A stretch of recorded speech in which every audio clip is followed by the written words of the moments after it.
It's 9 o'clock in Tuolumne County. It's October 15th. It's time for the regular meeting of the Board of Supervisors. So we're going to call that to order now, and we're going to ask Supervisor Royce to lead us in the Pledge of Allegiance.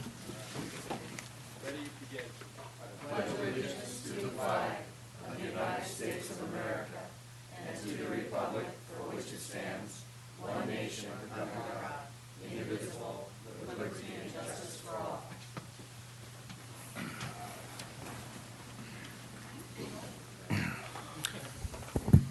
Okay, it's oral communication time. The public may speak on any item not on the printed agenda. No action may be taken by the board. If you will, please state your name. It's voluntary. You do not have to do that, but for the benefit of people listening or watching on live streaming, it would be beneficial. So anybody need to speak here or like to speak, please come forward. Hi, my name is BZ Smith. I'm a resident of Supervisor Gray's district and a property owner in Supervisor Brennan's district, and I'm here today to invite you to two things. Number one, I'd like to invite you to be sure you stop by the Farmers Market to see the new Sonora Farmers Market mural, one of Tuolumne County's dynamic new pieces of public art. We're very excited about this process, 10 months in the making, with Judy Grossman as our master artist. It is absolutely stunningly beautiful. And we had a lovely dedication ceremony last weekend, and well, not this last weekend, but the one before that. And we hope that everybody on the board, as well as community members, will be sure to stop by and take a look at it now that market is beginning to close down. The other thing I'd like to be sure to invite you to is Second Saturday Art Night. This is an ongoing event that's been in the making for 38 months consecutively, ongoing celebration of live music, the theater district in our community, the art galleries, and all of the different businesses that are participating to strengthen the presence of the arts as a part of our cultural life here in the community, as well as a draw for tourists to help boost our economy in the arts sector. And as I close, I would like to acknowledge and express a deep thanks to Tuolumne County Arts Alliance, formerly known as Central Sierra Arts Council, for their support of both the mural project and also for Second Saturday Art Night. They've been a wonderful, instrumental piece of our sustainability and also have been a champion of the work that we're doing in these two areas. And they also continue to do many other activities in our community that enrich our daily lives and make life in Tuolumne County a delight, as well as a good draw to have people come up to visit our beautiful area. So thank you. Thank you. Anybody else wish to speak at public comment? Hi, my name is Mark Bergstrom. I'm the chairman of the board of the Tuolumne County Arts Alliance, and I just had a few comments I wanted to make, and the first being that if anybody is interested in getting a referral to my hairdresser in Evans, you can see me out in the hallway after the meeting. So I wanted to find out if you all had an opportunity over the last couple of weeks to see what's going on in Tuolumne County. This past weekend there was a film festival up in Twain Harte. Sally Kirkland was in attendance. The Motherlode Art Association held their 61st annual show down at the hall, the Opera Hall here in town. There was a Columbia Harvest Festival, and it went on in their 29th year. Our organization held a Celebrate the Arts, which was a fantastic day on Saturday that had a number of classes. We even had a puppeteer. There were plein air art demonstrations and the Word Project, and we were able to raise about $6,000. We auctioned off some of the artwork at the Opera Hall that evening. It was a fantastic day. There was a magic series that opened in Groveland this past weekend. My wife and I were downtown at the second Saturday in Sonora, and I'm telling you, it was packed. It was packed, and if you go, you look at all of the people that were strolling around, and that was the 38th night that event's been held. And then Beezy touched on the farmers market and the mural that's down there, and there was somewhere on the order of about 100 people that painted that mural. It's gorgeous. So the reason I bring that up is who are the beneficiaries of all of these arts and culture events and activities that occur in Tuolumne County? And I'm just going to peel off a few, but if, walking up and down Washington Street, Diamondback, Kodos, other places throughout the county, Columbia Cates Tea House, El Jardín, Iron Door Saloon, Christopher, Subway, Europa, Embers, Epperson House, The Rock, Joe's Coffee Shop, Yo Good Yogurt, and Tallulah's, these places were full. And people that came out to view the arts and culture, having an opportunity to go spend their money in our local economy. Retailers, Banyan Tree, Lady Couture, Backspace Boutique, Jones Boutique, Benjamin Fig, all of these retailers had live music on the second Saturday night in their venues. The galleries, Stage 3, Saturday night had a fantastic gallery along with Ventana and the Aloft Gallery. An interesting story, Sunday, my wife was moving out of her office into another location, and she buys candy at the Vault. So we dropped in there Sunday afternoon after church, and Vicki knows the people in there and walked in and said, well, how are things going? They sold more candy on Saturday than they've sold in the entire time that they've been in business. So it's a terrific economic story. And that's not to mention the hotels, the gas stations, and the grocery stores that benefit from these large events. So the point I want to make is that the economic benefit by investing in arts and cultures is undeniable, and it's very evident in Tuolumne County. And if you consider on a national level what the arts and cultures, and these are interesting statistics, the arts and culture industry generates somewhere on the order of $135 billion in economic activity. 61 billion are generated by arts and cultural nonprofits, and there's another 74 billion in event-related expenditures by their audiences. So people that are attending these venues are spending money in their communities, and somewhere on the order of about 22 billion of that 135 billion in revenue goes to state, local, and federal government entities. There's another final statistic is that in terms of what the federal, state, and local governments invest, they invest $4 billion on a national level per year to generate $135 billion in revenues. The Pew Research Center came out with a study that said for every dollar invested in the arts and culture has about an $8 spinoff in additional revenues that are spent in the community. And I would only ask you or challenge you to contact or speak with your peers in Mariposa County and Calaveras County about their large and significant investments in the two respective arts councils. In the proposal that we sent to you, it outlined a whole series of things that we have done. Mr. Bergstrom, that item is on our agenda Oh, it today. is? Okay, well, I was So, told to get under up the to budget, speed. your report, I didn't know whether you were leading to this or not, but it's on the agenda to consider Okay. the proposal. You want me to come back, or?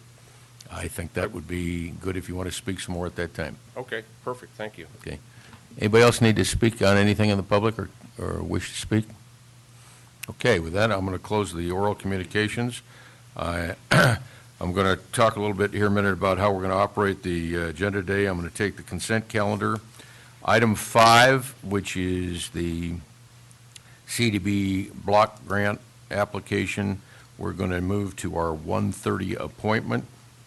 And when we finish the consent calendar, we will move to a 9 o'clock appointment, which means we'll back up in time. That's an unusual phenomenon, but I think we can do that here. We'll back up to 9 o'clock and take our public hearing on the budget action. And then when that's finished, we will proceed with the other portions of the regular agenda. So with that, I would like the clerk to please read the consent calendar. Minutes of the meeting held September 17th, 2013. Consideration of approving correspondence to Susan Skalski concerning maintenance of the Eagle Meadows Road. Adopting resolution accepting an irrevocable and perpetual dedication by Reish and WMPC LLC of public road and public utility easement along Soulsbyville Road in Mono Vista and accepting said road easement for maintenance and inclusion into the county-maintained road system. Accepting the resignation of Mitchie Anderson as the public agency representative for the Tuolumne County Local Child Care and Development Planning Council and directing the clerk to send a letter of appreciation and post a notice of vacancy. Okay, any member of the board want to pull any item on the consent calendar? Mr. Chairman, I move we approve the consent calendar. Second. Okay, a motion by Supervisor Gray, a second by Supervisor Royce. Any member of the public wish to speak on any item on the consent calendar? Seeing none, any comments from the members of the board? All those in favor signify by saying aye. Aye. Any opposed? Carried unanimously. We will now move back to 9 o'clock. It is now 9 o'clock in Tuolumne County. It's an unusual phenomenon, but we're able to do that, and I will ask the clerk to please read our 9 o'clock appointment. Public hearing to consider adopting all budget actions contained in the fiscal year 2013-14 budget document, including the appropriation limit computation method, the fiscal year 2013-14 adopted budget resolution, and all personnel recommendations. Okay, this will be a public hearing, so we'll open the public hearing. We'll ask staff to give their presentation before we take any comments. Okay, Mr. Chairman, members of the board, I'm going to try to swiftly go through and summarize the cover memo to this year's final budget package. It starts off on page 1 where I just recite or provide a summary of the difference between the adopted 2012-13 budget and the recommended budget that your board adopted back on June 18, 2013. That's really the starting point of this budget document that's before you today. A funny thing happened on the way to putting our final budget together, and that was called the rimfire. We were scheduled to have our budget hearing on September 3rd, but we were in the midst of the rimfire at that point and needed to see that through and then repackage this hearing for today. And not only did that have an impact on the timing of this hearing and the adoption of this budget, but also will have a material effect on the contents of this budget package. So with that in mind, what are some of the major things that have been factored into or factored into converting the recommended budget into this adopted budget proposal that's before you today? Some of the major factors include recognizing changes between our projected and actual beginning fund balances, recognizing any major changes in our primary revenues, reflecting delays in the implementation of labor concessions just due to ongoing bargaining activities, inclusion of our SAFER grant that your board approved back in August, incorporation of budget and position changes contained in the AB 109 CCP plan, any changes in state and federal budget actions. I'm on page 2 of the memo. 7 is incorporation of the budget, incorporation of budget and position changes necessary to implement the Affordable Care Act, and then adjustments related to the rimfire, and then incorporation of any other significant changes in projected revenues and program expenses. So that's a mouthful, but those are the big bucket areas that we looked into in converting the recommended budget into the final budget. On page 2, it talks about how our fund balances did increase by $3.3 million overall. That's a 2% variance of your overall $134.5 million budget. There's 5 of the funds that I pointed out. I'm just going to comment on 2 of them. One is that in the general fund, the balance did change. It's $1.6 million higher than projected at the year-end budget report. Though having said that, I reported at the time of adoption of the recommended budget that both PILT and 172 receipts were coming in higher, and that would result in a higher beginning balance. The major reasons for the change is a mixture of departmental expenditure savings as well as increased revenues in things such as PILT, Proposition 172 sales tax revenues, and then the unanticipated payments related to the dissolution of the Sonora Redevelopment Agency. So those are the big reasons for the change in the general fund. I'm just going to make a footnote that, Mr. Chairman, what we've typically done and we've discussed is when the board's through getting public input, giving some general direction, on the budget. I'm just going to comment now that there's usually a break in the action where we can go back and work on those changes before we come back with the adoption materials. I do know that a question has been raised about the county capital funds beginning balance, and that's something that Ms. Russell and I need, Mrs. Batista, and I need to, I'll get it straight someday. That's fine with me. I was registered. It's like when my sisters got married, get married or something. Change the name throws me off. But we need time to sit and talk about that, and it's nothing that we can hash out right here. We need some time to sit at a desk and go through that. So I'll just state that up front. Anyway, but otherwise the fund balances, unless you wanted me to, I'm just going to comment. General fund was the big one, and just a note that Debbie and I need to sit down and talk about capital when we have a good break. In your primary revenues, I've already mentioned that a lot of changes. But overall, in your county's general revenues, things like property tax, sales tax, PILT, TOT, those have actually been factored down.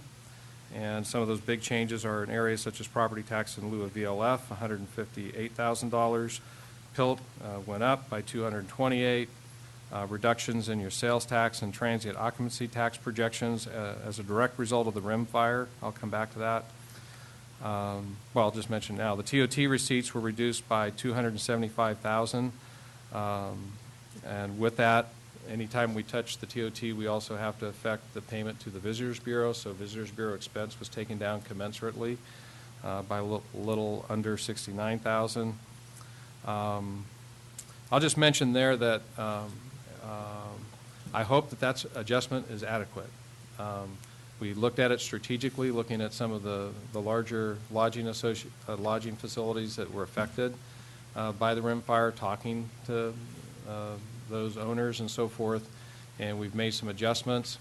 After our revenue team, which is the treasurer, tax collector, auditor, controller, assessor, recorder, and members of my staff got together and talked about it, then we had the federal shutdown, and that's affecting throughout the county, but particularly in the 108 corridor. And I just put another $25,000 reduction on top of what the revenue team talked about that came up after we had met. And as I sit here today, we really won't know until we go through another quarter, at least, because the payments come in, they have deadlines to do it. That can then be reviewed by the treasurer, tax collector, auditor, controller, and then we can make a better judgment what the real impacts have been and are likely to be. It's not all about the rim fire. There's other things that affect TOT in the course of the year, such as are we going to get early snow, and can Dodge Ridge open earlier this year than perhaps last year? Those kinds of things can affect things in a positive way as well. So I just want to put a footnote when it comes to TOT, sales tax as well. Not only did rim fire affect TOT, but it's unquestionably affected our sales tax receipts, purchasing, being done, as is the federal shutdown. But those things are very difficult, to estimate. So that's just a big footnote. There's the real concern on my part, have we pegged that number correctly? And we really won't know until we have more data, more time. So certainly by your mid-year budget review, we will have a good handle on that. But I think that's worthy of me noting, up front. Anyway, I think that's enough in the general revenue, areas. I mentioned that we did have to factor in the delays in the implementation of our labor concessions. And the one thing I just noted in here, there was about $194,000 alone that we had to pump back into the sheriff's office pending completion of the bargaining and some managerial flexibility that the sheriff would gain through a completed agreement there that would allow him to better manage overtime. The SAFER grant that your board approved, that's a large item. We added $431,000 into this budget. $265,000 of it went to the Jamestown Fire Station. There was a nice article on that recently where that expansion was discussed and will begin. Then about $167,000 was put into contingencies. We'll come back and explore opportunities for some one-time good things that could happen for our fire department using that SAFER grant. The CCP plan, that's our AB 109 money. A lot of money was already in the budget related to that, but once we had the adopted plan, we put an additional $243,000 and change into the budget related to that. Under the state and federal budget actions, really there wasn't so much on the state side, but on the federal side, I mentioned PILT, going up by $228,000. That, just to be, again, really clear, that's what we received last year. I don't have a budget number from anybody anywhere in the federal government that tells me we're going to get that much PILT. That PILT, payments in lieu of taxes, is subject to annual appropriation by Congress. There is no such appropriation as we sit here. This is not the first time we've been in this position, so I don't want to overstate it, but we don't have any basis for that number other than that's what we got last year. Until Congress appropriates the money, we really won't know. And I did talk to the staff person who's in charge of that, or had Daniel talk to him, who's in charge of that program, and he doesn't know. He doesn't know how much we're going to get, when that's going to be adopted, and so forth. So just so you know, we pursued it to get the best number possible, but until Congress acts, we're really not going to know. But having said that, I'm confident we'll get the most of that, but we'll just have to wait. The second thing that happened, and this is very good news, is that we did get funding for Secure Rural Schools and Community Self-Determination Act in the form of a helium bill. Came funding that gave us 95%, should give us 95% of what we got last year for Secure Rural Schools. That pegs that revenue at $555,000. That's $117,000 higher than the $438,000 that we put into the road fund budget this year. The $438,000, again, where'd that number come from? That was consistent with the president's budget that he had submitted. But fortunately, we're going to get a little bit more than that. That's the good news. The bad news, just so we don't lose sight, is that's what we're going to get is only about half of what we got just 4 years ago, both for roads and for schools. In the Affordable Care Act, again, Ms. Connolly has been very careful not to overstaff for what she needs to do to implement the Affordable Care Act, at least her responsibilities in doing so. There's a $288,000 revenue and expense adjustment related to that's built into this budget. The rim fire. This is going to be, well, let me just say, there's a new cost center that's been created that your auditor controller, Deb Batista, has set up and done the calculations. For now, the cost center contains about $1.5 million in revenue and a little over 1.5 million in expense and a little over 1.4 in revenue from what's called the Fire Management Assistance Grant, or FMAG. And part of that number includes $75,000 in donations to help us with meeting or reducing our hard cash match for that program. That number is going to change. That's the best estimates, and Debbie could speak to it better than I because she put it together. But the biggest component of that is seeking reimbursement for the law enforcement folks that came to help us out during the fire. And FMAG is going to be able to cover 75% of their eligible cost in helping us. That's the good news. The one thing that big thing we don't know is to the extent we incur damage to our infrastructure later in the year. That's a concern we've talked about with erosion and flood, potential flooding in the burn area. You've seen the presentations where we're talking about increased water flows through these channels. Could those take out some of our culverts and bridges? They could. We won't know until winter. Hopefully it won't happen. I'm going to pass down the dais. I was asked, do I have an idea of what's at risk with our infrastructure?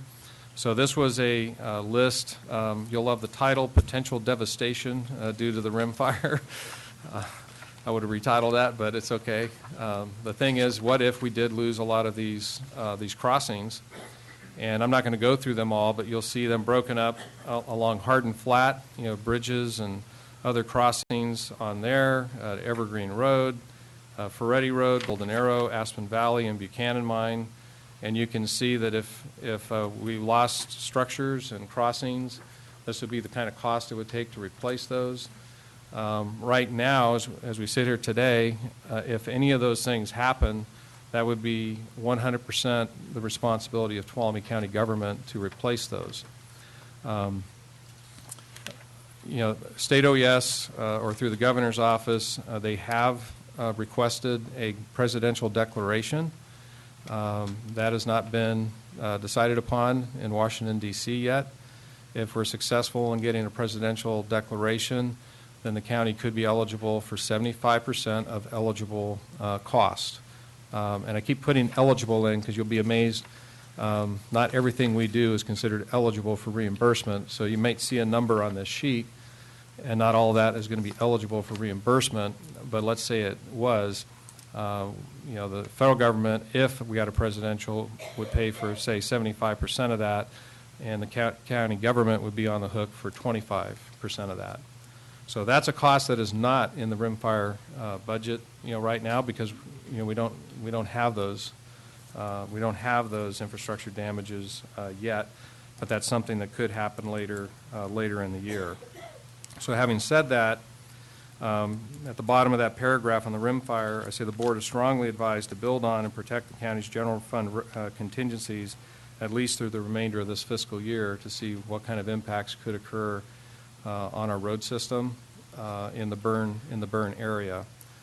I think that's enough said on that. There's a category called Other Significant Revenue and Expense Adjustments. There's a number of things that have offsetting revenues and expenses, and I've listed them on the bottom of page 4.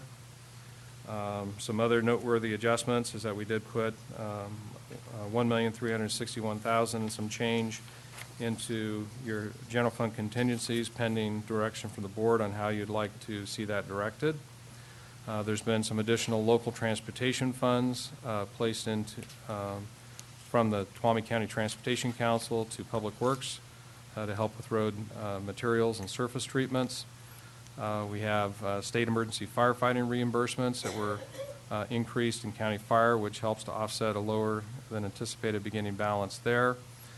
There's a $4.2 million increase in the road construction budget, and I did send out last night a really good summary. Thank you, Bev, for preparing. That showed, project by project, what's been added to come up to that $4.2 million, and also speaks to the capability of our staff to be able to manage that. So that's a big change in the budget, but that's all good news. That means there's some good work that's going to occur next year, and for the most part on other folks' dime. We do have a new cost center in the budget for the Behavioral Health Housing Agency and the South Washington House that your board previously approved and has been improved and is now in operation. That removes some costs from the Behavioral Health Department and established in a new cost center within a new fund. We did pull $420,000 out of the capital budget for the Law and Justice Center. That's a potential purchase through CHP. Our last discussions with CHP is that is less likely than likely to occur. I don't think that's a final answer yet, but given the tentativeness of that, we felt it's only responsible to pull that money out of there, and that had the effect of me having to reduce the money that we had set aside, part of the money we set aside for the construction management of the juvenile detention facility. So while there were other changes in revenues and expenses in the budget to balance, to smooth things out, those cover the major areas of change in the budget. So with all that in mind, this would have the general fund budget, bottom of page 5, increasing compared to the recommended budget by $3.5 million. But if you look at all the funds together, it's about $9.6 million. Increase, 8.6 full-time equivalent in staffing. 9.6 million is a big increase, so Craig helped break it down for us. Just in 5 major categories here, you have 1.6 million is that carryover balance from the general fund, the 1.45 million from the rimfire cost center, 431,000 from the SAFER grant, 4.2 million increase in the road construction fund, the rebudgeting of the ambulance beginning balance as well, of a little over $500,000. Those 5 factors alone, about $8.2 million, of that. And I could go back through the memo, and there's like little hunks of $200,000 this, $200,000 that. That also, helped total up to that $9.6 million across all funds. And at the top of page 6, I just give that as a comparison, the adopted 2012 budget, 2012-13 to what would be the adopted 13-14 under this package. In total, about a $10.2 million increase, but only 1.2 overall staff change when you look adopted budget to adopted budget. On pages 6 and 7, I'm not going to go through all of these, but I will hit the summary. How did we do in this budget? How does this work as far as our compliance with our budget policies? And based on my evaluation of it, I think the budget fully complies with 5 of those policies, substantially complies with 2, partially complies with 2, but does not comply with 1. And the only one that we're in not compliance with is a brand-new policy that you adopted just last December, and that's to, let me find it. It has to do with the reserve, the general reserve of the county. We're going to take it, there it is, number 4 on page 6. Establish general reserves at 5% of your governmental fund budgets. Again, that's a brand-new policy, never had it before, not been working towards it. But to be in full compliance with that policy, our general reserves would need to be increased from the current level of $2.2 million to approximately $6.2 million. And so that's something we're going to have to work towards for the future, but that's a brand new policy that was adopted in December. On page 8, it just talks about the fund overviews. There's a summary of that gives different viewpoints of the different budgets. And anyway, you can find those in tab 3 of the binder. Under personnel actions, there's a list of personnel actions that are in tab 2, attachment B of this package. They're summarized in the middle of the page. There's 3 positions being picked up in the jail that's funded by AB 109. There's 1 position being picked up in probation, again through AB 109. There's the 3 positions being picked up in social services as part of the Affordable Care Act implementation. 0.4 of a position funded through the Mental Health Services Act funding. And in public health, there's some grant, 1.2 FTEs funded by specific grants. There's a request from the sheriff for a half-time sheriff's clerk. And let me come back to that because I need to correct the statement that's in there. But there is a request for an additional half-time sheriff's clerk with offsetting revenue, which I support. But let me come back to that in just a second. In your capital projects, those are contained on tab 2, attachments D and E. I've already mentioned in the general capital budget of the county, we had to pull out money, from the assumed purchase of property at the Law and Justice Center for CHP. That has had the effect again of reducing the money for the construction manager for the juvenile detention facility. And there was one other adjustment I'll note of about $108,000. We had to reduce revenue from our Proposition 40 recreation grants. That was based on a reconciliation that Debbie had prepared of how much was really available to complete those projects. Otherwise, the projects are essentially the same as what we've had before. And then roads we already talked about, and you have Bev's detailed memo on that. In the general fund contingencies, again, they now sit at $2,361,631.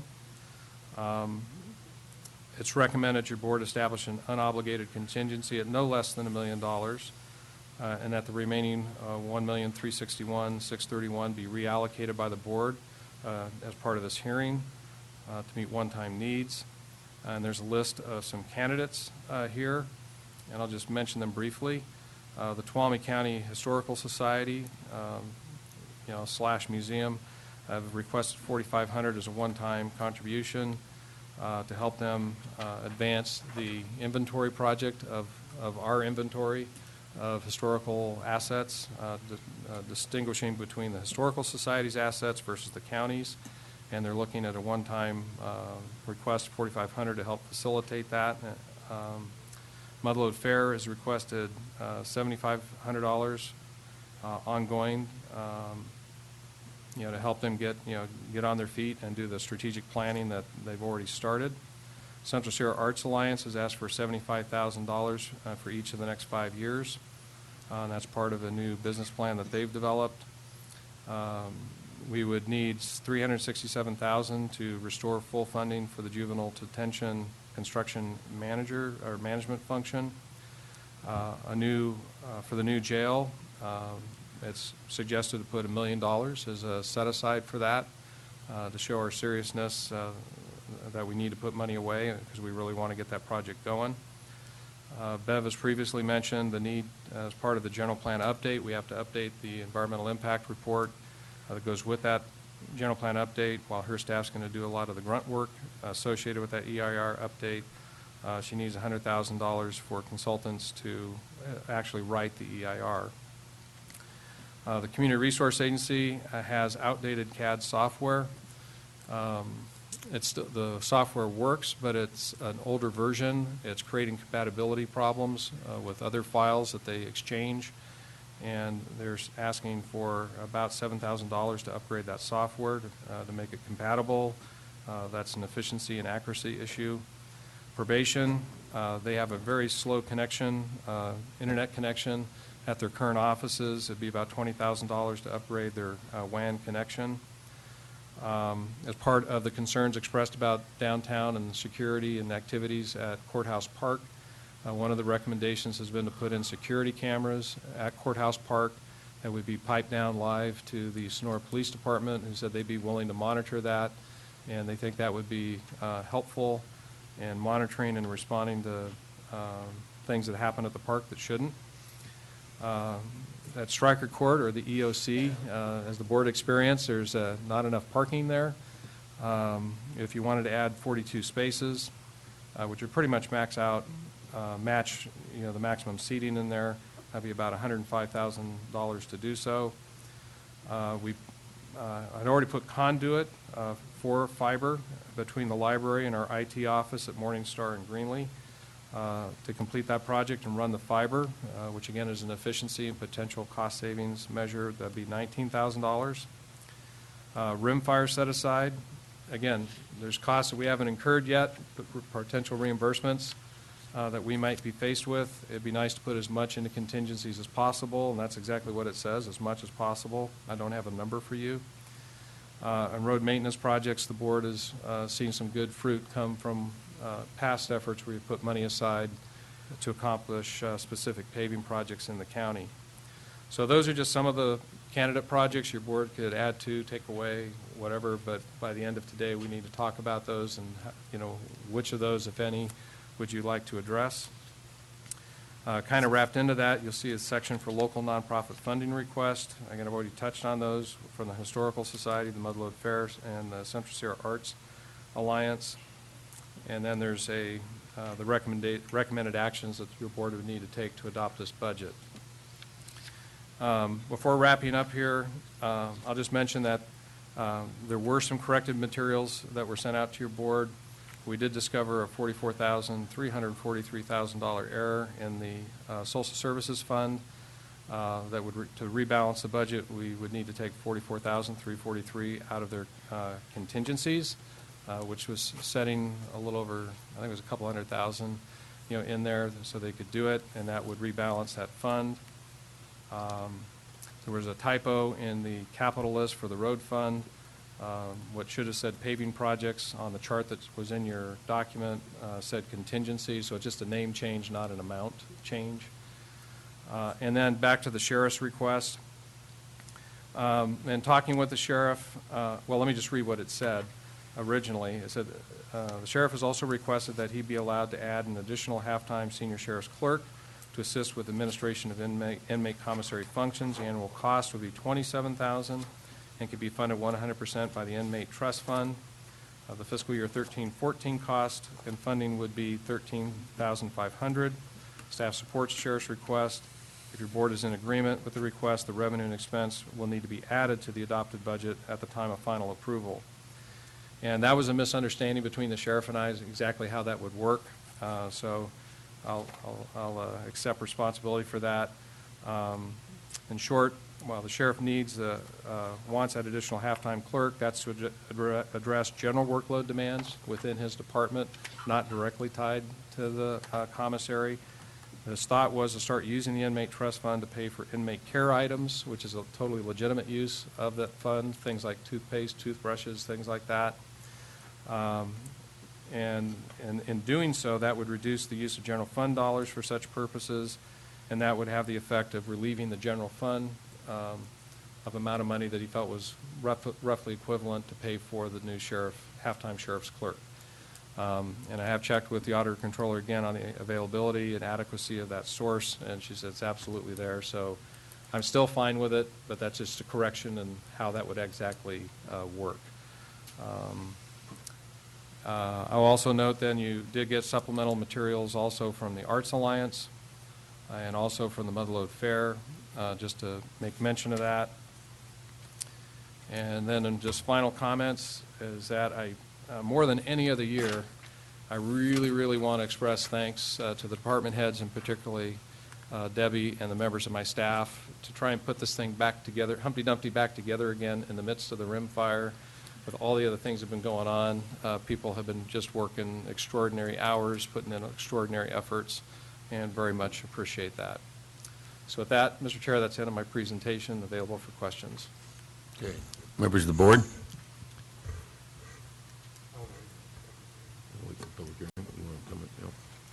Yeah, I just wanted some more detail on the road construction budget. We're proposing a, $4.2 million increase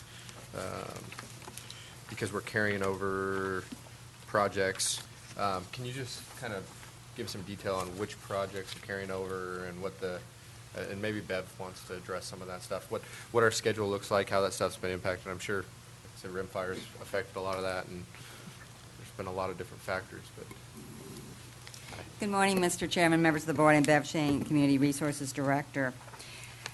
Yes, the rim fire has affected our engineering staff, thanks largely to the efforts of our Deputy CRA Director, Duke York, and our Supervising Engineer, Tanya Allen, who have been doing an incredible job in evaluating the effects of the rim fire, and the information you received was prepared by the engineering staff about if there was a disastrous event this winter, what could happen.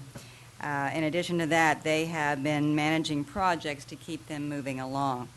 The project list that was in your preliminary budget and approved by your board in June included a long list of projects, most of which have been moving along on schedule. You'll notice from my memorandum from yesterday that some of these projects, such as the Mona Way widening, which is actually a city project, and the Buchanan Road project, which is an FHWA project, we're really just a supportive role in those projects. So while we do have some funding for those, especially Mona Way widening, our role is rather minimal from our engineering staff compared to the other projects. And you'll see that we do have consultants that have been hired by your board in the past for our bridge projects, which are federal funding, and some of the signalization projects. So those are moving forward. The staff in the engineering department is overseeing those efforts, but we really haven't seen a slowdown in any of those. But these are multi-year projects. I mean, that's you understand that some of these bridge projects like Rawhide have been in the works for a long time, and we aren't going to see construction for a lot more years. So those are multiple year projects that you'll see every year in your budget and until they are completed. So that's what we mean by they're carried over from year to year. Not necessarily that they aren't getting done, it's just that they are long-term, multi-year projects to begin with. The ones that we are adding would be the Woodham's-Carn Reconstruction Project, in which we received funding from the Tuolumne County Transportation Council for that. But we did that as an either-or, as those of you from the TCTC will recall, because while we all would love to see that road reconstructed, we were concerned that we weren't going to get the reauthorization of the Secure Rural Schools Act funds, so that would have been a big gap, over $400,000 in the road fund budget. So one of the ors, the reason was to allow us to backfill if that was the case. Now, we're going to wait to pursue this project till next spring to make sure that we aren't going to need those funds after all because of the rim fire situation. If we do have some major damage that we need to repair, this funds are available to do that. And TCTC did allocate it in such a manner that we could do that. I just wanted to address that particular issue just a little bit quickly, if I may. I just want to emphasize that that project in particular is a major priority for me, and I'd like to maybe look at another alternative for a contingency besides that, maybe use contingencies or I don't know if we want to look at reserves or what other sources there may be, maybe one-time funds to backfill a potential hit due to some of the factors out there. But like I said, that's a priority, and I would really like to see that happen in 2014. Well, again, our goal is to construct that project. Yeah. And engineering staff has already evaluated what needs to be done, and it's really a matter of putting together the bid package and bringing it to your board in the spring if we don't need these funds. So this is something we would be looking at the mid-year budget, probably in end of January, February, to see how we're going through the winter and whether or not we've had any major damage. So it's just a little premature to say we are definitely going to be able to build the project. Just to add on to that, that's something that Williams Carter, we have been working on for a long time. Looking at the total devastation cost of $13,867,000, the 400 and some odd $1,000 for that job is kind of a drop in the bucket. But we won't be able to do that work until summer anyway, so I'm comfortable with a relook, but still make sure that we keep it high on our list. Any other member of the board? Another question. Go ahead. And Mr. Pedro, this is just kind of confirmation. So on the TOT, we'll see that first report later this month for the third quarter, is that correct? Yeah, I believe those quarterly reports are due at the end of October, and that goes to the treasurer. And while we're not all allowed to see that stuff, she could certainly summarize overall, what happened during the quarter after she receives that. Okay, so we'll have some sense of what lost revenue there is. And will you be able to project forward based on, can you look at percentages with any confidence, Ms. Batista? Thanks. Yeah, crystal ball. If you tell me what's in the crystal ball, the answer is yes. Tell me what kind of winter we're going to have. Tell me what is going to happen with the federal government. Tell me when everything up in the Groveland area is going to open up. Certainly, like Craig is saying, two things can happen by the end of the month, the very beginning of November. One, my estimate for the fourth quarter will all be in, and we can find out how close I was. I'm usually very conservative, and usually we have more money than I projected. And then, as Craig is saying, we could then look at what really happened from July 1st through September 30th up in the Groveland area, compare that to the previous year. We have the projections from the major, Shelley Peach, the treasurer tax collector, called the major hotel vendors, and then we can look at what we think is going to happen in the next couple quarters. But again, when we do that projection, you'll have a lot of assumptions that Right. we're assuming. Right. And you answered one of my other questions, which was if you could break that out by corridor or area, and it sounds like you can. As long as we're very careful and we don't identify any entity. Okay. So then certainly by February, we'll have a better sense. And I guess I have huge concerns with this list that you just passed out. And if we've been out in that area, we know that we have another catastrophe just waiting with a little bit of moisture. So, but by February, again, we should have a little better understanding of what the weather patterns will be for the winter, and certainly what the hit will be from the TOT from both the third and fourth quarter. But again, remember, we're going to have to project what we think next April, Year. May, and June's going to be for visitors coming to visit us, depending on the conditions of the area up in that quarter. Certainly. All right. One last question. The Secure Rural Schools, was that a 1-year or a 2-year appropriation? That was a 1-year. 1 year. The other bill would have been a 2-year. This was a single Okay. year. Okay, Supervisor Gray, you had one more?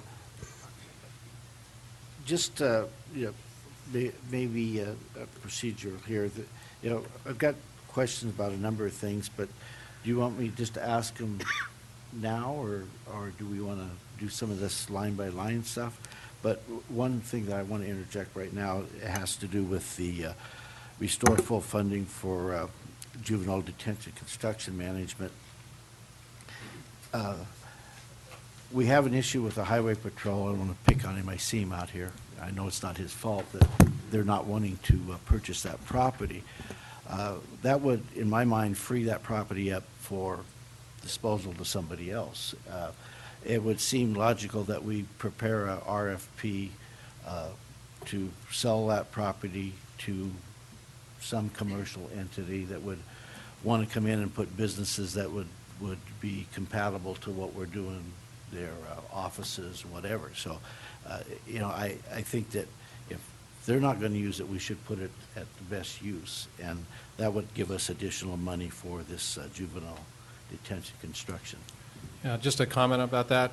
No objection to that per se, but I'd certainly want to take, if CHP is not going to go onto the property, I'd certainly like to take another look at the property to make sure that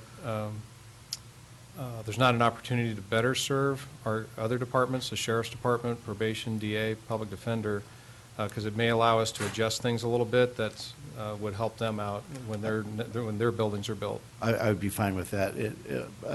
It would probably be some cost savings, but if all else goes to heck, then let's look at getting some money for that property, put it back on the tax base, Yeah. get money coming in. Absolutely. Okay, I thought what we do is, after preliminary questions here, unless somebody's got something Okay. really burning, we take public comment and then come back and hash out what we need to hash out. So if that's agreeable with everybody, we'll ask the public if they have any comments on anything in the budget. I already opened the public hearing. So we do have a public hearing opening, and if, please come forward and speak.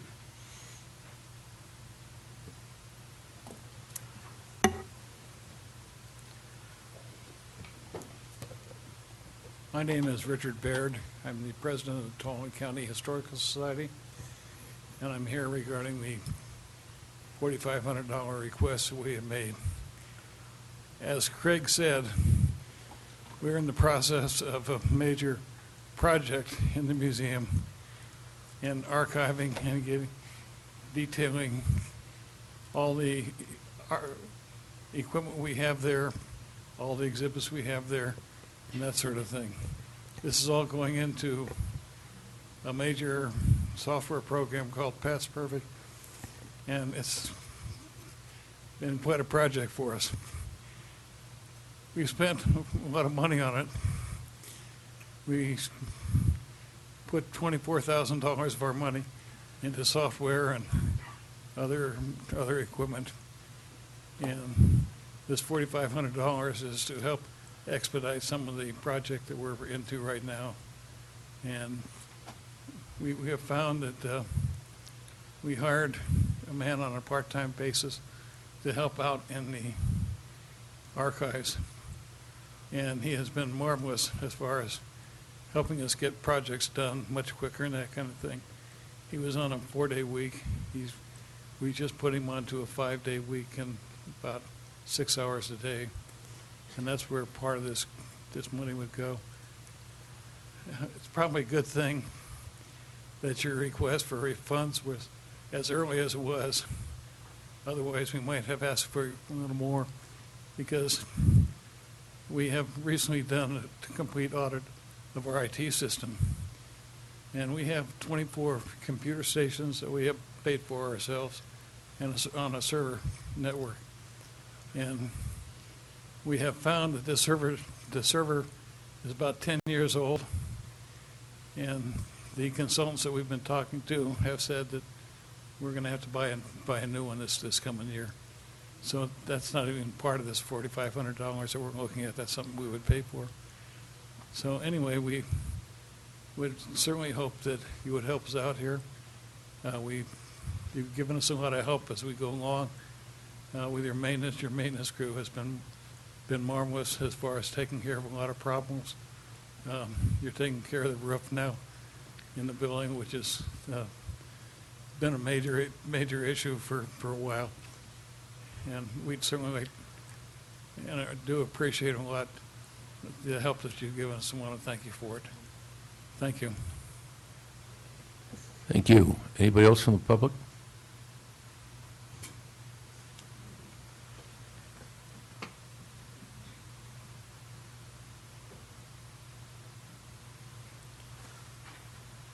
So I apologize for getting out of order, but I'm not going to plow that ground again.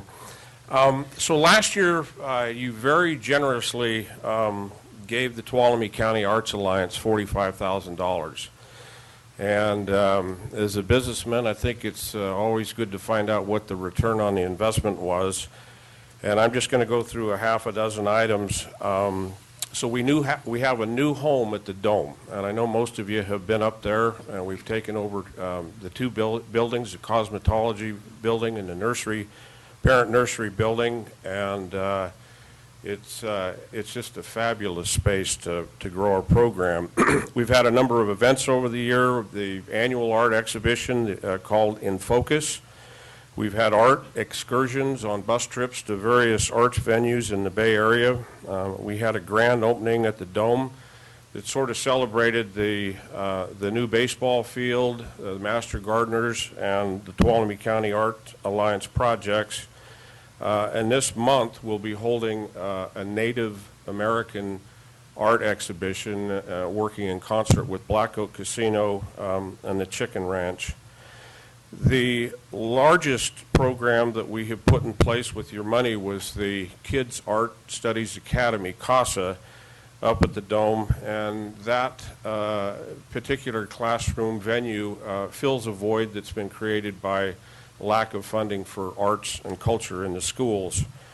Our two largest programs that have been ongoing for the last 25 or 30 years, one of them is called Artists in Schools, and that's where we actually go into the classrooms and teach kids from K through 12. And then we have another large program to fill the void created by insufficient funding for the schools, and it's called Arts Reach to Schools. And what it is, it's an online catalog that a third grade teacher can go and log on and say, you know, I'd like to do something in visual arts or dancing, and there's a whole series of artists that are available throughout the county. In addition to those two youth programs, we have Poetry Out Loud, and we were successful in the last 2 years of having 3 high school students get to the finals. We have an enrolled summer arts camp out in Columbia, Symphony of the Sierras, and then we have an annual students art show. So those are just some of the different things that we have done with your money. In addition, one of the large things that's happened was strengthening our board of directors so that there's an appropriate balance for people with a business interest that also love the community. And so we've got some, and just bringing on 2 new board members in the past month. So we have also spent a tremendous amount of time focusing on fundraising, and the payout is starting to be received. We get a large grant and funding amount from the Wise Trust, and that has continued for a number of years. We've done a lot of work in cultivating major donors, and last week we got a $10,000 check from one of the donors that we've been cultivating. And then we've really spent a lot of time cultivating our corporate sponsors and corporate partners, and I'm proud to let you know that the Chicken Ranch, Lowe's, the Bank of Stockton, Umpqua Bank, Black Oak Casino, Blue Mountain Minerals, and the Sonora Area Foundation have all stepped up with really nice donations, the largest of which being about $7,500. We are fortunate to have a fellow on our board of directors named Jason Reed. He was the CFO at Dodge Ridge, and we now have a state-of-the-art financial reporting system that has balance sheets, income statements, and cash flow. Lastly, we have hired 4 independent contractors that have filled some spaces that is just too much for our executive director to handle. So we've got a newsletter writer, we have a membership director, social media, and somebody who coordinates all of our volunteer activity. And another thing that we were able to do with your money for the first time in years is to produce 2 newsletters that are really informative and a very professional layout. And so I'm telling you all of these great things that the Arts Alliance has done, and it's been done with 1.5 FTEs and a boatload of volunteers under the leadership of our executive director, Connie O'Connor-Gahagan. So one other thing I wanted to say that has been very beneficial in funding our school programs is that the California Arts Council has a grant program that's extraordinarily competitive, and our organization has been the recipient for the last 25 years in a row, and it speaks to the quality of what we're doing in the county. Last year I got up in front of you and I said, you know, we were one of a handful of arts councils that don't receive any funding from local government. You all broke that cycle last year, and we're very, very grateful for that. So I can say to you today that unequivocally the Tuolumne County Arts Alliance is back. We were off the reservation for 6 or 7 years, but that's changed, and I think our visibility in the community has really improved. And it's the board's goal to secure the financial security of this organization, and we're confident we're going to do it. So we're also confident that you'll see the value that's been generated and produced by the Arts Alliance, and we'll consider our funding request of $60,000. Thank you so much. It got lowered to 60,000. Okay, thank you very much. Other members of the public, please?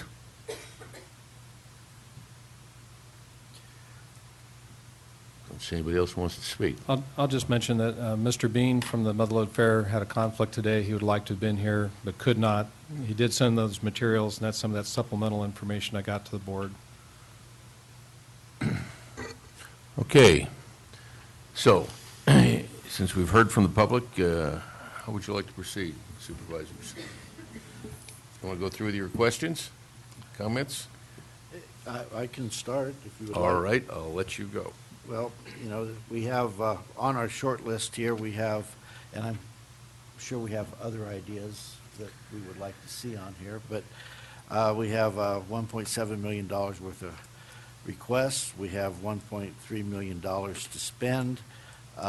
2 items on this list: new jail local match, $1 million, and Oh, excuse me, I need to close the public hearing, so I'll do that. I'm not going to start over. Okay. Well, you know, I didn't come in earlier, but I have to comment about your scruffy appearance today. I apologize, but it's There, been I voluntarily understand there is a financial implication to this, and And I will disclose it on my well, I'm 700 going to form. suggest that perhaps Should you could donate it to one of the causes. I would certainly do that, and I think I would make my first donation to the Historical Society when I do get the funds. I see. Okay. All right, so we've got the 1.7, we've got the 2 major requests here, 1 million for the local match for the jail and 367,000 for the juvenile detention center. That takes care of all the money. just right off the bat. So, where do we go from there? I guess my question is, Mr. Pedro, is that on this match, and we're going to be talking about the grant, which I'm certainly in favor of, is that $1 million a figure that we can bend with, or is 800,000 something that would show significant? Anything that the board can do is a step in the right direction. The numbers that you saw in the report are significant of what our match could be. I think the larger the number, the better, but there is no magic number. There's no, Tuolumne County is going to be looked upon to put $1 million in this year, but we need to start, and I think that this is a good start. The bigger the number you can put in there, the better. I would agree, but again, we don't have a lot of numbers here. On the construction management, that 367 that we have on the list here, 367,000, when would we start having to spend that money? Okay, we're slated to have the project out to bid late winter, early spring. Your board will be looking at awarding in spring, and we should be bringing that person on. Actually, to do it correctly, they should be on in conjunction with the bidding, so they can be in at the ground level because they're going to be in charge of that project. So that's when things will start. This is, again, a multi-year project. Sometimes that creates a problem for budgeting. But the estimate was $800,000, to take them all the way through the project. There's a potential that we could structure the contract so that, part of it is this year, part of it is next year. We can split fund it. But if we don't fund it this year, we're going to have to fund it next year anyway. Okay.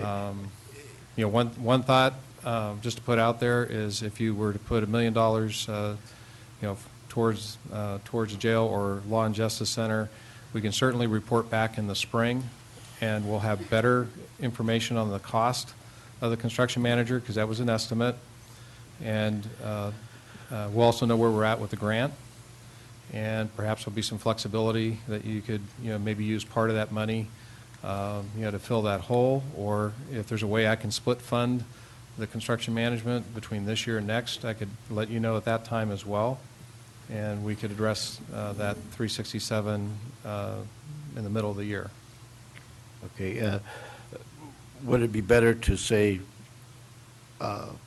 put $200,000 in that construction management fund now, pull $167,000 out as a split, and fund it in the next cycle when we will be spending it?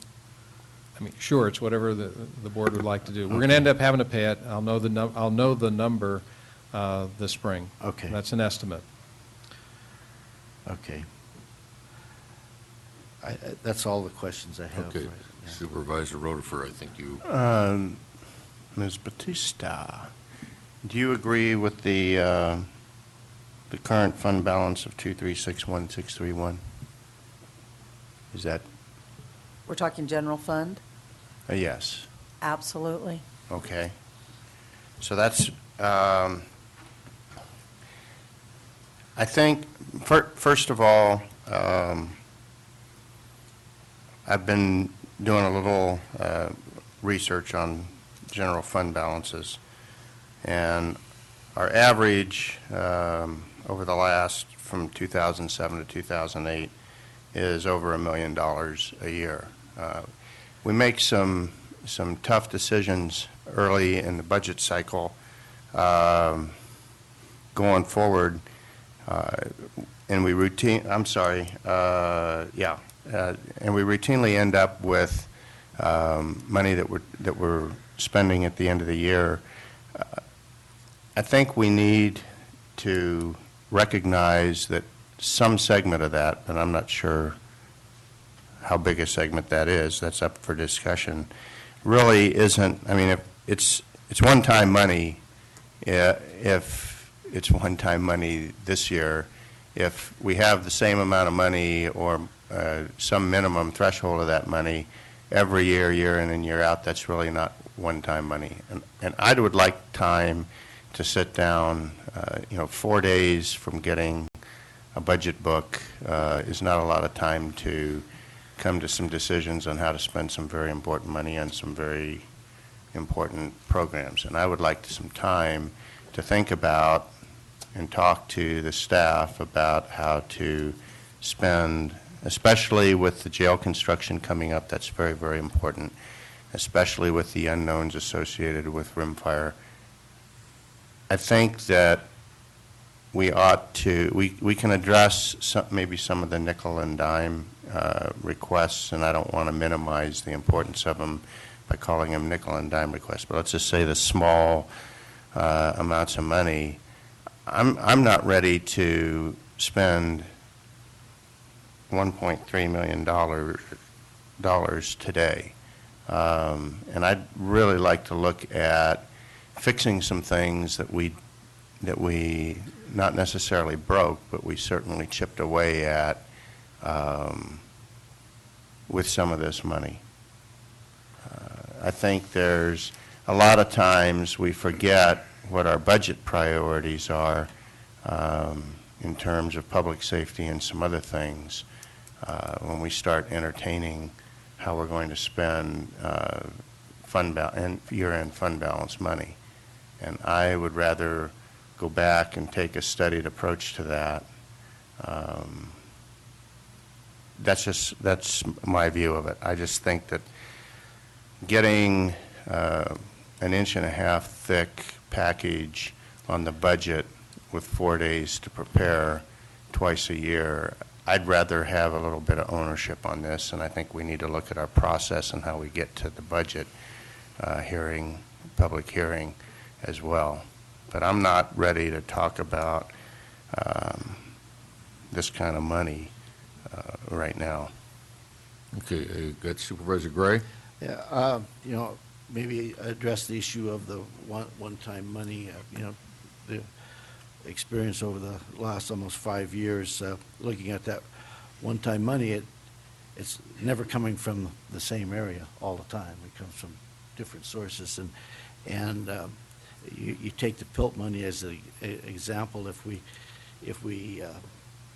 think that we're going to have that PILT money to spend next year, we may not have it. So we don't always have we may have the $1 million possibly, but we may not. What we're looking at with the rimfire ramifications, with what Congress is doing right now, we may be scrambling for money and already have spent our contingencies by the end of next year. So I'm not too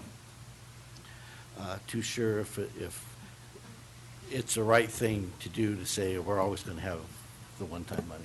It may not always be there. As far as the time to do the budget and the review, I spent considerable hours on it.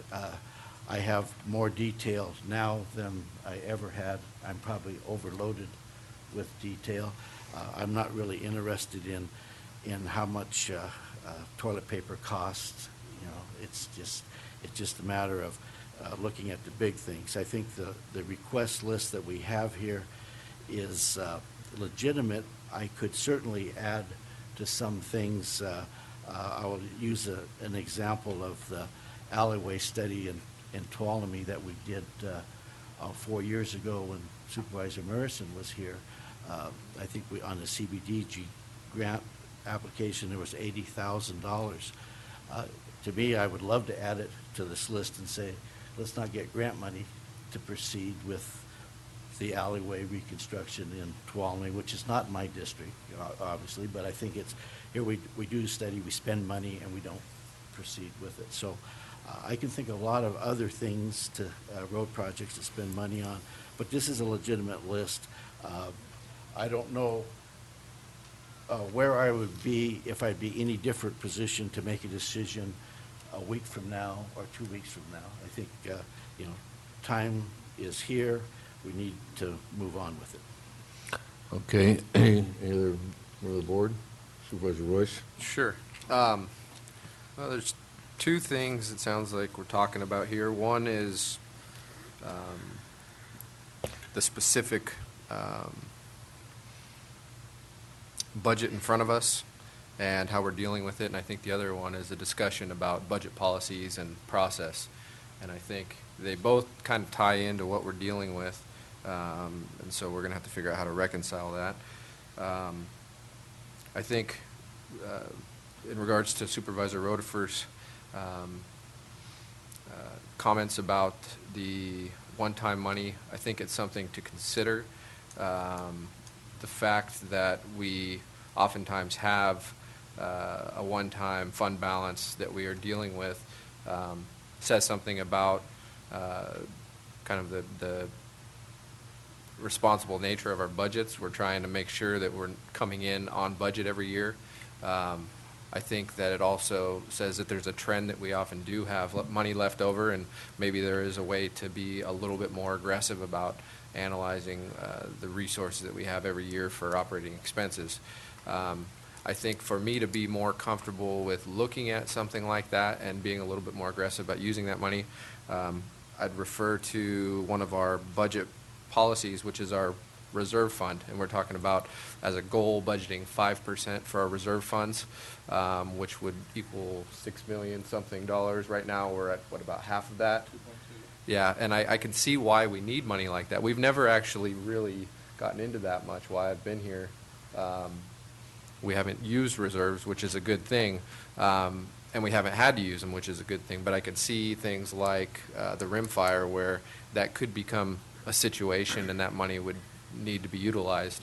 So I think as we move forward with our budget processes, we may not be able to do it this year, but we definitely need to increase our reserves, and I think maybe we could reduce our cautious nature with our revenue estimates and maybe be able to apply a little bit more of that towards some of our operating expenses.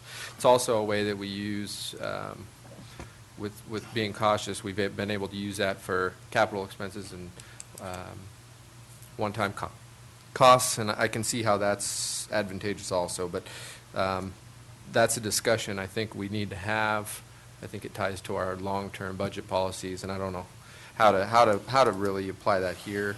I always like to see road maintenance projects and public safety as a priority. That is a goal and a policy, and I can see how in some ways we're doing that. Back to the Woodham Carn project one more time, I just want to mention, I don't like seeing that being used as a contingency. I think that's why we have contingencies and reserves, and the reason I'm nervous about that is not because I'm totally committed to that project, even though I do see it as a priority, but I have concerns about the TCTC and the own dynamics of that board and that agency and them allocating that revenue towards our project. I know that they don't want to see it just used for general maintenance. So I would worry that if we did that in the future, it's going to be more difficult to advocate for projects. And so I want to make sure that we perform when they're committing funds for specific purposes. And then I'm going to defer a little bit to the rest of the board when it comes to how they want to go through the wish list we have in front of us. I have opinions about certain items, and I will say that the museum is a priority right off the bat, and I'll wait on the rest of these to kind of see how the board feels and what input I can add, I suppose. Okay. I'd just like to ask Ms. Batista one more question. Is it true that there's no real pattern to our fund balances year after year after year? No, there is a pattern. There is a pattern that probably one of the largest departments in the general fund, which is the sheriff's fund, they always seem to have money at the end of the year. Some of that has to do with the way that it's really difficult to judge employees. I mean, there's hoping that you're going to recruit the people and get them online. Sometimes it's more difficult You know, remember, we do our budgets and we do our reviews in January, we do it again in March. Who's on 4850 pay? 4850 pay is workers' comp for a sheriff or a peace officer. That's not paid out of the general fund, that's paid out of the workers' comp fund. I mean, later on, years later, or for the next 3 years, I think, the sheriff's office would then pay for that. The federal in lieu of, the PILT, the last 2 years, we've gotten more money than we budgeted for. In fact, in what year are we in? 2012, 2013, we should have raised the revenue based upon the previous year, which was 11-12. Somehow we missed that. That's why, if you remember the email I sent to you, I told you that the money was, there was two different numbers. There was one number that it was bigger than 11-12, but it was even more larger than what we budgeted for. And again, as Mr. Pedro pointed out, we don't know every single year that we're going to get that. If you look at the last couple of years, Prop 172 has been higher than we've budgeted for. You know, conversely, there's some departments that in the current year perhaps spent more money than they had originally budgeted for. I think I have multiple years where we're showing what's been projected by the departments, because it really is an art. It really is in March trying to determine what's going to happen and what reality is. But there are areas where it is reoccurring, and the numbers are different, but the same types of stuff happen year after year. Okay. I'll just say that I have no problem with the budget as it sits. My problem right now is making determinations on the year-end fund balance and how we're going to allocate that. I think we need to take a more studied look on how we get to, in my mind, some very significant year-end fund balances year after year. We're making some very difficult decisions in the March timeframe in terms of when we put the budget together the first time around on cutting positions, making decisions on bargaining negotiations, doing all sorts of different very difficult decisions. And then we get to the end of the year and we have money left over on a recurring basis that if we knew that we were going to have that, and of course we can't have a perfect crystal ball, but if we knew we were going to have that, we might not have made some of those decisions in March. And the difficulty I have is I would like to fix some of those decisions first before I go starting addressing some of the add-on requests that come in. And I'm not comfortable making a decision right now on how to spend this year's end-of-year fund balance. I think we need to go back and look at some of the decisions that we made in March, and do we want to undo some of those decisions with respect to our budget priorities that are established. That's my point. I'm more than willing to make a decision on the budget. I support the budget as it's presented, except for that fund balance issue. And I want to have a discussion, I want to have a dialogue on how we do allocate that money. Okay. Superintendent, do you have anything? Yeah, I was just going to ask about the patterns, and because there does seem to be some patterns with some of the ending dollars that we find in the balance. And so you answered the question. A lot of that seems to be with the sheriff's office. And I would agree with Supervisor Rotifer in what he's saying, is because we do look in March at what those positions are and what the implications are going to be, and now are faced with an ending balance here where how do we appropriate And do we need to go back and adjust some of those assumptions? Having said that, it's the same kind of, it gets back to, I mean, we have a situation in particular this year, I'm talking, specifically with some of the TOT going forward and what those implications are going to be, I'm going to guess for a considerable time forward, not just the next couple quarters. And we could see implications from that easily for the next couple years, I'm guessing, until we have some level of restoration effort out there on the landscape and some confidence in coming back. Yeah, we know that Yosemite's going to be a gateway, but there will be implications from the fire that are going to go forward a lot farther than 1 or 2 quarters.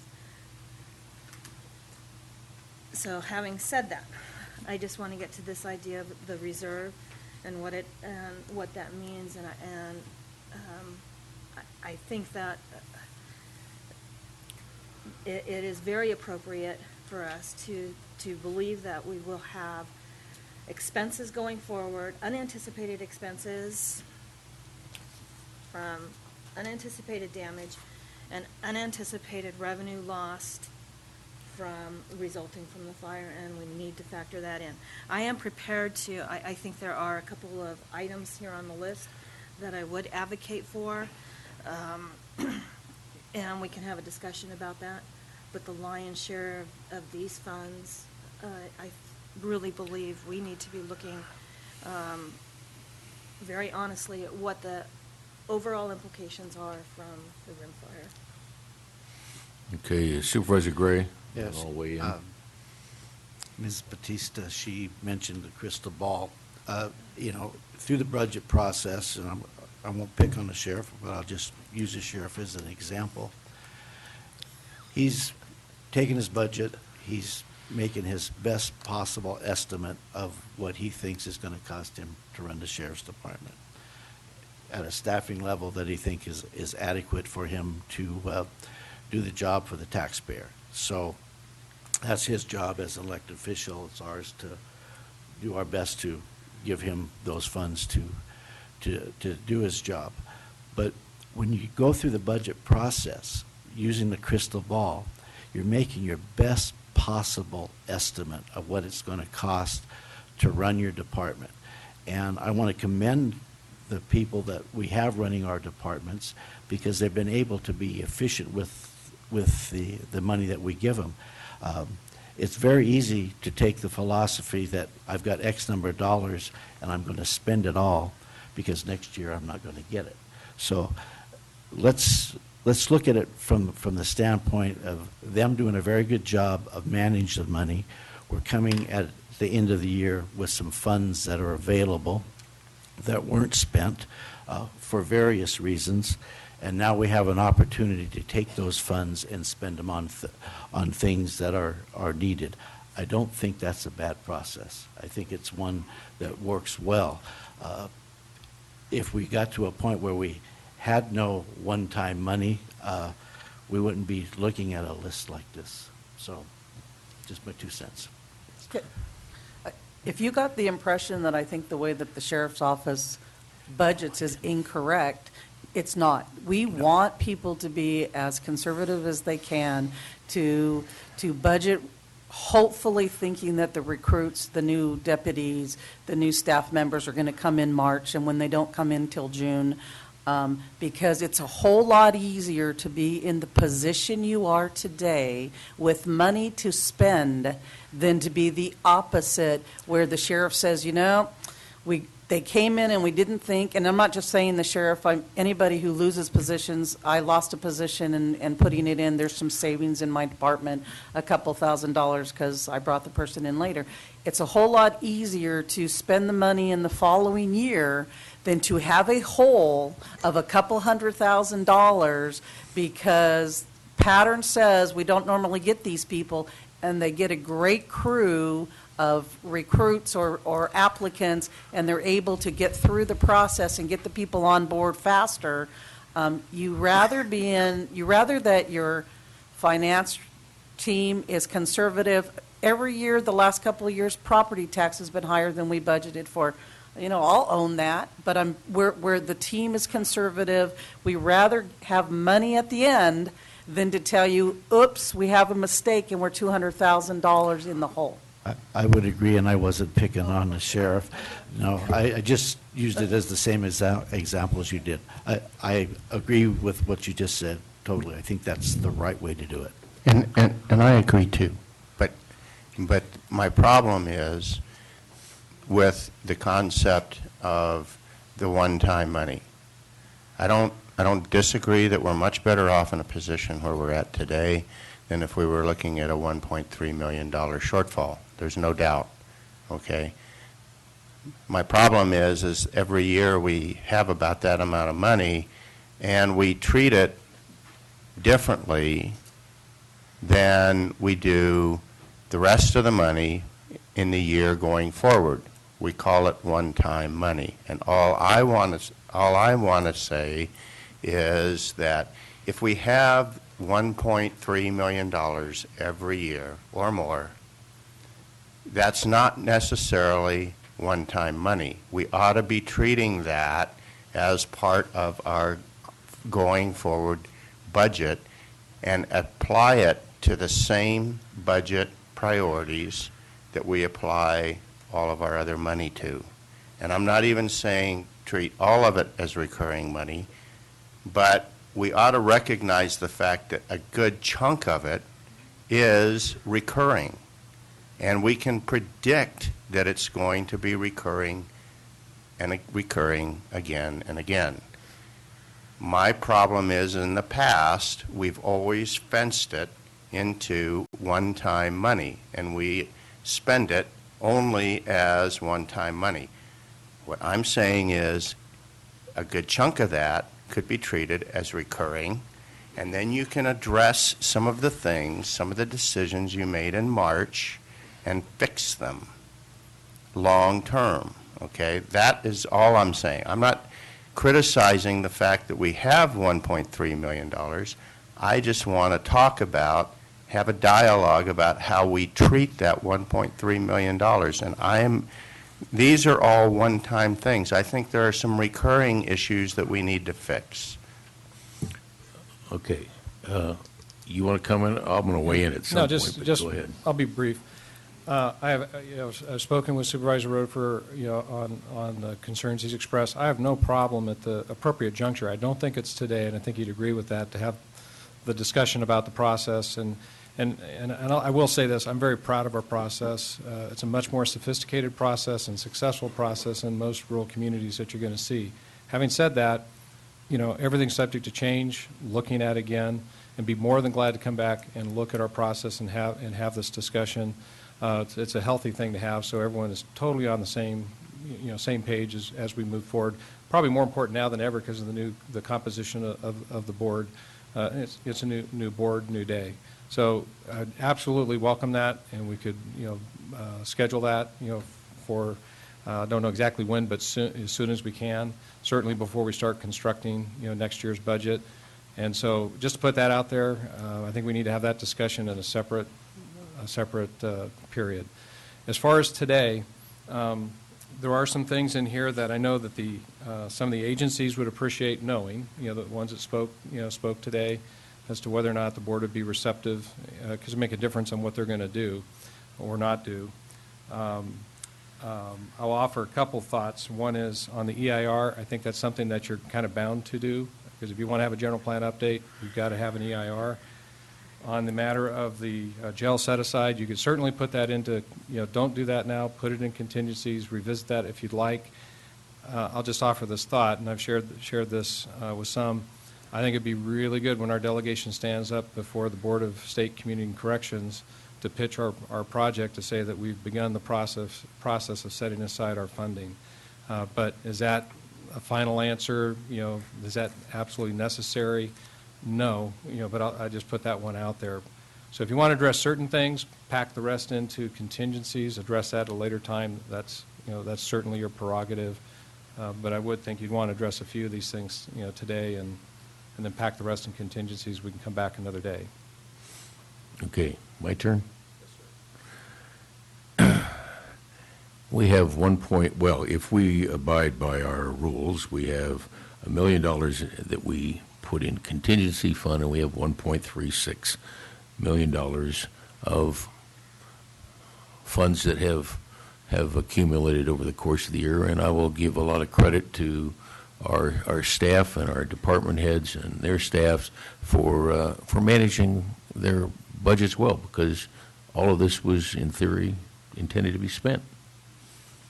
So I think there's significant things. We've managed it well. We've avoided some costs. We've been more efficient than we thought we could be, and the creative genius of the organization has done that. But let me ask you, Ms. Batista, if we hadn't had rimfire and all the associated negative impacts of that, what would that number have been? It would have been substantially more, I think you'd say. Okay. You don't have to give me an exact number, but it would have been substantially more, $1 million more maybe. Well, we need to clear up two things, because we're confusing two different little issues here. The ending fund balance for the general fund at June 30th, 13 was $3,478,118.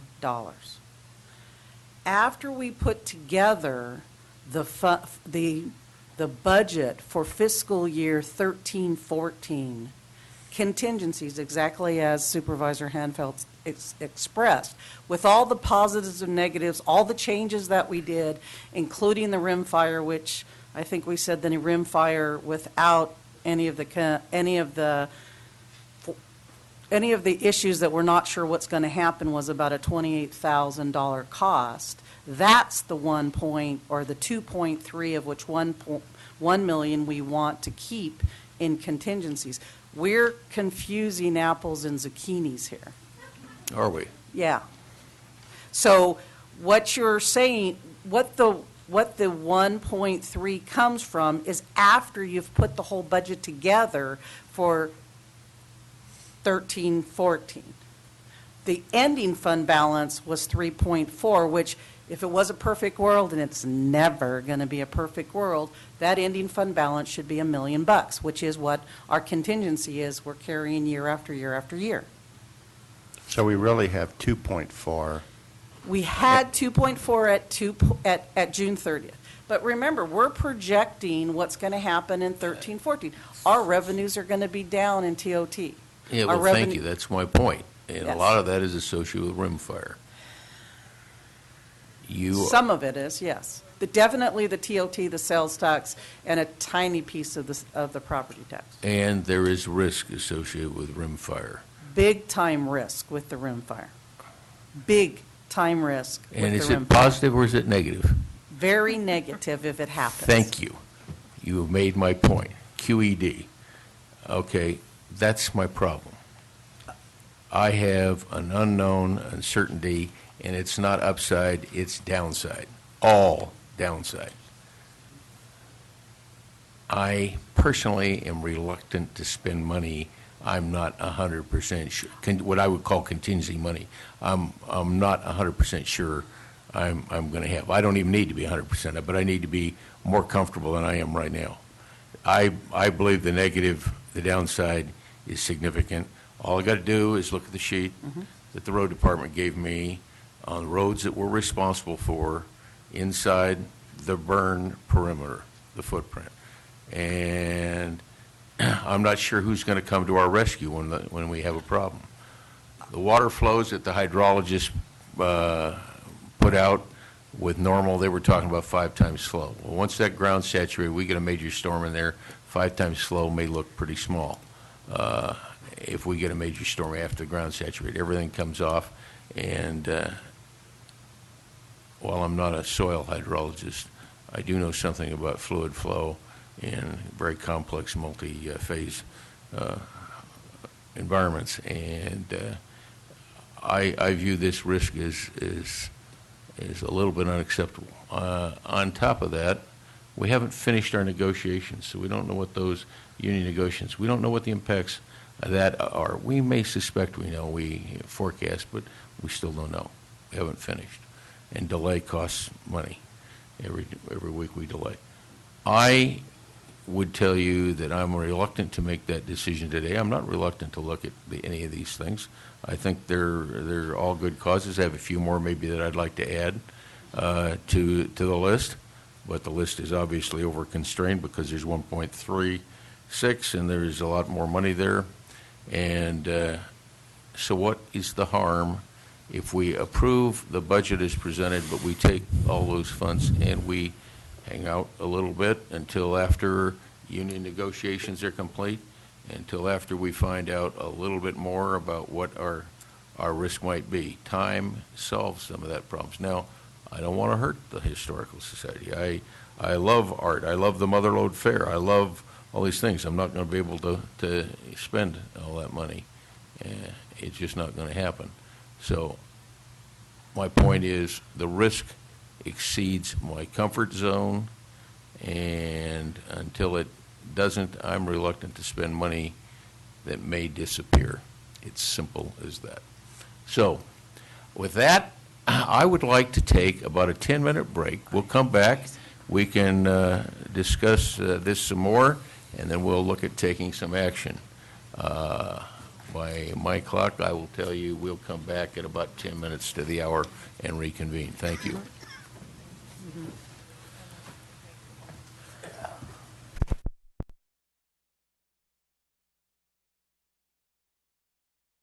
You're going to hit the light again.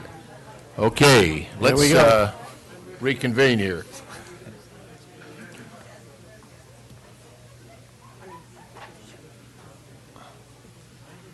We're back in session here, please. Okay, I asked a question which I guess I'd like to pursue. If there are any items on the list that become a real issue and we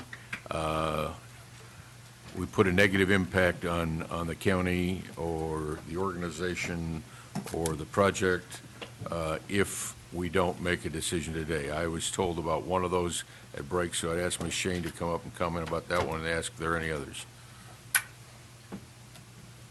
Thank you, Mr. Chairman, members of the board. I'm Bev Shane, Community Resources Director. As you recall, last month, we made a presentation to you on updating the Tuolumne County General Plan, and your board gave us direction to pursue that project. At that time, I indicated that we were working jointly with the Tuolumne County Transportation Council on its update of the Regional Transportation Plan. Both the RTP, the Regional Transportation Plan, and the General Plan will require an environmental analysis. By working together, we'll be able to pool our resources, including the $100,000 that TCTC has already allocated for its share of the EIR.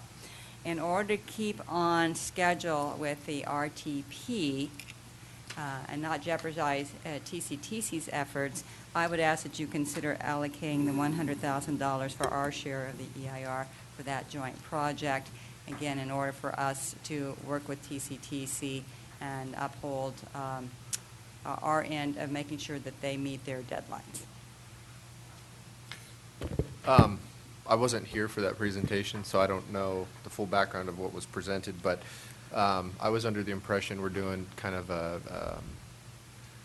I don't know what to say, integrated EIR where we're going to be doing various elements. Yes. Part of that would be what the BRAC, or whatever the new name for the Biological Resources section, which is being updated. That's true, in yes. a committee and going to be brought back to the board. So that would also be a part of this. That's right. That's important if we're going to be,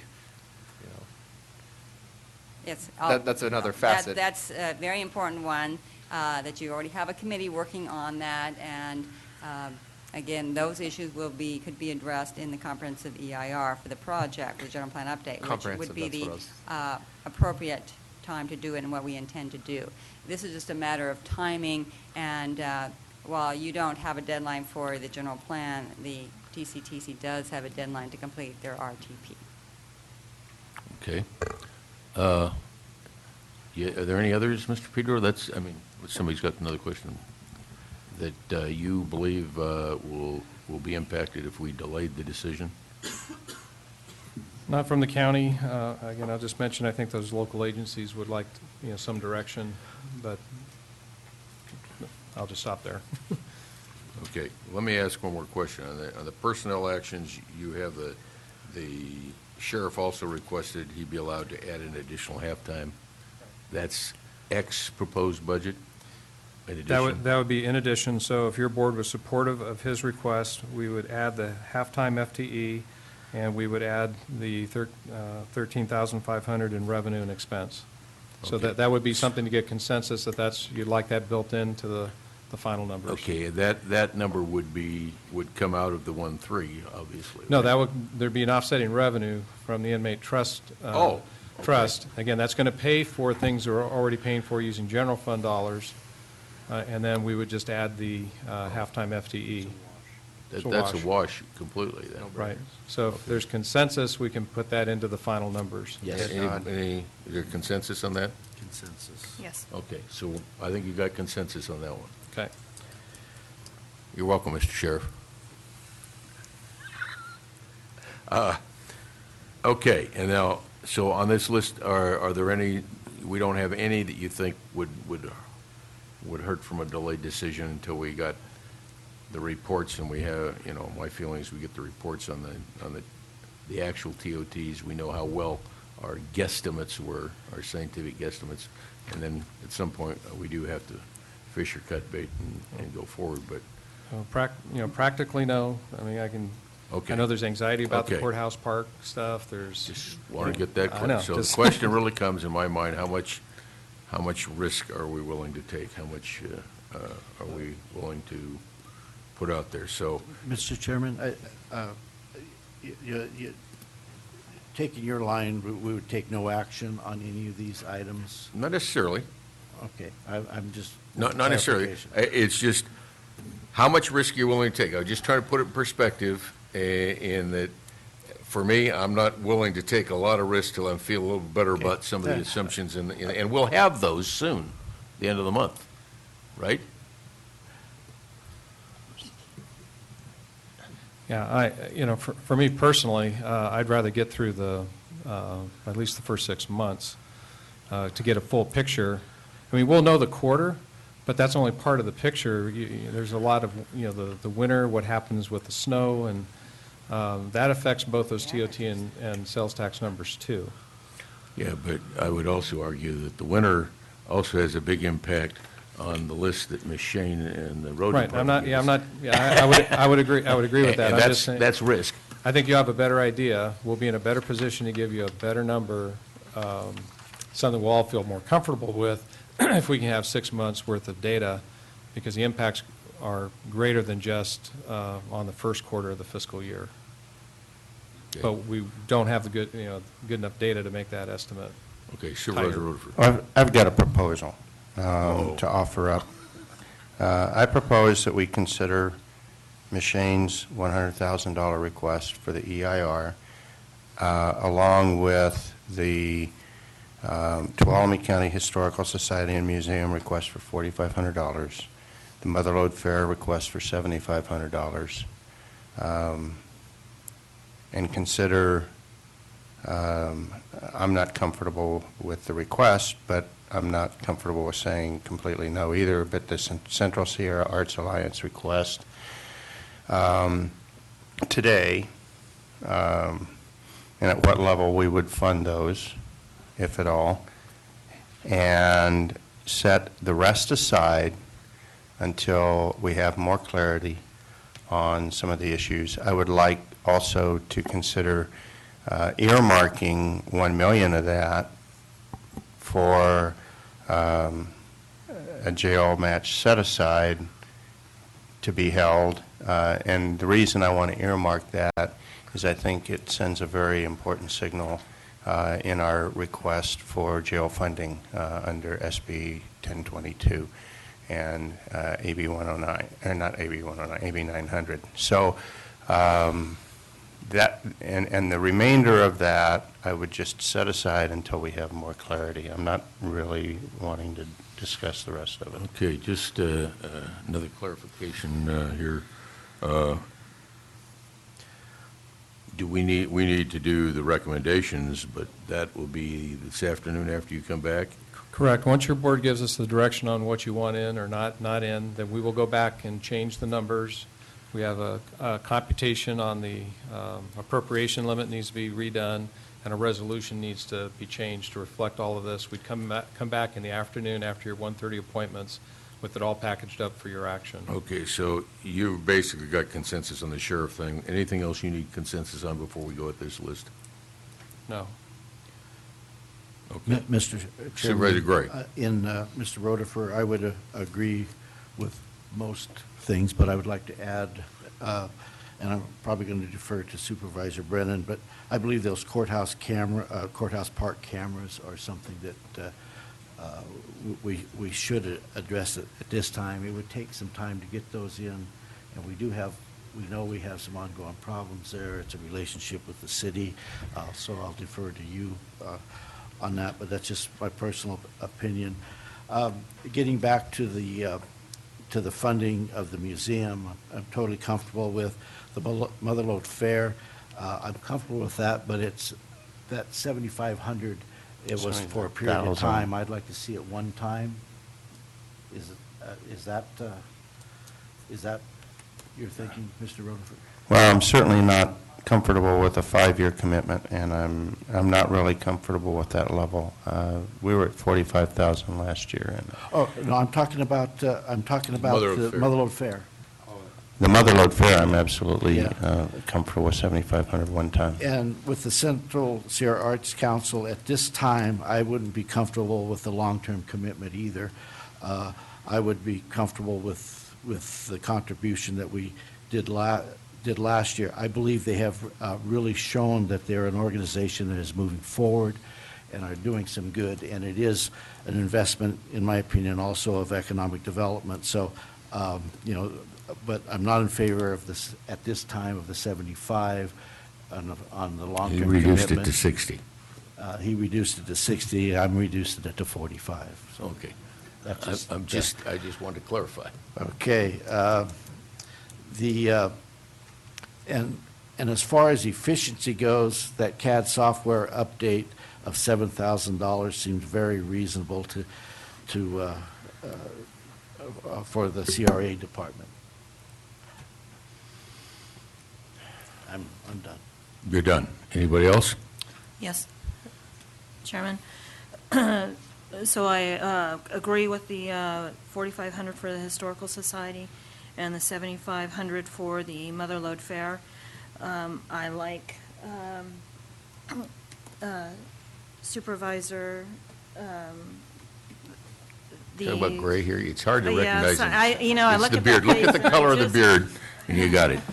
I have a mental image in my mind that's It's not me. not you. But I do like supporting the Central Sierra Arts Alliance. 75,000 or 60,000 right now, I think is a commitment that's too high. 45,000 is what was done last year. They are doing some good things. I do believe that they bring TOT into the county, and especially when we're talking about needing activities that are going to be income generating. I think their endeavors certainly hit that mark. I do want to talk about the courthouse cameras. We have been meeting regularly with the city. We have some issues in Courthouse Park, whether they're homeless issues, some illegal activity, but we've come up with what is a relatively easy fix for one-time money, installing the cameras, and then the city will be monitoring that activity and be responsible for responding to it. And so it's a fix. It is a need downtown. We've all kind of walked through there and had some, to call them characters would be polite, but we've been approached in a way, and we want to encourage tourism, we want to encourage people downtown, and we don't want to have a reputation that folks cannot move around freely in downtown Sonora without being accosted and harassed. And there has been some level of that going on, and this is an easy fix for that. And so I would really advocate that we include the cameras for downtown. So I heard from you, Historical Society, Motherlode Fair, Arts Council. I didn't hear you comment about general plan. Oh, and yes, the EIR. And you said Supervisor Gray made the CRA CAD software upgrade, but you mentioned Courthouse Park, which you mentioned. Okay. I'm just trying to get a feel for where you stand on this. Okay, Supervisor Rotifer. Yeah, I think we're getting close enough to consensus here. I'll make a motion, if I can. Well, let's see if we got any more comments. I want to make sure I hear from Supervisor Royce, and I would like to make a comment before you do that. Well, I have to forgive me, I wasn't listening 100% because I'm over here playing with a calculator and different variations of our list. And, you know, I think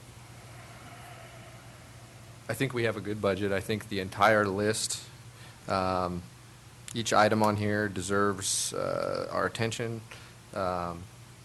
There's you know, arguments to support everything on here, but it's always, you know, a matter of priorities within our budget process.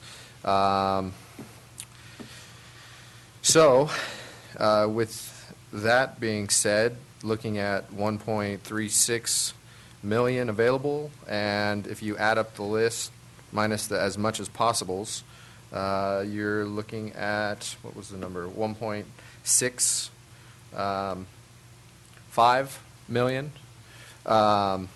So obviously we can't do the whole list, so to me it's a matter of how, like you said, how cautious do we want to be, and what do we want to leave behind, and then what do we want to cut off of here.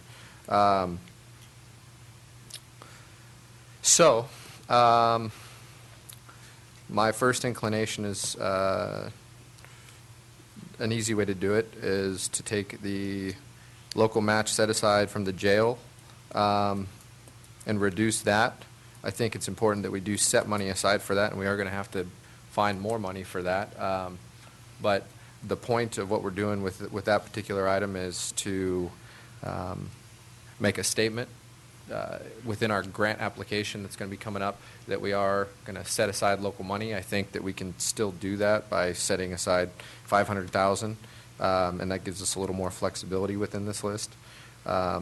I agree about the points that were made about both the Arts Alliance and the Motherlode Fair, that at this point it wouldn't be wise to commit to a 5-year or whatever is being requested commitment, but I think some level of support is okay on my part. I would agree that $75,000 is a little bit much. I do want to acknowledge I didn't support that at all last year, and I have seen good work from these folks. Philosophically, I don't agree with all of their arguments about how it comes back. I think it does to some degree. The thing I really like is the programs for kids. I think that's a good thing. I remember doing that when I was a kid. I actually participated in some of those, so I would agree with that. But we have, you know, there's so many different groups and events and things that draw people in. So I don't think it's going to make or break us, but I do want to show support to it. And so something like half of what's being requested or around there, I would support. And then the remainder of the list, you know, the cameras I think are really important. The EIR is really important. Something I don't know if I heard there being support for, but I think is important. We saw it firsthand is the EOC parking. We just went through a major emergency, and I remember, you know, pulling off I've seen the sheriff illegally parked over there, so I think we need to make sure that we have a facility where we can follow the law. So that's important. So basically, my proposal, if I was king, I would say do $500,000 for the jail, take the Arts Alliance, and do something like $35,000, and retain the rest. And I think that as far as our risk and exposure for this winter with the rimfire and road damage, I mean, we're looking at a list here totaling $14 million. We all know everything on this list isn't going to happen, but there's a good chance that something will happen. And I think there are ways that will be dealt with. One of them is emergency funds. I know that when we're on the line, we are reimbursed for emergency funds. We've had road slides before. Wards Ferry Road, how long ago was that? 2 years ago? I don't know what revenue sources we had that helped to pay for that. But I think it's not all going to come to fruition. I think this budget is taking into consideration loss of TOT with the government shutdown and the rimfire. We know that's going to be an impact, and I think that we are accounting for that. And I think it's a good budget. And so that would be my proposal. And then I think as we move forward, Supervisor Rotifer made some very good points that we need to take into consideration, and we need to have a continued look at how we come back and do this in the future before we get to this point. And as was discussed, you know, the relationship between contingencies, reserves, and one-time money need to be kind of reconciled with our board and how we process that and how we cover our risk. So I think this is a good meeting, and that's kind of where I'm at, but I'm a little bit flexible. And Okay, I'll weigh in one more time. Then I think I want to do is take these one at a time.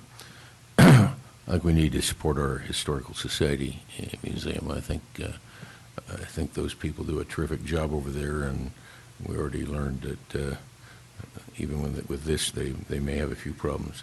I am a little concerned about Motherlode Fair. I wouldn't support them on a continuing basis until I've seen a full business plan that shows us achieving success at Motherlode Fair, long-term success. The fair has struggled for a long time with even with the state supporting it, but now we need to have a plan to make the Motherlode Fair work and work for our community, and I'd like to see that plan that makes that happen. But the fair has great value to us, and we know that, and so I'd be willing to support them. Central Sierra Arts Alliance, unless you go out and experience what those people really do, I don't think you really appreciate it. I was out there about 10 days ago, and I had lots of fun.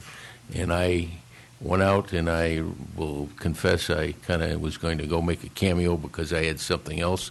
Turns out something else was delayed, so I got to hang out. And I got to sit in on some of the performances they did. I got to go in there and watch these kids making paper and block prints and having a really good time and learning a lot. And I got to see them and do the dragon on the chalk wall and things. And very frankly, I had a great time.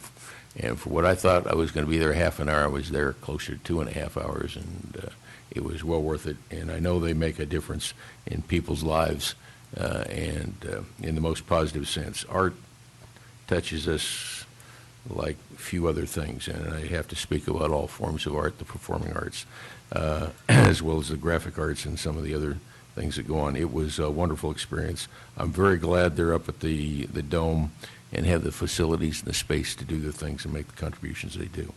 I think we've got to do the EIR prep work. We need to go forward that. It's either now or later, and delaying the schedule doesn't help us. I agree on the software upgrade in the courthouse park. I don't agree with you, Supervisor Royce, about we got by fine, and the sheriff never parked illegally. I'd like to correct that. The sheriff parked on an emergency situation as appropriate to deal with an emergency, so that was just fine. And I'd have to give the fire folks credit for that too. They parked in an emergency situation. We got by that, and if we had the extra money and to spare, I would support that. But I think before I commit to how much we set aside for the jail, I'd like to hear about the jail proposal, which we're going to hear about later today, and we must support a jail. There's no question in my mind our jail was overloaded. I read the report that the Supreme Court turned California down, and they're going to have to release up to 10,000 prisoners, 9,600 I think was in there. I heard we'll get our share, unfortunately, and that just adds stress to our jail situation. We need to support our jail, and I think the whole community needs to do that, but we need to see how we're doing and hear that proposal, and we need to do the same for the juvenile detention facility. So what I want to do is take these one at a time and either approve them today, or I don't want to take any, personally don't want to take anything off the list, but delaying a decision on these allows us to deal with our risk, but we have to be fully committed to do the things we need to do for our community and for our county. And so with that, I'll take another comment from Supervisor Gray. Mr. Chairman, I'm in favor of delaying some of this and go through what you just said. But as far as the length of delay, I think we should put some time certain that we will make a decision on these after our first quarter budget review or some time frame. I agree with you. I agree with you. That's, I agree with you. but just not leave it open forever. I agree with you. Okay. Okay.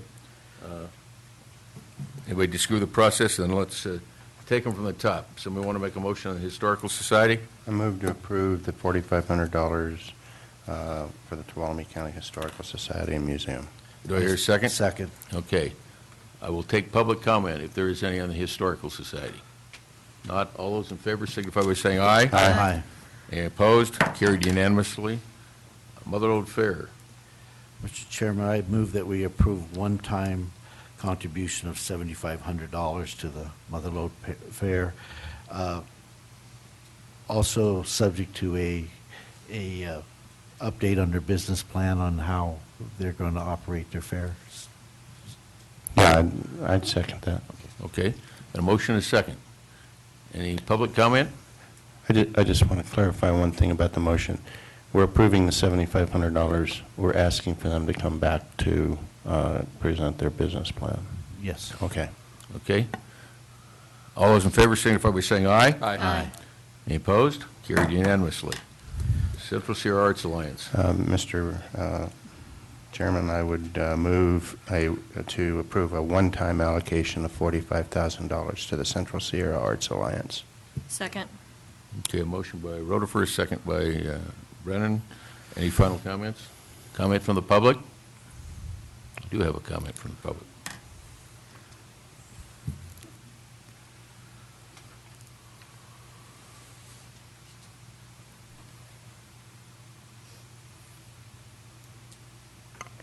Connie O'Connor, Executive Director of the Tuolumne County Arts Alliance. I've heard Central Sierra Arts a lot today. That was who we were for 43 years, and I just wanted to remind everybody that we've changed our name. I also would like to say thank you to Supervisor Rutherford for his motion, and I think the $45,000 is very fair. I would also encourage you, when this meeting is over, you have some additional information in your packet. And maybe we can sit down all together going forward to the 2014-2015 budget and take a look at some other options that might be out there for us to do this on a more regular basis. Thank you. Thank you. I might add that, we get used to names and it's hard to change them. We still call Miss Batista Miss Russell. I've even heard her do that. On several occasions. Guilty as accused. Okay.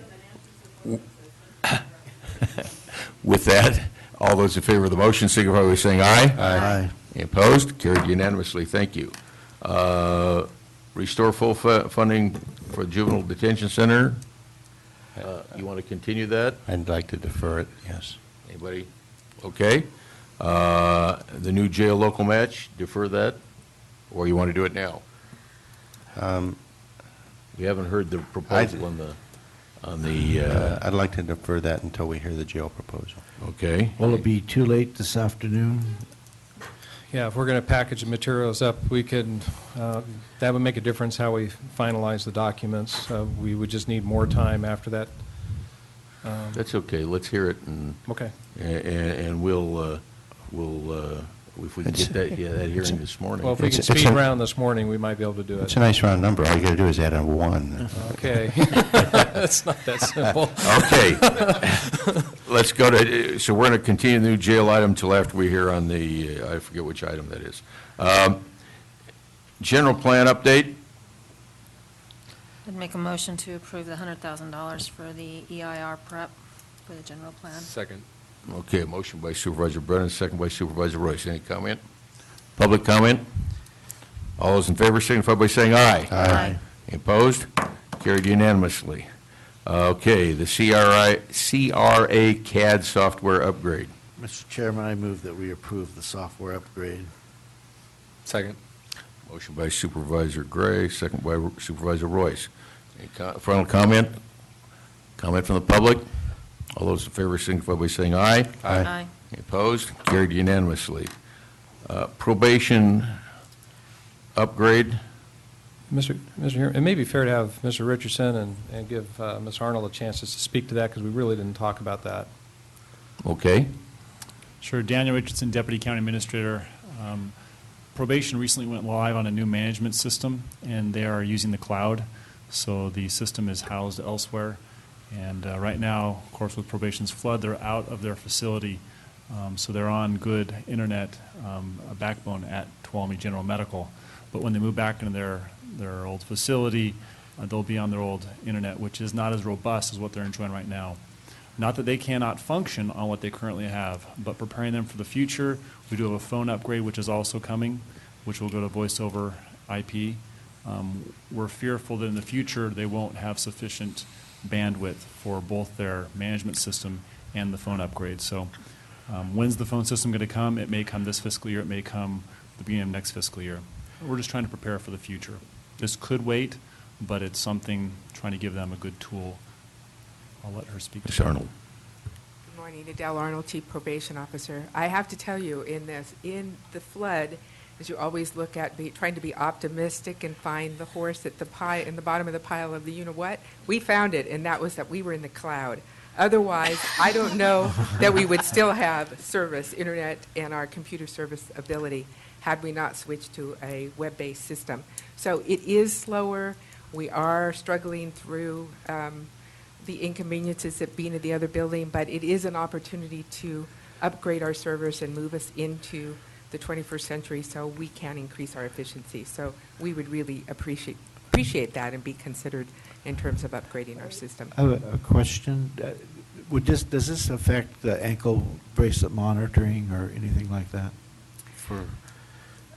That is all handled out at the Day Reporting Center right now, and again, increasing our ability and our speed. Daniel, I'm not sure that I can answer that. It is slower as far as the connection. One of the things we're doing to increase that is putting some boosters for cell phones out at the Day Reporting Center. That's being picked up in our 109 budget. But any speed increase to our access to the internet is going to help. Okay, thank you. Supervisor Royce, Rutherford. Just a question, and it's really a question of timing. Since we're dealing with things that are exigent at the moment and deferring things that we can make a decision on later, I certainly want to give you all the tools. You're doing a great job with AB 109 implementation, and we want to give you all the tools. Is this something that we could defer for a few months without impacting you, or is it something that you need to have near term? I would say that given all the needs and some of the other needs that we have, deferring a couple of months would be okay. I would like to keep that on the table and consider that discussion. very much. Absolutely, absolutely. Thank you. I'm worried about you having your head in the clouds. Let me ask the same question of you, Mr. Richardson. What he said, deferring it a couple of months from your IT perspective? Yeah, no, we can work with that. Just a note, if we were to go, via a certain vendor in town, it does take a couple of months once you make the decision to go with them for them to actually make the physical improvements. But yeah, You can be our conscience. we'll let you know as soon as we can get there, but it'll take some time. Another question, is it timely, would it be timely in that you're doing renovations to do that type of work now? Would it be less costly as you're repairing that building, or? It really doesn't matter when it comes to just fiber. There's just one fiber line they'd have to construct into it Okay. if there's not already a conduit available. Okay. Okay. So consensus to defer that one, but keep it on the list. Okay. Courthouse Park security cameras. I'd like to make a motion to approve the courthouse security cameras for $20,000. Second. Okay, motion by Brennan, second by Rutherford, I think. Any public comment on that? Oh, there is public comment.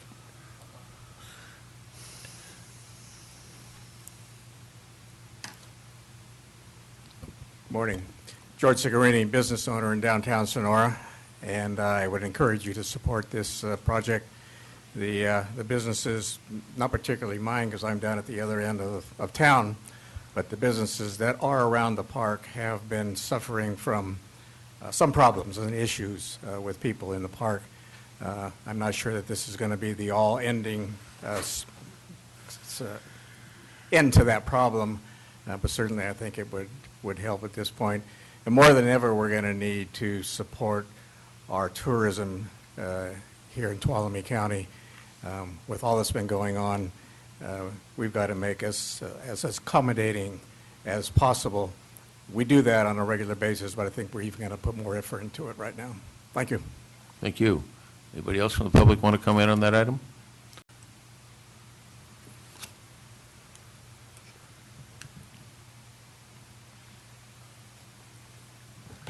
Jim Mealy, Sheriff. I just want to let you know that it's not an easy fix. Putting up cameras is not going to stop anything. It's going to make you feel good, and I'm just putting that there.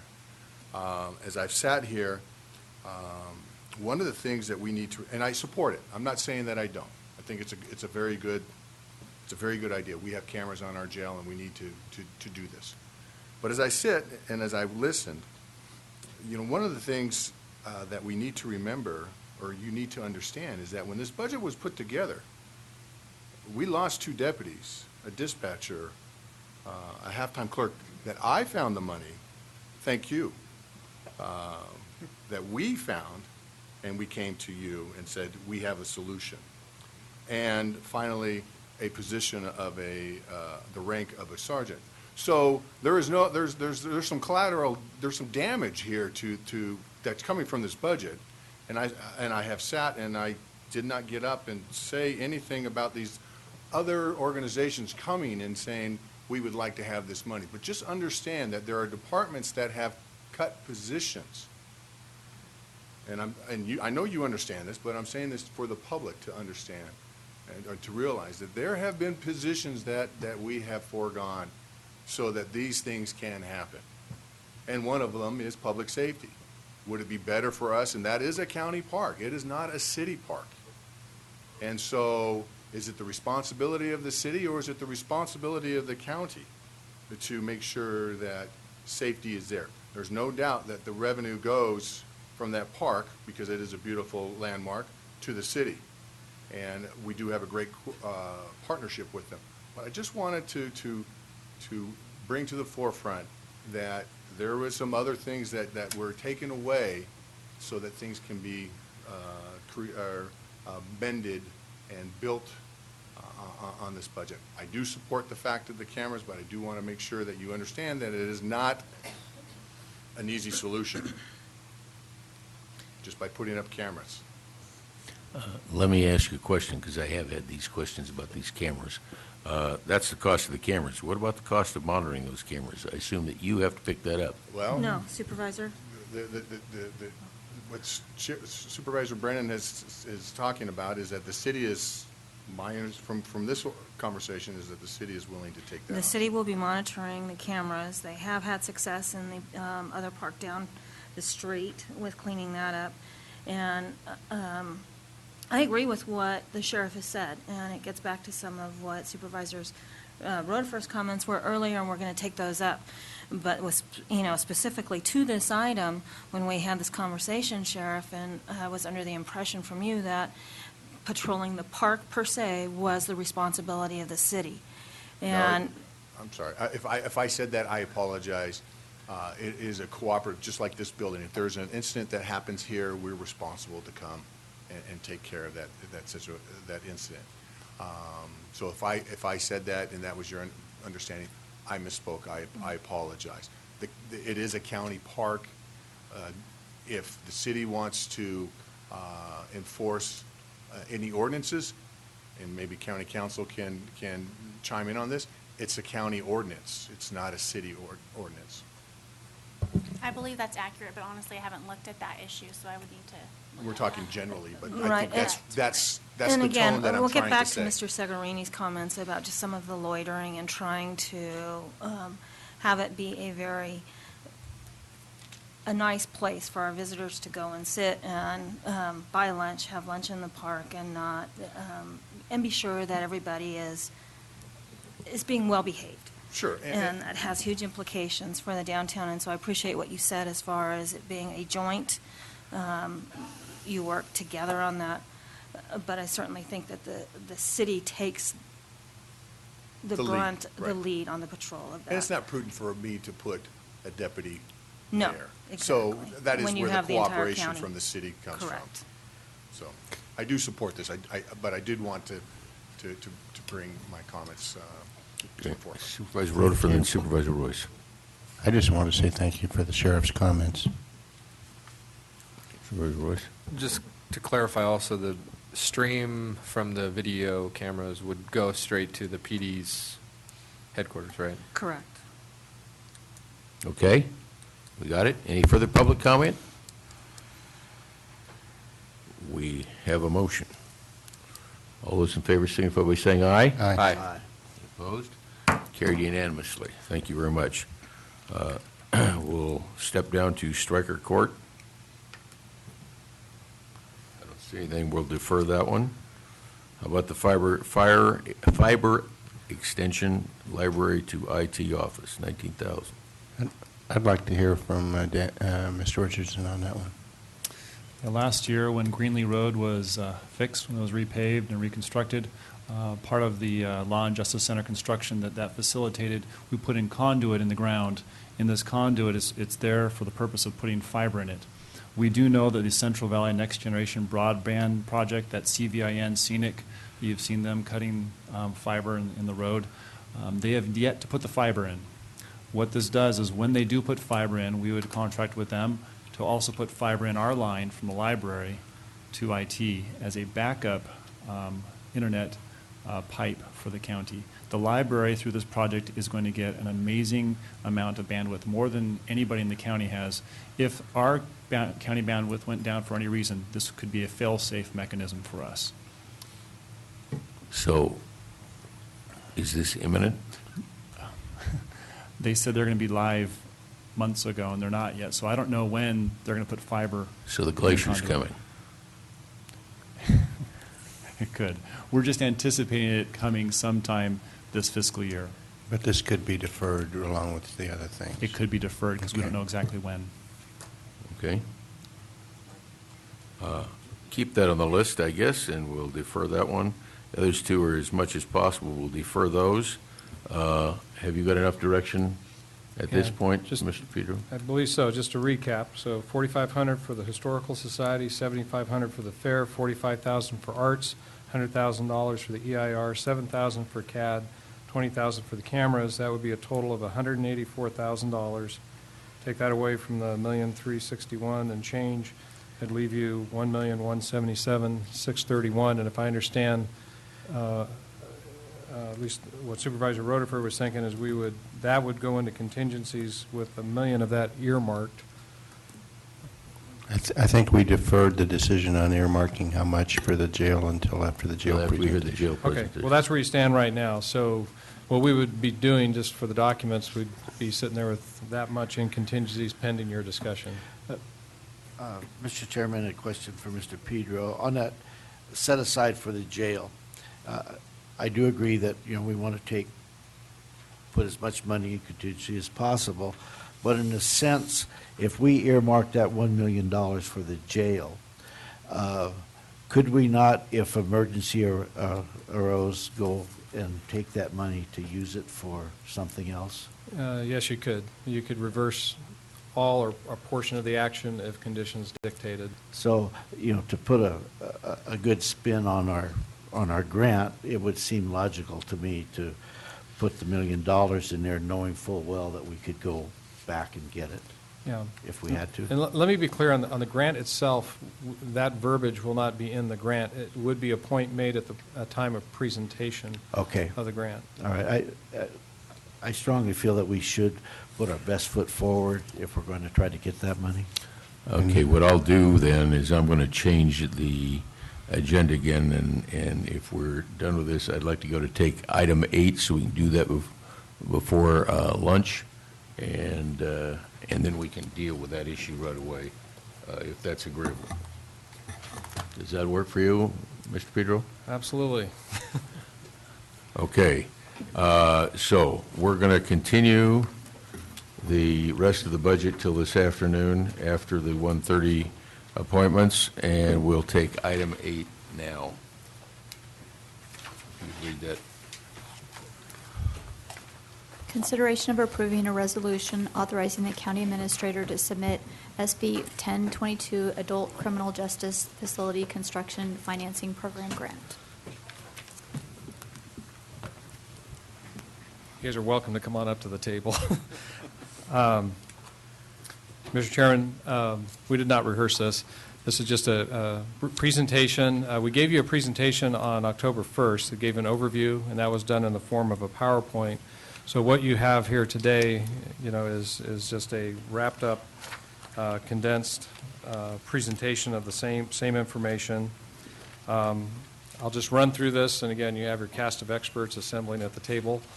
That we do have opportunity to submit a SB 1022 grant that would we potentially be eligible up to $20 million, and there's a deadline for that of October 24th.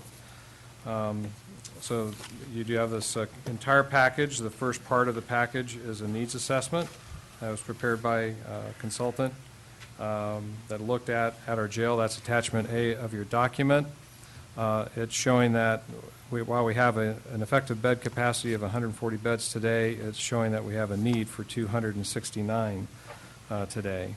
So it's too small. Our current jail is too small to meet the demands for beds.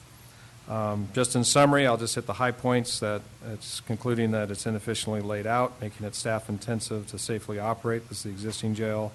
Lacks adequate space for housing inmates according to a classification system. Lacks adequate program space to best serve the inmate population, and that's a key point of SB 1022, is the program space. Requires costly, inefficient interaction with the rest of the justice system, and it's becoming harder and more expensive to maintain given its age. And just remind the board of the $600,000 that we just put aside, to just deal with plumbing and infrastructure kinds of things. The facility programming document was worked on again by our consultants with primarily the Sheriff's Department, Mo Frank from my office. The program calls for looking at the needs that exist in the jail or for the jail today. The program calls for a new jail with an initial size of 49,209 square feet, and that's 198 beds in total. And just to note that the site still would allow for additional expansion at some point in the future of up to between 80 to 120 additional beds. And as I think it was Supervisor Brennan pointed out, emphasized for us, is I think the staff's done a great job in reducing the size of this over the years. At one point with Phase 1 of AB 900, we had a building of just over 93,000 square foot. And then for the Phase 2 grant, it was shrunk down to about 78,000 square foot.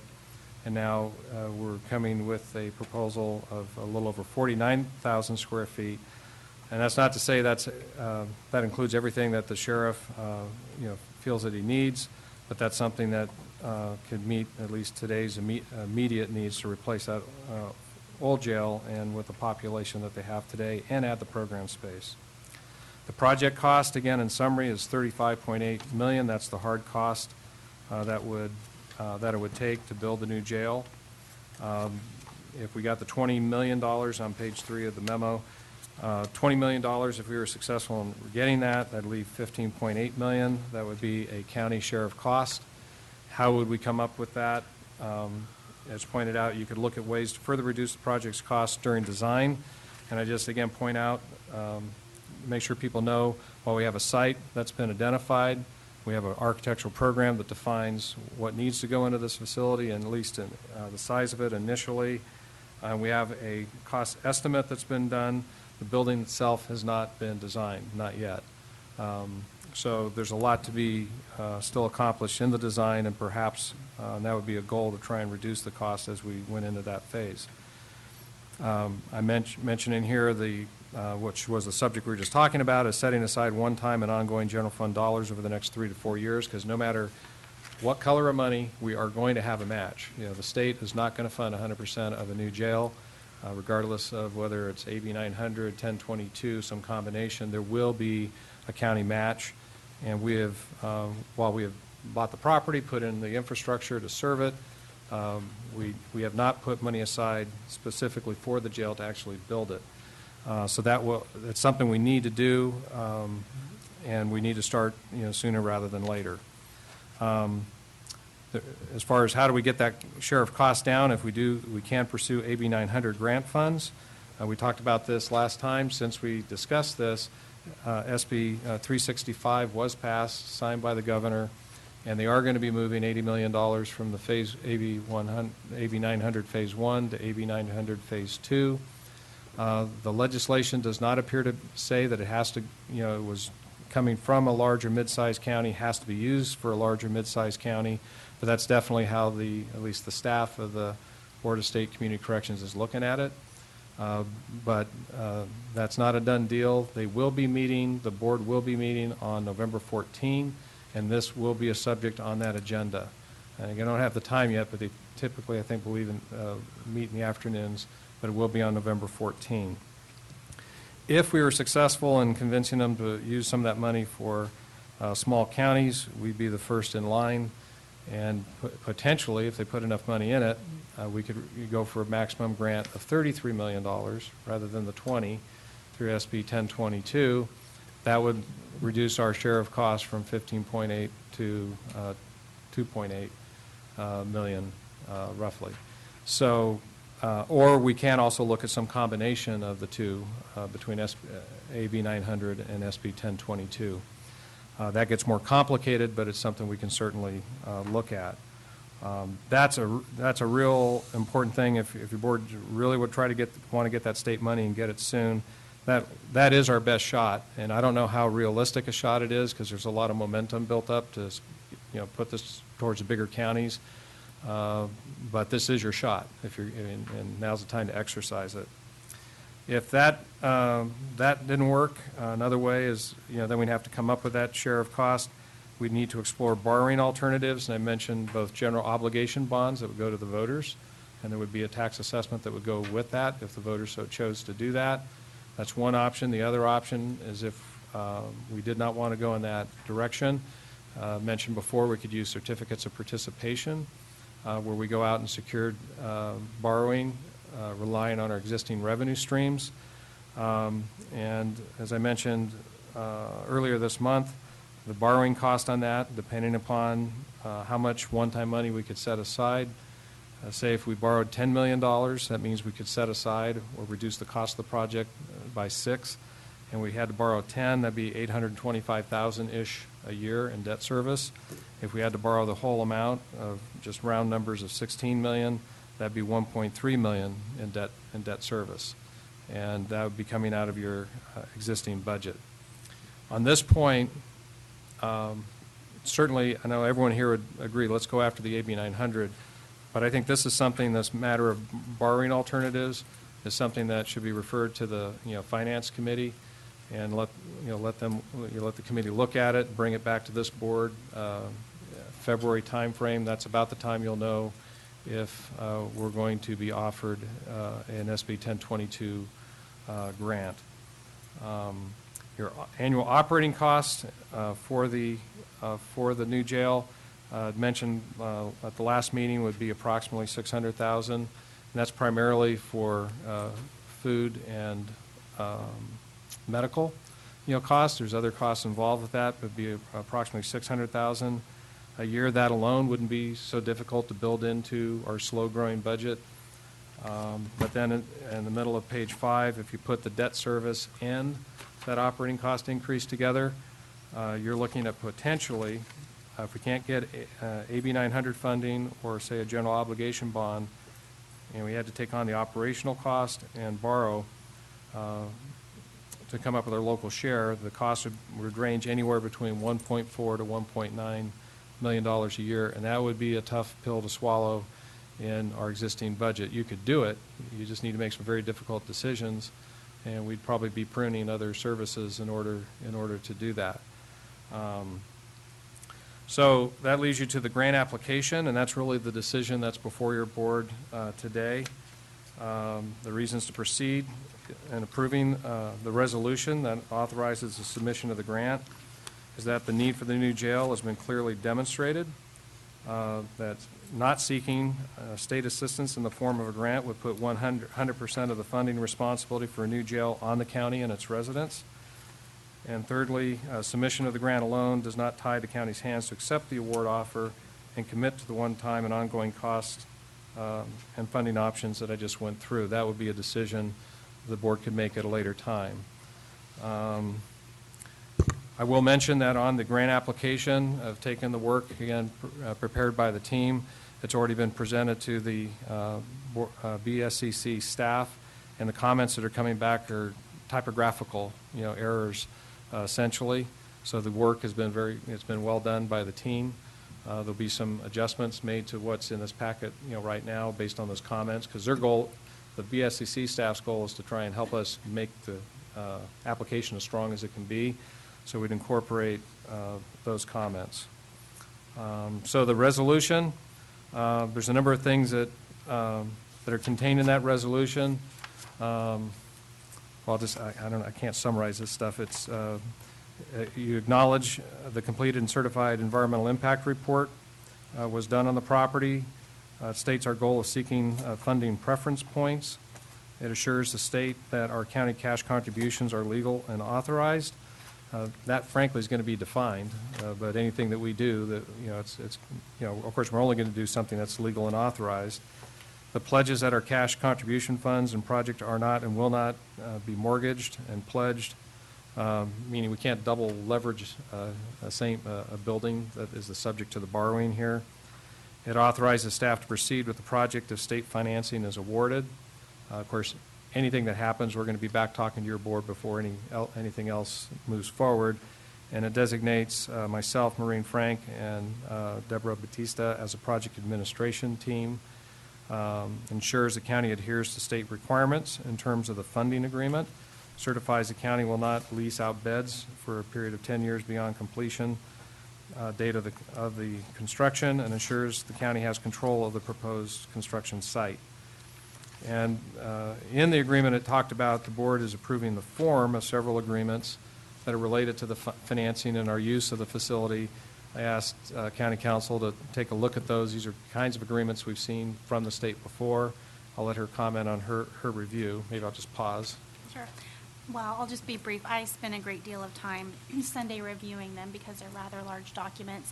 And there are things, had we had the opportunity to make some modifications, like indemnification provisions, that I would like changed. However, I understand that that's not really an option. I didn't see anything that, alarmed me to the extent that I would advise the board to not approve them as to form. Okay. And then there is a time frame calendar that's provided in the memo.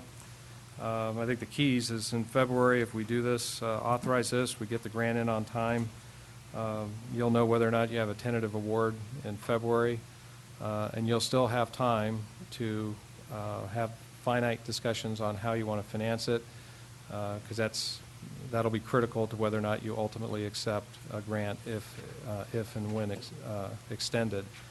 The only thing that's a little curveball on this is if we are successful with the AB 900 funding, that'll be its own separate path.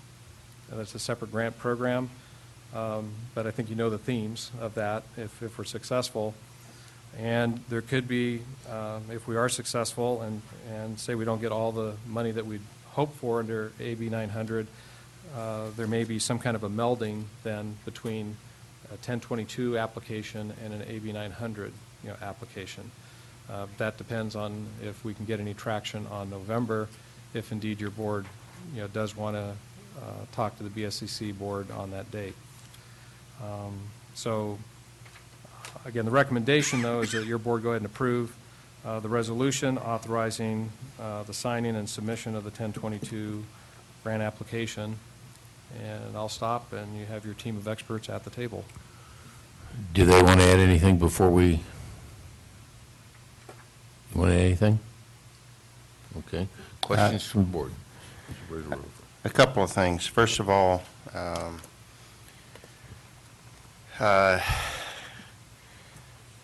it's been a long road. I just want to say thanks to the team, the three people sitting at a table, also the people that aren't sitting here, Mo and some of the other people that have been working this very, very hard, as a lot of us have. This is a very important thing for our county. We need to succeed here. I think we've done a great job putting this together, and again, thanks to you. I want to be very clear, though, with the people of the county that we have gotten from where we started, which was a much larger dollar figure, down to where we are now by doing some very good efficiencies, but also cutting out some very important functionality, long-term functionality that we would like to have in the jail. So this is only step one, okay, in my mind, because we're going to want, this is what we end up building, whether it's AB 900 or 1020, SB 1022, or a combination of them. It's only an initial step to get us a new jail facility. It is not going to meet our long-term needs in terms of capacity. Again, there is some functionality that we would like to have internal to that jail that we're accepting the fact that we're going to have it external. So I don't want anybody to think that if we get SB 1022 that we're going to abandon going after AB 900 money, or if we get AB 900, we're going to abandon going after SB 1022. We really need both of them, okay, to do the job right at any kind of an affordability index for our county. So I just want everybody to know that this is not one or the other, and even if we get both, it's not the end of the game here. This is a long-term project to get where we need to be with our jail. And again, like I said, kudos to everybody. I think the project, the proposal is very well written, and I'll be ready to support it when the time comes. Supervisor Gray. Yes, I would agree with Supervisor Rutherford's assessment there. 4 years ago, we were looking at $80 million. Now we're down at 37, but I feel strongly it doesn't fulfill all the needs. I do know that we talked about using the cooking facilities in the jail to be used with the juvenile detention center. I don't know how that's addressed in here, but I know it could be a problem. So it's not the end of the story. I think we're going to really have to do something else, but this will get us started. It'll get us on an efficient path if we can get the money. So I'm totally in support of it. Supervisor Royce? Sure. I would agree with that and also commend everybody that's worked hard to get this thing put together. On a negative note, unfortunately, I do want to address the possibility of a general obligation bond. And I just want to state, I've said this before in the past, and I'll say it again, in no way, shape, or form will I support a general obligation bond. It requires a 2/3 vote, and I think we're absolutely naive to think that that's the way we're going to pay for it. I think it's an inconvenience to the public who's already been hit in so many ways, especially in California. And I think that personally, I would want to direct our staff and also tell the public that I think we need to figure out a way if we're going to have to cover the portion that's not included in this grant application by either borrowing and paying for debt service out of our own funds that we currently have, or continue to do what we've been doing and play with the scope based on what we have. But not only would I not support it, but I think we're naive to think that it would have a chance of getting a 2/3 vote. So you may disagree with me, but something that seriously needs to be looked at. And that's it. Supervisor I was Brennan? wondering, Sheriff, did you have a comment earlier? I can wait. Okay. So I would just echo the comments in particular about all of the effort that's gone into getting this to a place that hopefully we can really see some results and get a jail built out there. I am hopeful that, and correct me if I'm wrong, will we know if AB 900 and SB 1022, what is the timeline on if we will know if those two can meld together? I think it'll be important at that November meeting, as I understand it, is whether or not they would make it available for small counties. And that's the 80 million that's being moved over. If they say no, it's going to go for the large and mid-size, then that cycle will be done. However, I mentioned at the last meeting, there's still one other small county, and the Sheriff already mentioned it. I was trying to not mention the name, but it was Amador County. They received a $22.7 million Phase 1, AB 900 Phase 1 grant. It's to be seen whether they can move forward or not. I think it's questionable whether they can, but only time's going to tell. If they don't move forward with it, we would need and go after legislation, just like SB 365, to move that money over to AB 900 Phase 2. And then, of course, we'd want it only available for small counties, and guess who would be in line to get it? That'd be us. So if not AB 900, the 80 million that's been brought over now, we could try to get that later on. Timing can be critical, though. I don't want to bog down the discussion here, but it may be that we're having to move forward with this thing, and we may not know in a timely manner to where we have to move forward before we know the outcome of that Amador money. Well, I'm prepared to fully support moving forward with SB 1022. Yeah, I'll make a comment, and then I'll turn it over to you, Mr. Sheriff. First of all, I do want to thank the team for doing what they've done. A tremendous amount of effort, and rimfire got in the way, I know that, and we still are ready to do this. For the public, this is a matter of public safety. We're in a catch and release program, and it's only going to get worse. I just told you that I saw the note that we're going to have more prisoners released. Supreme Court won't hear the governor's appeal, and we're going to get our share. The comment has often been made, the only thing worse than being in our jail is working in our jail. And that's a serious problem. We just spent, or authorized spending, an enormous amount of money. The number I remember is 600,000, something like that. 200,000, which is to move prisoners out of the jail so we could repair the jail and then bring them back. This is crazy. We're dumping money down a giant hole, a black hole, where we don't ever get it back. We're investing money in a losing cause. We have to do something. And it's not just public safety, it's the safety of our officers that work in the jail. I'm very concerned about that. And so we have to support this. This is the first step. Go ahead. I have one question. This is the first step in a long process, and we have to do everything we can. We cannot miss an opportunity to try to solve this problem. And I am optimistic we will be successful. I believe the state understands our plight. I believe we have the worst jail conditions in the state. Probably shouldn't say that, but truth is truth. It's kind of hard to hide. So we need to support this. I encourage the public to support us. In doing this, we have to solve this problem. It's just simple as that.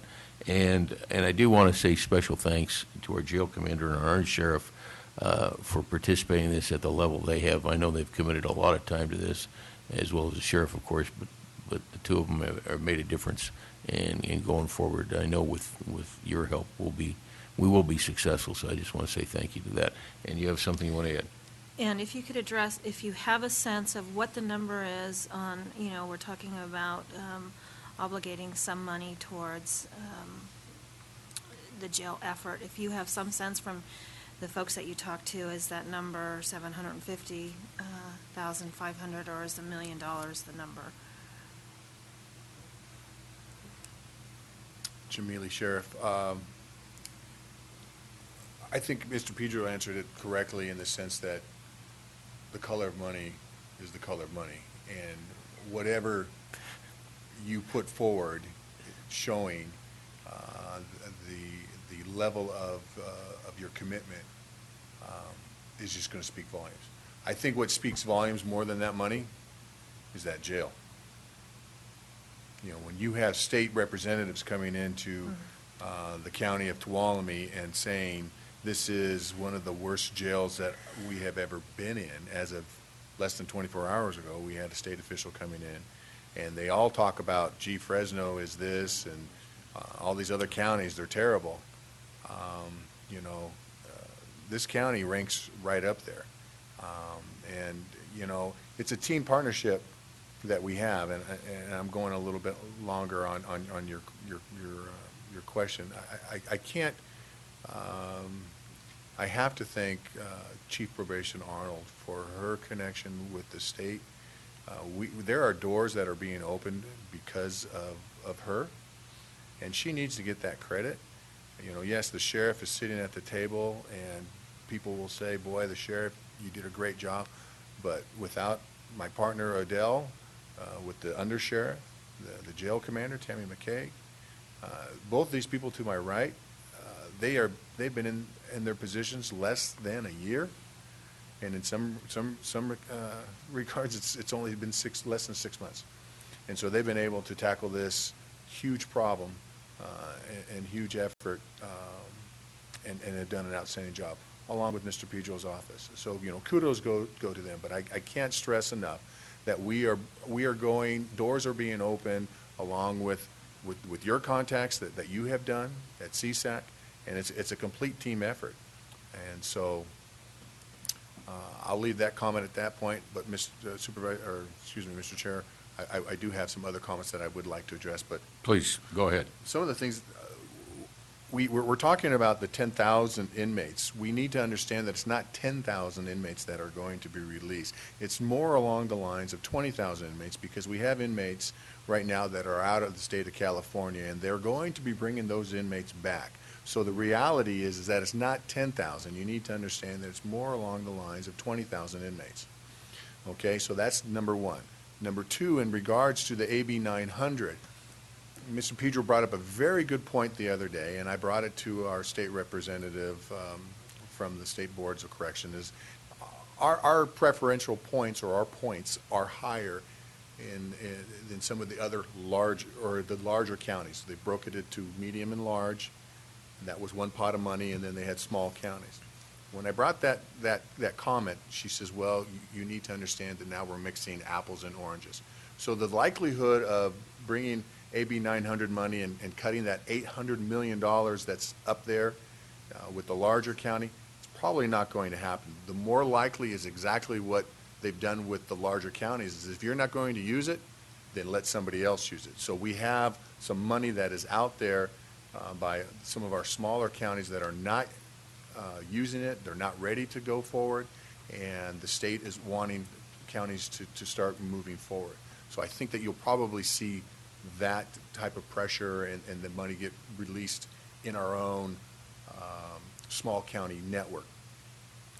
I want to stress, and I appreciate the comments from Supervisor Rodefer and others about that this is just the beginning. We can't really look at 900 and say, oh, we'll take 900 money, or 1022, we'll take 1022 money, or we have to look at is if the money is there, we're going to take it all. And I think that that's where we've made some mistakes in the past, is that we said, well, it doesn't fit our needs. Let's grab it, let's take it, and let's move forward on it, and let the state make us have to give it back. Because it's easier to say, when you were a kid, possession was 9/10 of the rule. I'm free on base here. Well, no, that argument back and forth. I'd rather have possession of the money. It's better to have it in possession. As far as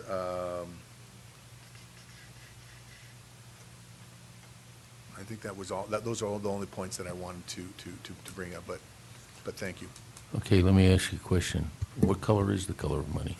It Red, black, or green? It really doesn't matter. Thank you. Okay. At the risk of getting arrested, I want to just correct the sheriff on one point. If we get the money, we're not giving it back. We're going to use it to build a jail. Thank you. Yeah, okay, I agree with that. Okay, any other comments? Let's hear from the public. Any comments from the public? Okay, I'll come back, Chair, to entertain a motion. Mr. Chair, I very enthusiastically move that we approve the SB 1022 grant application as presented by the staff. And the resolution. And the accompanying resolution, the chair to sign. Okay, I have a motion by Supervisor Roder for a second by Supervisor Royce. Any final comments? Any final comments from the team? Public? All those in favor signify by saying aye. Aye. Any opposed? Carried unanimously. Thank you very much. We're going to recess since it's noon. We're going to recess until 1:30. Did we want to address the we got to do the one set-aside? thing. Sorry about that. Okay, we're going to address the one item on the budget. Supervisor Rodefer, you got your hand up. Yes, Mr. Chair, I would like to make a motion that we earmark, understanding that it's reversible, but we earmark $1 million to be held in reserve for a county match for the jail's construction project. Second. I got 2 seconds on that. I got a motion by, I got a third second? Not, well, I have a question. I got a motion by Supervisor Rodefer and a second from your choice. We'll give it to Supervisor Brennan. And Supervisor Royce, comment? Well, for the most part, that would exhaust our available funds. And there's some other items on there. Are we saying no to all of those items, including like the juvenile? What's the plan for that stuff? Does that say cancel those things, or? No, it says we've only got, I forget what the number is. 177,631. I think This is still, a million's an arbitrary number. We may want to consider some of those other things before you just commit the $1 million. Didn't we decide that we would come back in a few, at the quarterly review of the budget? Yes. And look In at those February? things again, and then decide whether you want to We'll also know pull that whether money there's from any the- more or Does that less leave us money. time for those other? That's fine then. Okay? Thank you. Mr. Chairman, just clarification, so earmarks have me one of two things. Either we show it as a transfer out to the capital fund in that line item for a jail, knowing that it could be brought back if, something happened, or we leave it in contingencies and just verbally call it an earmark. It's clear if we transfer it, but I just need direction. What does earmark mean? I would propose, my motion would be to transfer it into the capital fund, knowing that we can pull it back out. Second, agree with that? Yes. Okay. Okay, so, And that takes a 4/5 to get it back out? No. Well, yes. okay, Just to clarify. okay. Okay, final comments from the public? All those in favor signify by saying aye. Aye. Any opposed? Carried unanimously. We now will recess at noon and return at 1:30 to hear our 1:30 appointments.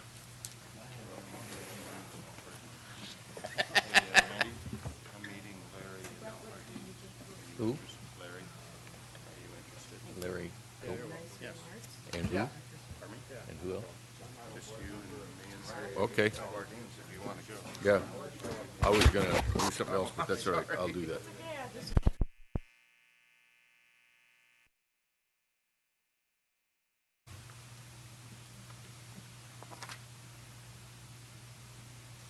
Hey, we were prompt at 9 o'clock twice today.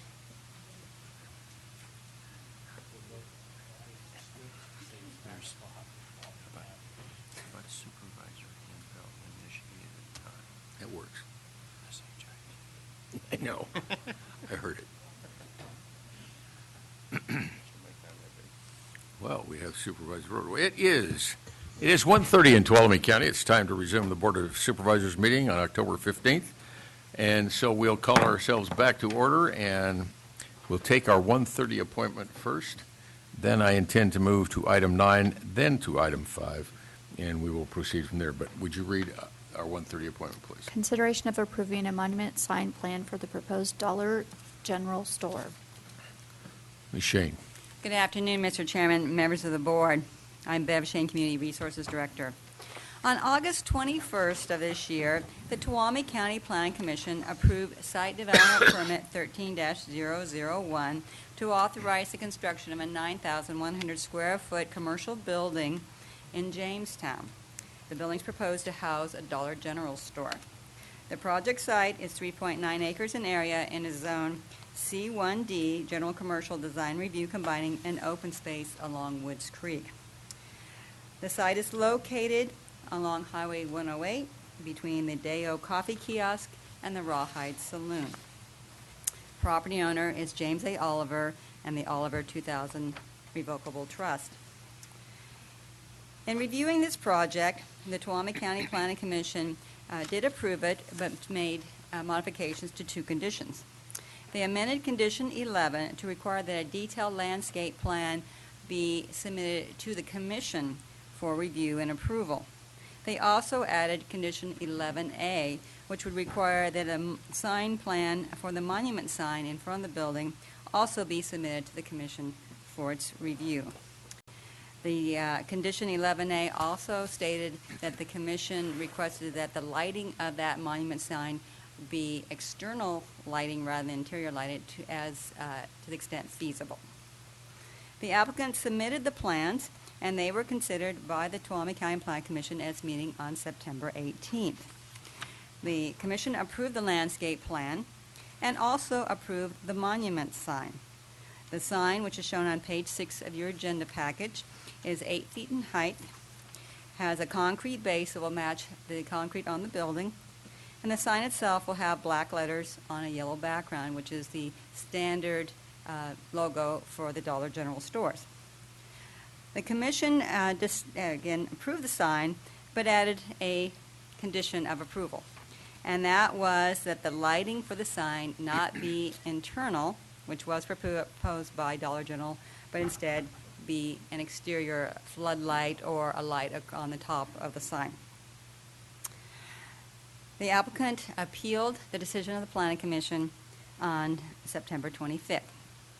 So before you today is an appeal of the decision about the sign plan, not the landscape plan, because this was not an appeal of the site development permit itself. It does not reopen that issue. This is only to consider the monument sign plan today. This project, as I said, is located within the design review area. Under your new design review regulations, you must, if you wish to approve the sign plan, make a finding that it is consistent with the Jamestown Design Guide. This is part of a discretionary entitlement, so that's why it triggers the design review requirement. You will note on page 27 of the Jamestown Design Guide, which is included in your package, that external lighting for signs is allowed. And what it actually says is plastic, interior lighted, and neon open signs may be allowed along the highway. So the Jamestown Planning Commission, in preparing these guidelines a number of years ago, made a distinction between the historic district of Jamestown and along the highway. and found that there was a difference because people tend to go a little faster along the highway, and that there was already a trend along the highway to have brighter signage. So your board can consider today whether or not you want to uphold the appeal and approve the plan submitted by the applicant, which would have the interior lighting, and that would be recommendation number 1 on those findings. Or if you wish to support the action of the Tuolumne County Plan Commission, we have given you findings under recommendation number 2. So with that, Mr. Chairman, I'll be happy to answer your questions. Okay, any questions of Ms. Shane? Can you illuminate for us? Illuminate. Internal lighting, please. No, I'm sorry, external only. But no, could you illuminate for us the rationale that the Planning Commission used to make their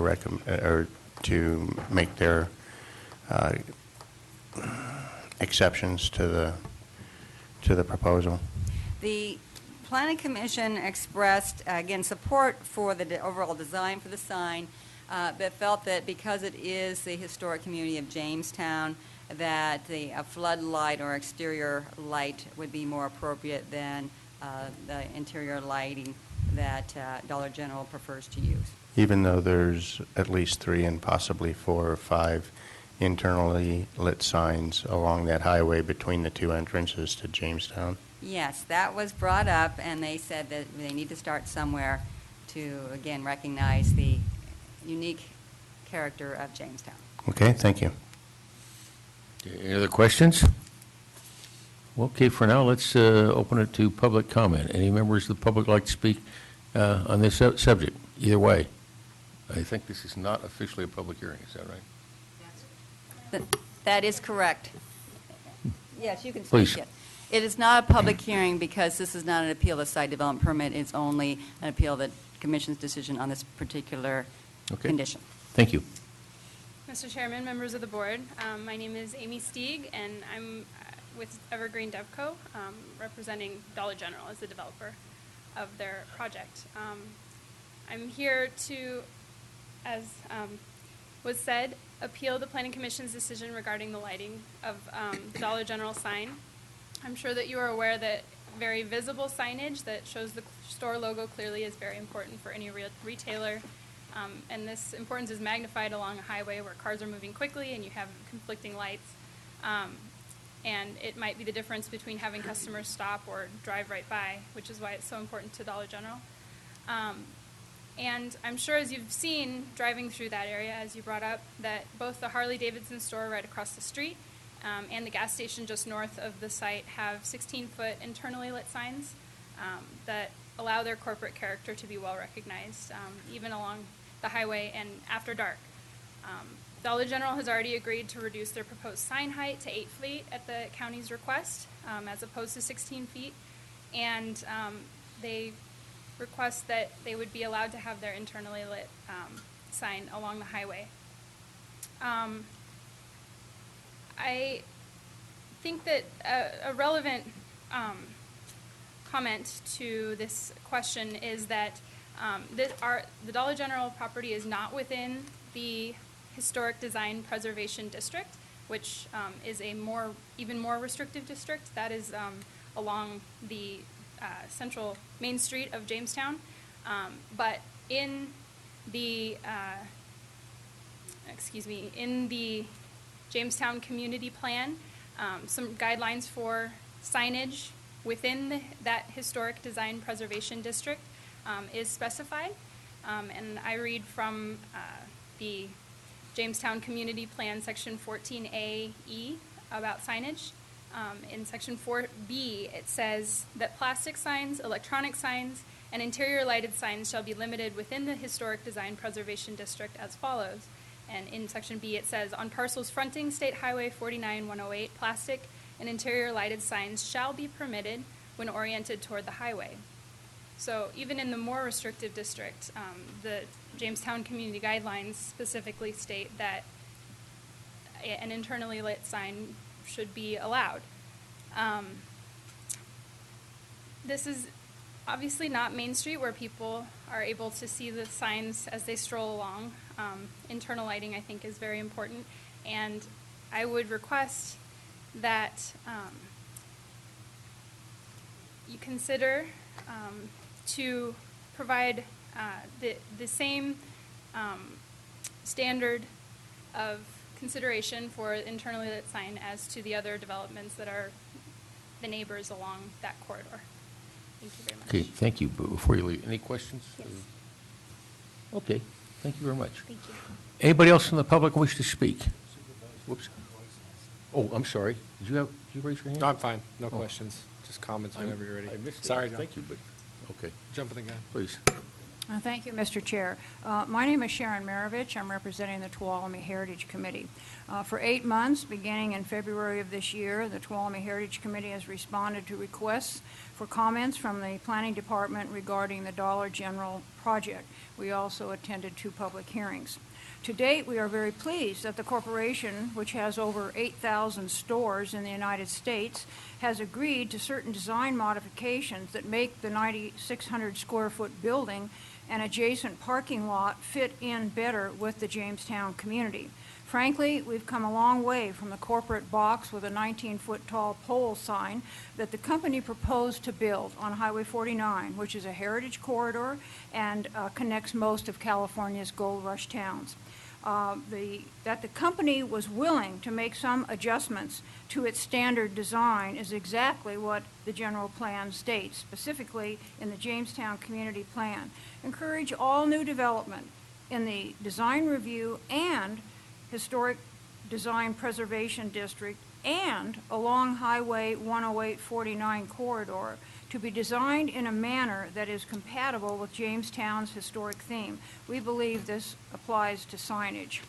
Increasingly, more large chain stores are moving into our area and proposing their standard buildings and signage.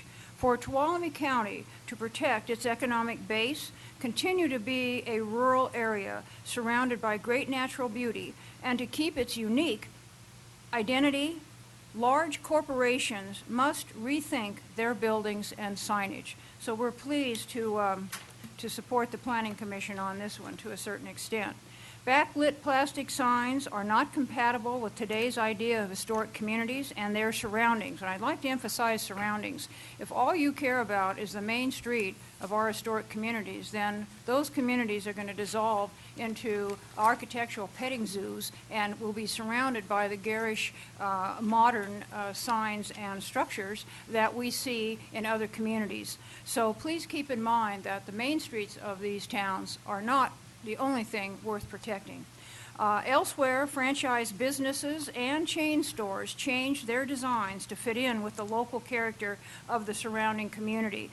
Corporate managers realize this and are willing and able to be flexible. I think you've all been to communities where the golden arches are not visible in any large extent, but rather the community has insisted that they be modified and be more in keeping with what that community is all about. The Tuolumne Heritage Committee views the sign as not in keeping with its surroundings, even though there are other backlit, internally lit plastic signs. We know that. We've seen them. And the fact that the Planning Commission was willing to say no more, that's good. Plastic signs are not mandated. They are apparently optional. And so white plastic with accompanying colors of black and yellow, and I'll show it to you in all its glory. That's it. Combined with internal illumination just doesn't fit. We have suggested a wooden sign of the same dimension, perhaps an off-white background, Dollar General lettering, and a nice old-fashioned border, even black, and also floodlights on the outside, more in keeping with what Harley-Davidson did across the street. They have a backlit or internally lit sign, and you really have to get up close to it and to take a good look at it to see, because it fits in so well. We're just asking that this thing fit in. We are aware of the backlit sign at the Harley-Davidson, and we're grateful that that company, which is very large, wanted to make a good impression in Jamestown. We've come a long way in the design of this store, and it would be a shame to let the company's corporate managers dictate that an inappropriate sign be there. After all, the sign is not the only store identification. I think it's at least one, but I think it's two large Dollar General signs are on the store's canopies. They will be hard to miss. Getting cars off the highway and into the store's parking lot can be accomplished just as well with a sign that fits into Jamestown's historic ambience as one that is a modern style, more adapted to a strip mall. That concludes my remarks. Any questions? Thank you very much. Anybody else in the public like to speak? Okay, bring it back to the board. Supervisor Rotifer. Yeah, I appreciate the feelings on both sides. I've actually driven that road several times in the last 3 or 4 days in daylight and at night. Quite frankly, the sign, the internally lit sign, is not optional. As Ms. Maravich said, it's permitted in our design guidelines. So what we're being asked to do, if we uphold the Planning Commission's findings, is really to override our own design guidelines that are published. And given the competitive nature of business and other things, I don't know why we would single out Dollar General in this situation. I'm very concerned about maintaining, preserving the historical nature of our communities, and Jamestown in particular, since it's in my district. But I just, the highway is a distinctly different atmosphere than Main Street of Jamestown. And I think the precedent is already out there on the highway. Clearly, there's at least 3, and there may be as many as 5 internally lit signs between the 2 entrances to Jamestown on 108. I don't know. I need to have a better reason than has been presented to say that you can't have an internally lit sign. Our own guidelines permit it. So that's me. Supervisor Royce? Yeah, I would agree with what Supervisor Rotifer said. I appreciate your comments, and I understand your concern, and I, too, want to value our historical character, but you're talking about a piece of property in between the Whistle Stop and the Rawhide, and it's off the highway. I'm embarrassed that our board has to look at this, that the Planning Commission made that ruling. It's not 1848 anymore. We have a future as well as a history, and we have to be concerned with both of those things. And the sign that's being proposed is not unreasonable. I think they've taken into consideration a lot of comments and are making it something that isn't obtrusive beyond what's already there. And so I would simply make that case. Supervisor Gray. I think that, if I was the developer looking at what I had to do to put this project in, and I looked at the guidelines that we had established, and it said that I could have a backlit sign, and I proceeded with that process, and for us to come back at this late date and say you can't do it when our documents, as Supervisor Rotifer presented, says you can. So I think this is the wrong time to say no to a backlit sign on that piece of property. Our guidelines say that we can have them, so. Anything on that? Okay, I guess I share the same thing. This is 108 where we already have this existing. It seems to me like it's singling them out and being unfair about it. 108 is a different environment. I share that comment than Main Street. So I'm having a little problem with that. We're not going back and putting gas lights up, so I think we need to support the right thing and be fair. So if the Chair would entertain a motion. Yeah, since it's in my district, I'll stick my neck out. Mr. Chairman, I move that we approve the appeal and the monument sign plan as requested by the applicant with the following findings, A and B. Second. Okay, a motion by Supervisor Broder for a second by Supervisor Royce. Any final comments from the board? Public? All those in favor signify by saying aye. Aye. Any opposed? Carried unanimously. Thank you very much. I have a request, and I'd like to honor that so some of our valuable employees can get back to doing important things. I'd like to go to item 9, please.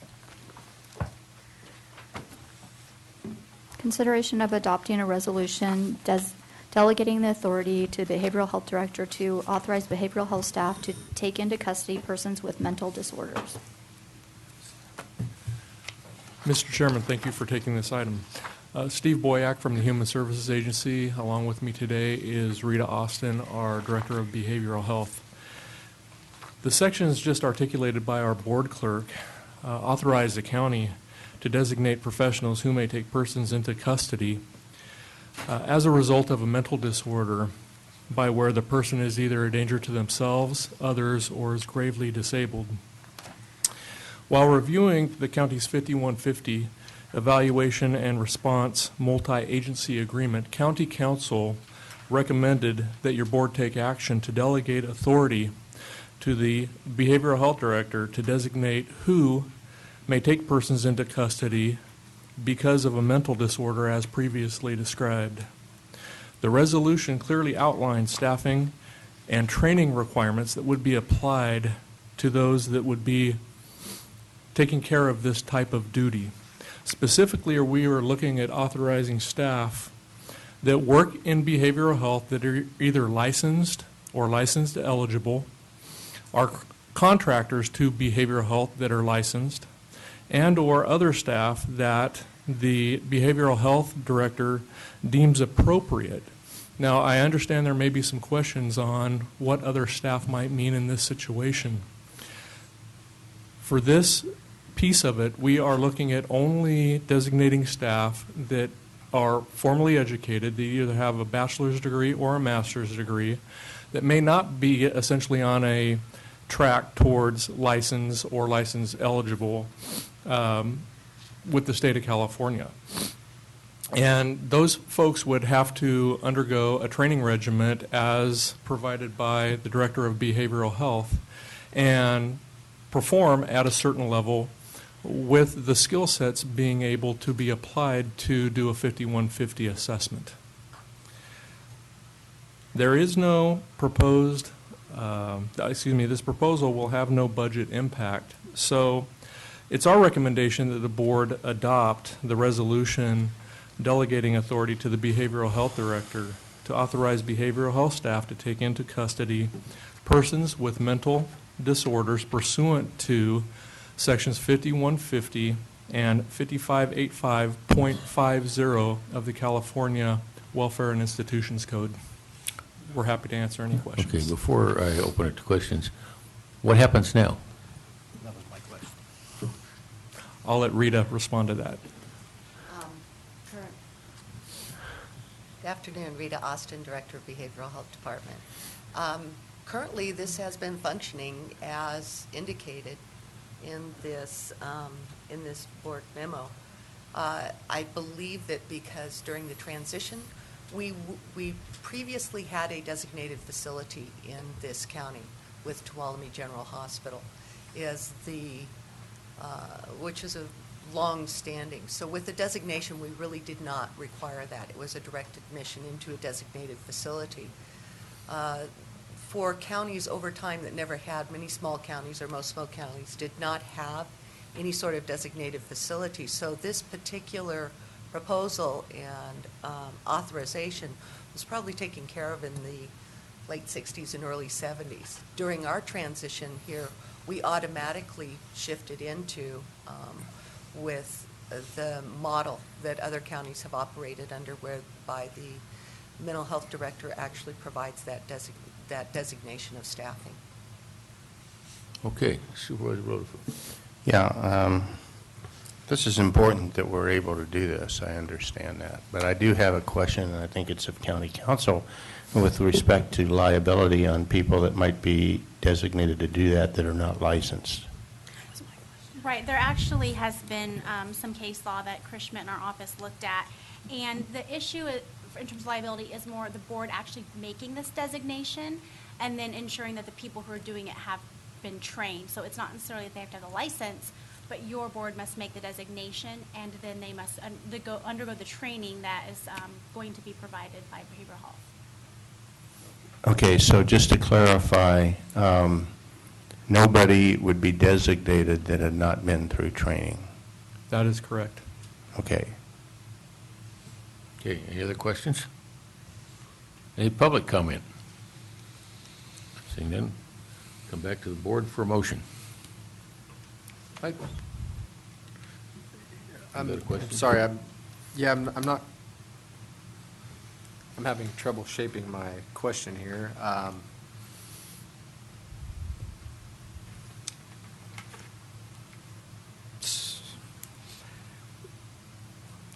Hi.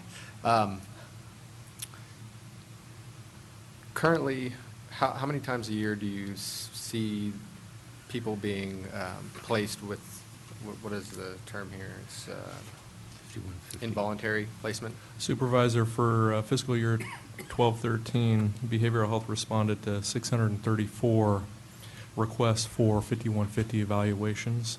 Of that 634, 217 required in-placement psychiatric hospitalization. So, couple a day. And how many people, by taking this action, would be approved to make that determination? How many individuals on our staff would have that authority?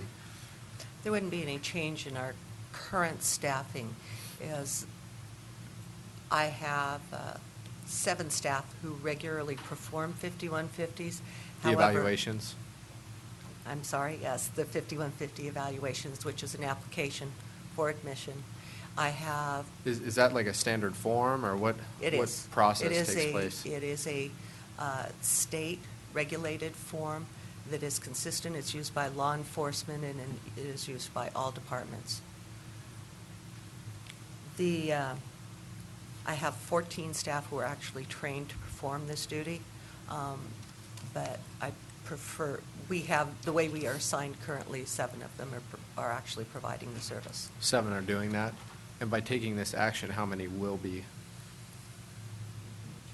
I don't necessarily think, Supervisor, by taking this action, it's going to change anything that we've already been implementing. It's just going to authorize it, so it's creating that's all it is? It's going to memorialize the board has taken action pursuant to the code sections identified, delegating authority to the behavioral health director to do what she's already been doing. Okay. That helps a lot. And then just the last question regarding this, just because anytime you're committing somebody against their will, I just really want to think through it. Do you ever have, is there a process to protest that? What happens if somebody is, just really upset and they go through that process, but... I can speak to that. There is a process. So when someone is placed on an involuntary hold, they have access to an attorney to do what's called a writ of habeas. And when we had the psych unit in our county, we actually had hearings pretty frequently at those units.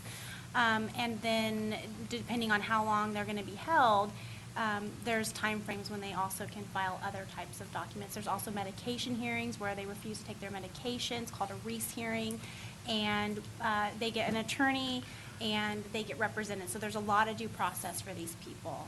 And again, when we had our hospital, our office routinely handled those matters. Good. Thank you. That helps. I was imagining, like the Okay. one flew over the cuckoo's nest type stuff. So. Okay, with that question, the chair would entertain a motion. I'll move on the recommendation. I'll second. Okay, motion by Royce, second by Gray. Any final comments or questions from the board? Public? All those in favor signify by saying aye. Aye. Aye. Any opposed? Carried unanimously. Thank you very much. Thank you. We'll move to item 5, please. Mr. Chair, due to government Code 87-100. I need to recuse myself because I participate, alone with the CDBG revolving loan fund for my business. So even though this doesn't apply to that specifically, I want to be consistent. Okay. Okay, I'll read it. Consideration of approving a selection of projects for the 2014 Community Development Block Grant application. Mr. Chair, members of the board, I'm just going to serve this up for Terry. But at your last meeting, we talked about the projects that have been submitted and evaluated by a rating team, and your board kind of got down to a short list of things that you wanted to try and address with a concern about another, but those areas of priority were TUD's proposal, the Tuolumne Sanitary District's Technical Assistance Grant, money for food bank, money for the housing stabilization, and if there was a way to do something for Meals on Wheels as well, that was kind of the task.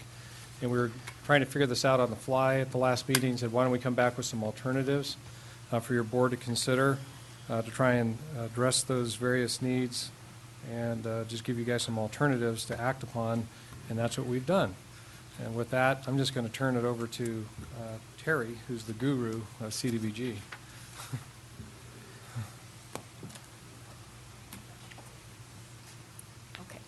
Terry Cox, Cox Consulting.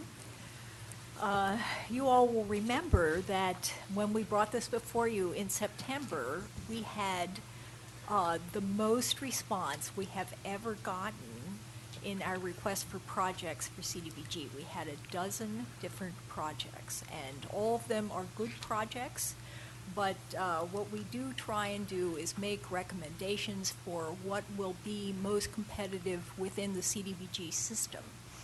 So the recommendations that were made to your board back at that time reflected the most current information about what would be the strongest projects.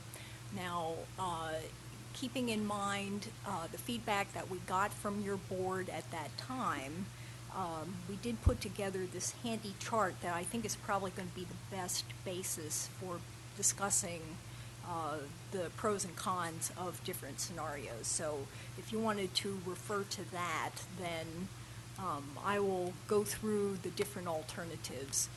There is one item that was not put forth on this chart about Meals on Wheels that has come up subsequent to when we did the memo, so I will just add that in as we discuss the various alternatives on the chart.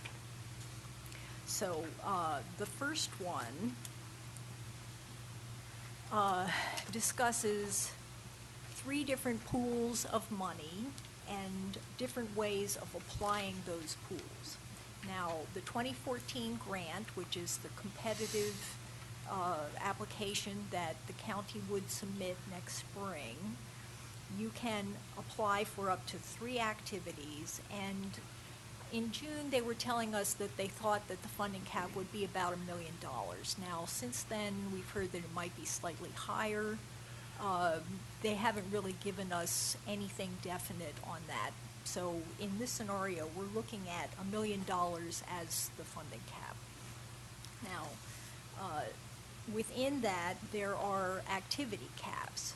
So the TUD proposal was recommended at $900,000, and the Tuolumne Sanitary District Technical Assistance Grant was recommended at $100,000, which is the maximum for TA grants. That gets you up to $1 million. Now, to address the other activities that the board was interested in funding, there is another way to do that, which was developed about 2 years ago. They call it the waiver. A waiver is a way to do a standalone project using the county's program income reuse funds. The reuse funds are money that derives from repayments off of previous county loans for either housing rehabilitation or for small business. Now, you can do up to 2 waivers at a time, maximum, and they can be for any amount that you happen to have money available for. Now, the $800,000 figure is recommended because that will bring the balance of the county's reuse account down to the limit that the state is recommending at this time. You all adopted an update to your program income reuse plan in September. It says in that plan that the maximum that you will maintain at the local level is $500,000. Now, the state has not come in to enforce that just yet because these new rules took effect just about a year ago now. However, it's coming, and so you're going to need to drop that balance regardless. Now, there is another component in the equation, and that is about what they call the over-the-counter program. That's the large economic development grants to the county. Those in turn are loaned to a private business that makes repayments back into your reuse fund. So there is a proposal that's been initiated for the Rush Creek project. It would be a $3 million request to the state. This award, however, would be reduced by the excess amount that's in your reuse account. So the first scenario that we have presented to you drops your balance down to that required $500,000. So we use $800 out of your reuse account. Then we go for the maximum on the Rush Creek project, which is $3 million, and then the maximum in the competitive portion of the 2014 grant. Now, this gets funding for the food bank. It gets funding for housing stabilization, which is actually, in this particular case, it's the homeless piece that's being addressed by this. CDBG, in one of their other fine points, they do make a distinction between homeless services that are provided to people who are currently homeless and services provided to people who are at risk of being homeless. So this is the homeless piece that we're referring to here.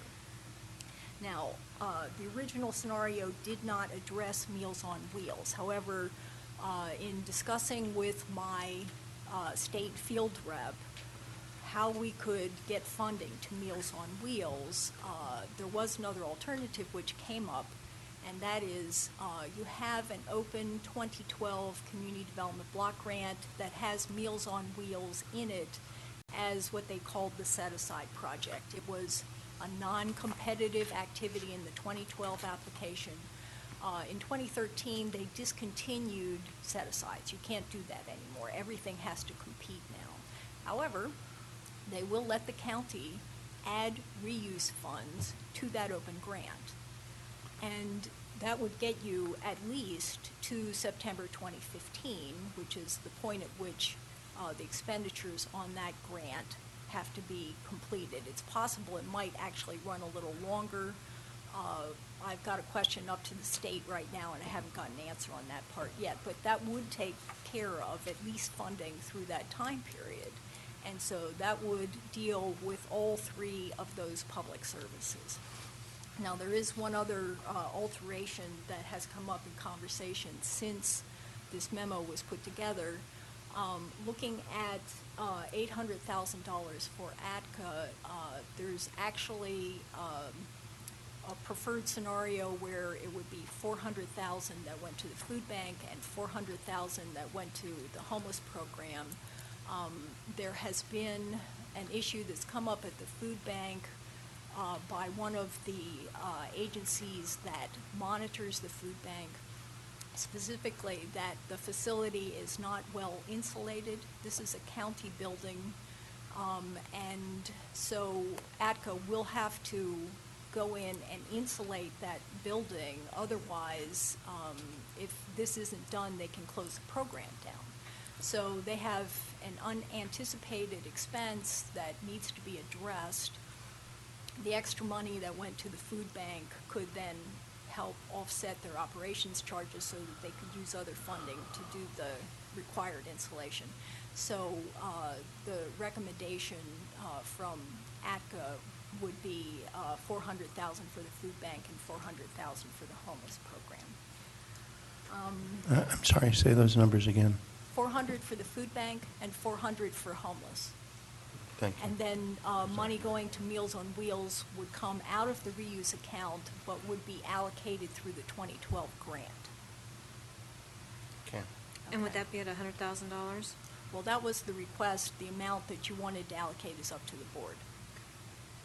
But we do have the $100,000. Yeah, we do. Okay. Do you have any questions about that first scenario? No, I have a couple questions, but not about that scenario. Are you going to move on to the next? Right. Okay. So the second scenario proposed for the 2014 grant, the main activity would have been the housing stabilization program at $500,000. Now, this is $500,000 rather than $900,000 or $1 million because that is the activity cap for public services. So that's the maximum that you would be able to get for that. It also included the Tuolumne Sanitary District Technical Assistance Grant at $100,000.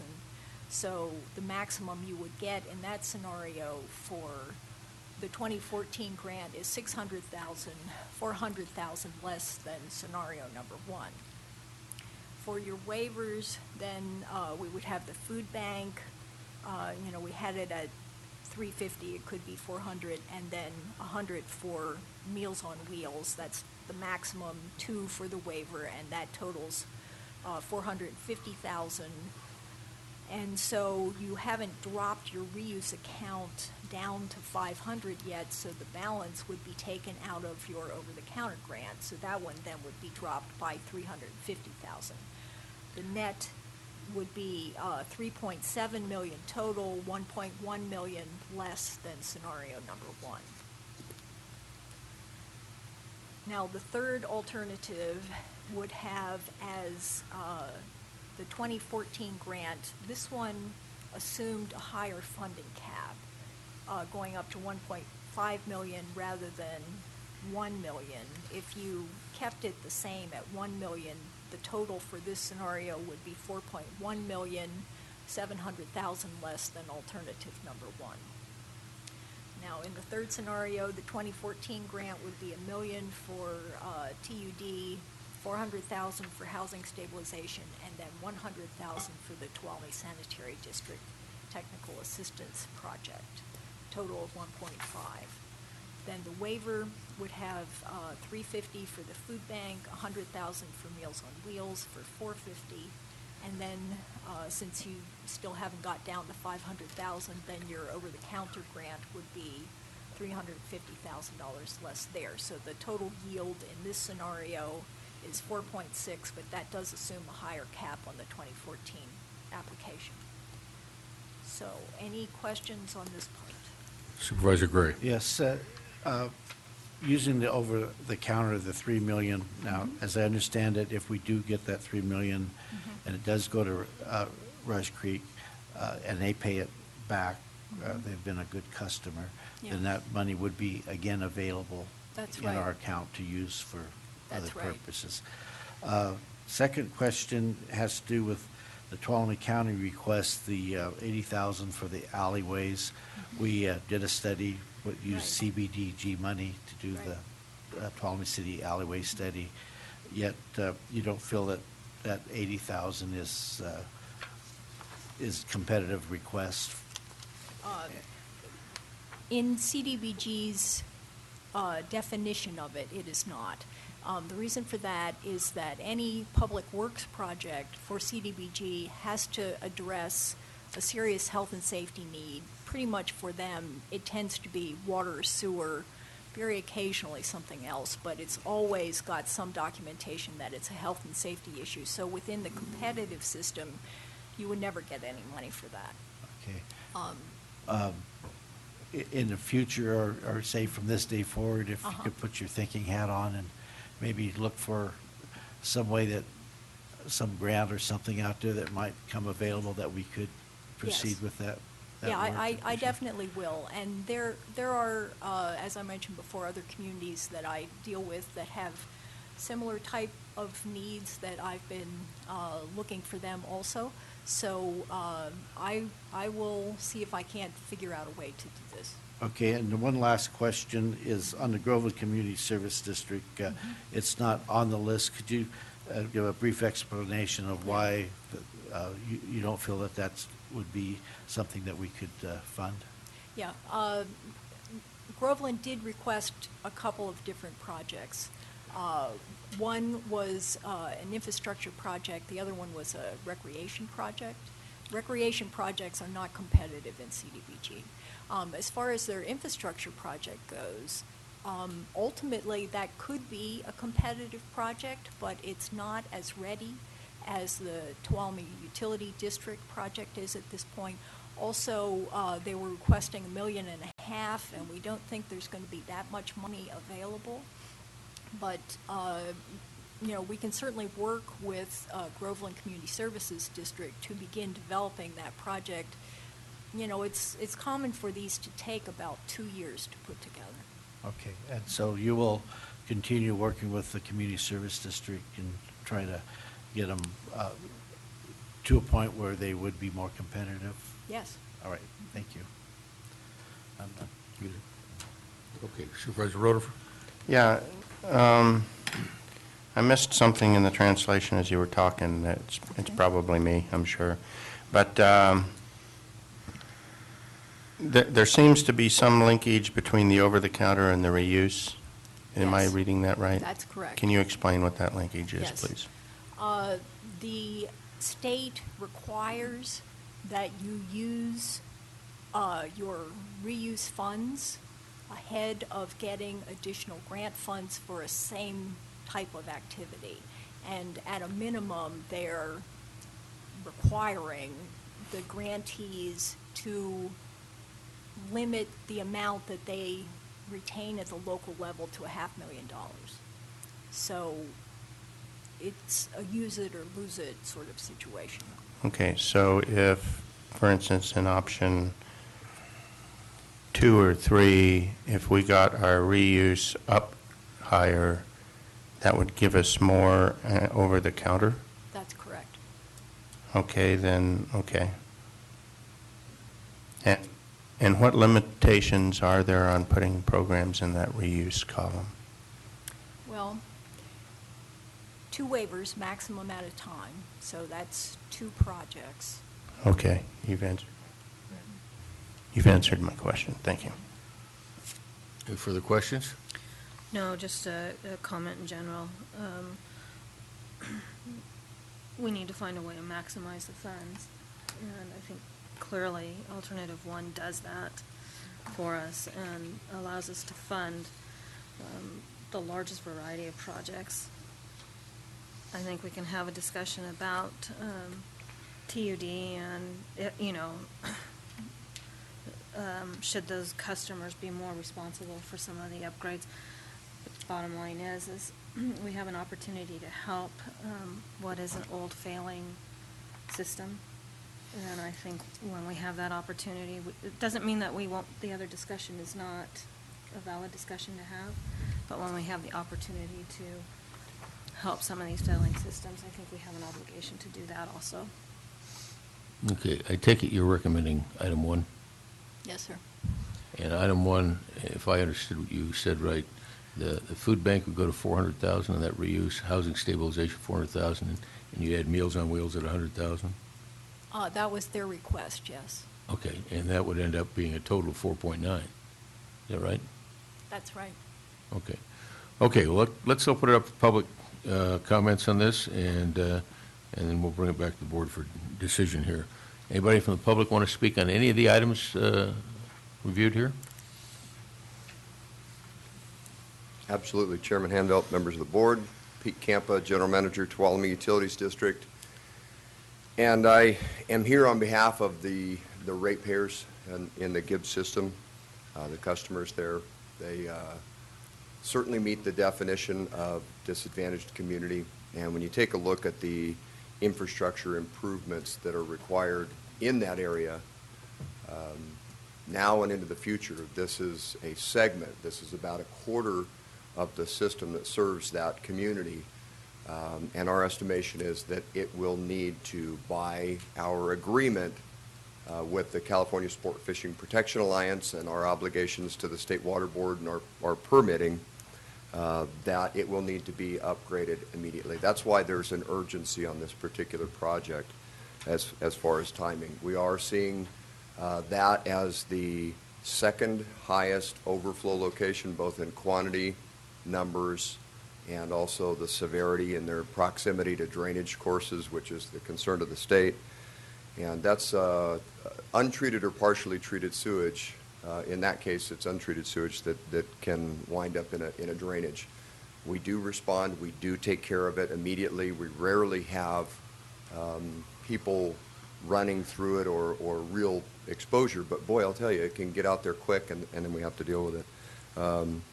This is a really good project. We are, like I said, we are required by an agreement to reduce our sanitary sewer overflows, and this being the second only to the 100-year-old system in the city of Sonora in overflows is our top priority, and we'd appreciate your vote of support.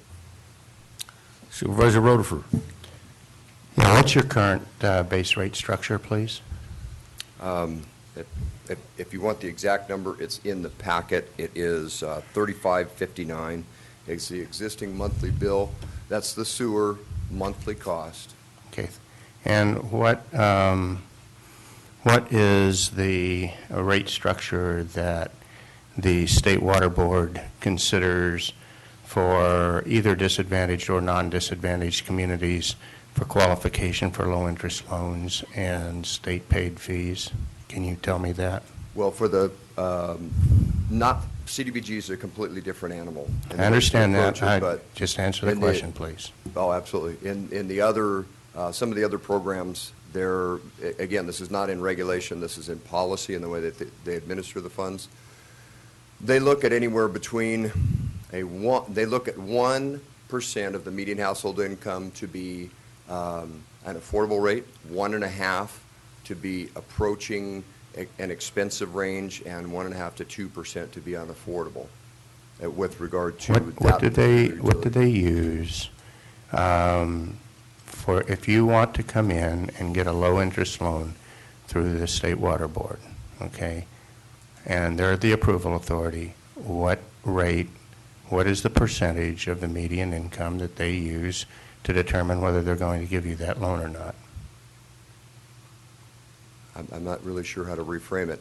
Well, I've been told that it's 1.5% for disadvantaged communities and 2% for non-disadvantaged communities. Does that ring a bell? Yes, it does. Absolutely. Okay. You're 67% or 65% below that. Okay, and your board just turned down a rate increase that I am told would have resulted in $285,000 a year more in revenue. Okay, you don't qualify for state low-interest loans or grants through the Water Board, and yet you come here trying to compete with other needy programs in the area. I'm a ratepayer, and Gibbs is in my district, and I'm very sensitive to everything that you've said, but I'm really concerned with the fact that everywhere I go, Mountain County Water Agency or Association, the State Water Association, the Water Board, everywhere I go, there is serious concern about the rate structure in Tuolumne County. Do you know what the rate structure is in Calaveras County, right next door? Yes, I do. Okay, how much higher is it than yours? Do you know? I don't typically like to make that relationship. Well, I don't either. I wouldn't want to live in Calaveras County, and I'm not holding them up as the model to follow. But my point is they're the closest thing to our county in terms of their delivery system, their demographics, and all of that. We are well below any other district that I know of that I've been able to find in this state on our water rates. And again, now the TUD is coming here to get grant money, and it's stuff you need. I buy that. I get it, okay? I understand. And I'm probably going to vote for this.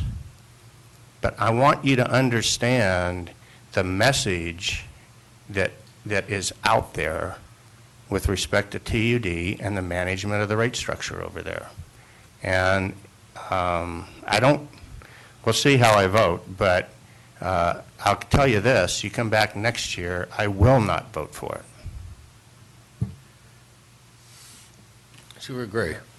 Mr. Chairman, on that same line, I understand where Mr. Rutherford is coming from, living in Groveland Community Service District. I know that we've made a number of rate adjustments over the years to try to do improvements and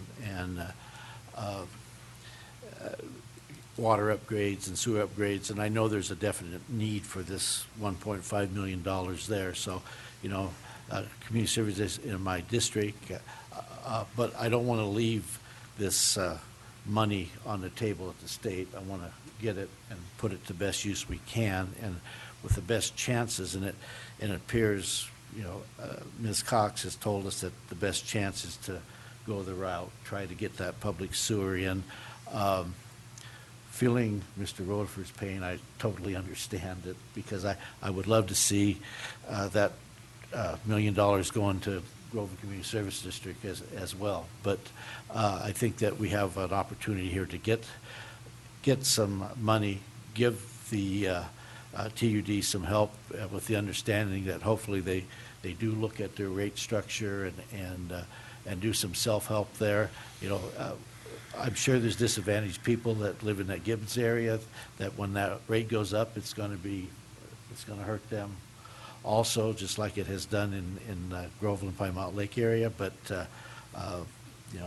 I'm supportive of this option number one, because I think it does give us the best chance to get the grant and do some good things.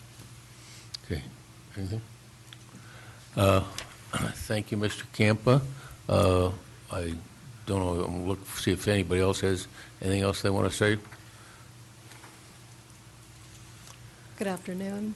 My name's Shelley Hentz. I'm the Executive Director at ATCA.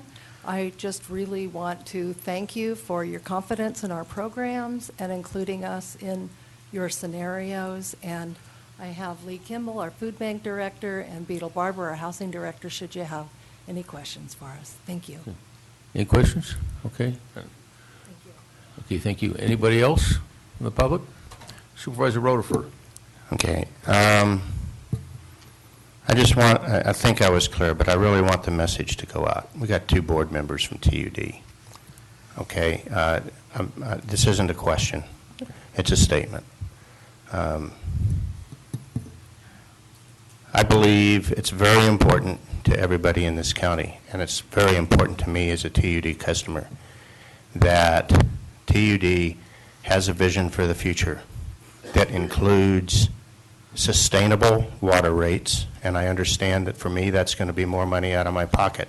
It's also going to be more money out of the pocket of some people that are very needy and can't afford it. We have programs that can assist them with that in the county. Okay? We need to have sustainable water rates. We need to have a water rate structure that makes sense from a strategic viewpoint, and we need to have a water rate structure that will support the modernization and sustainability of the water system that we have. It is old, it is in many cases crumbling, and we cannot do it solely with grant money, okay? So I challenge TUD to develop a vision and implement that vision. And my part of that is I will support option 1, and in fact, since Gibbs is in my district, I'll move to approve the CDBG funding alternative number 1. Okay. Second. Okay, I got a motion and a second. Looking for final comments. And I would like to make one. Just for a perspective comment, and because I don't want people to miss this one, either is, and Terry can chime in here, but something that is happening with the change in the CDBG program is it is moving towards favoring projects and less on services. And that is what it is, but it's not a good thing, for things like food banks, Meals on Wheels, housing, that kind of a thing in the long term. There's been a change. Wish it weren't so, but it's happening. And you can see the amount that we're dragging down our reuse funds, which is okay, especially if a Rush Creek comes in and starts to repay in the long run. But what's happening is it is going to hamper our ability to fund those programs, certainly at the level that we have, not because we don't want to, it's just because the money isn't going to be there. So just a comment. Okay. Yeah, I recognize that, but I also recognize that CDBG seems to be a moving target on every round. Yeah, So who knows absolutely. what direction it will move. The pendulum moves about. I would like to reiterate the importance of the food bank, the housing stabilization, the Meals on Wheels to our community is huge, and the work that is done in those areas we really need to support.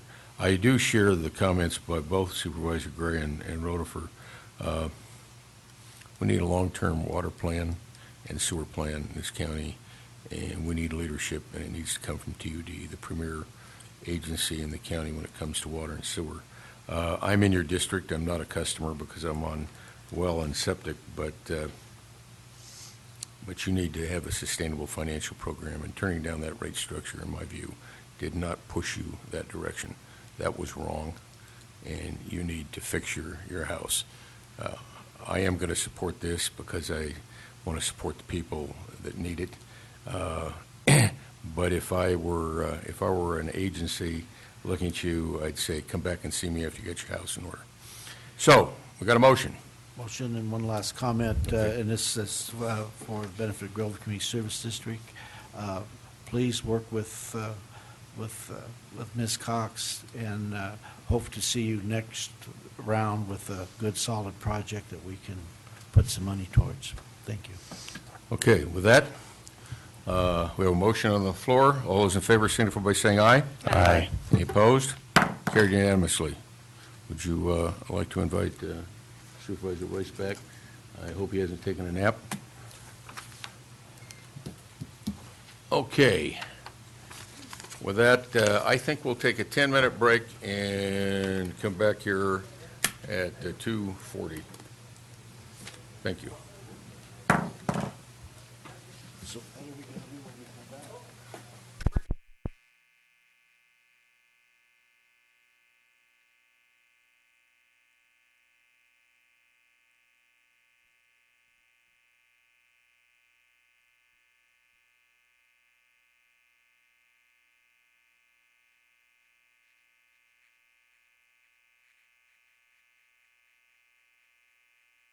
This is the Board of Supervisors reconvening, and we will consider item number 6 on the agenda. We're really blowing through this agenda fast. Yeah.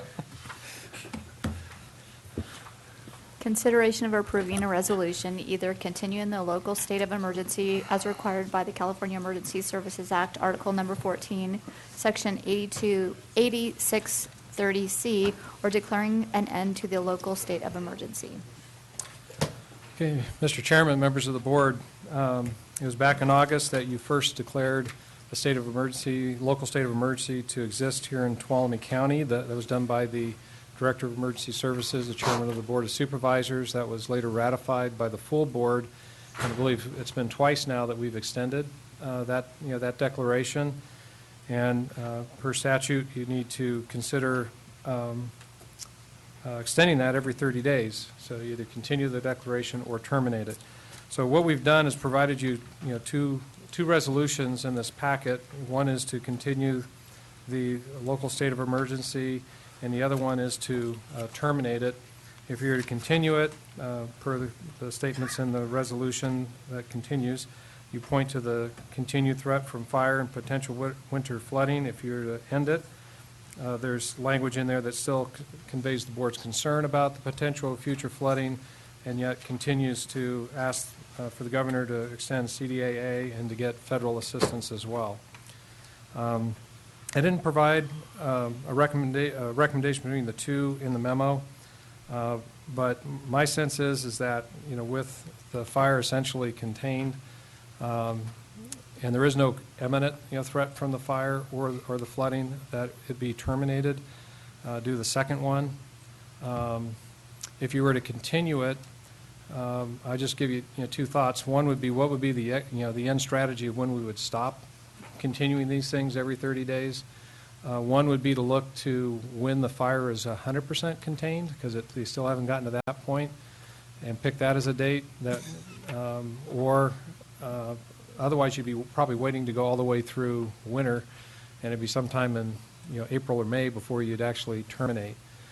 I don't think, I know the board's heard from different speakers, while the state may recognize that there's a direct linkage between the fire and potential flooding, the federal government does not, and they would be looking for treat that as a separate incident if it did happen.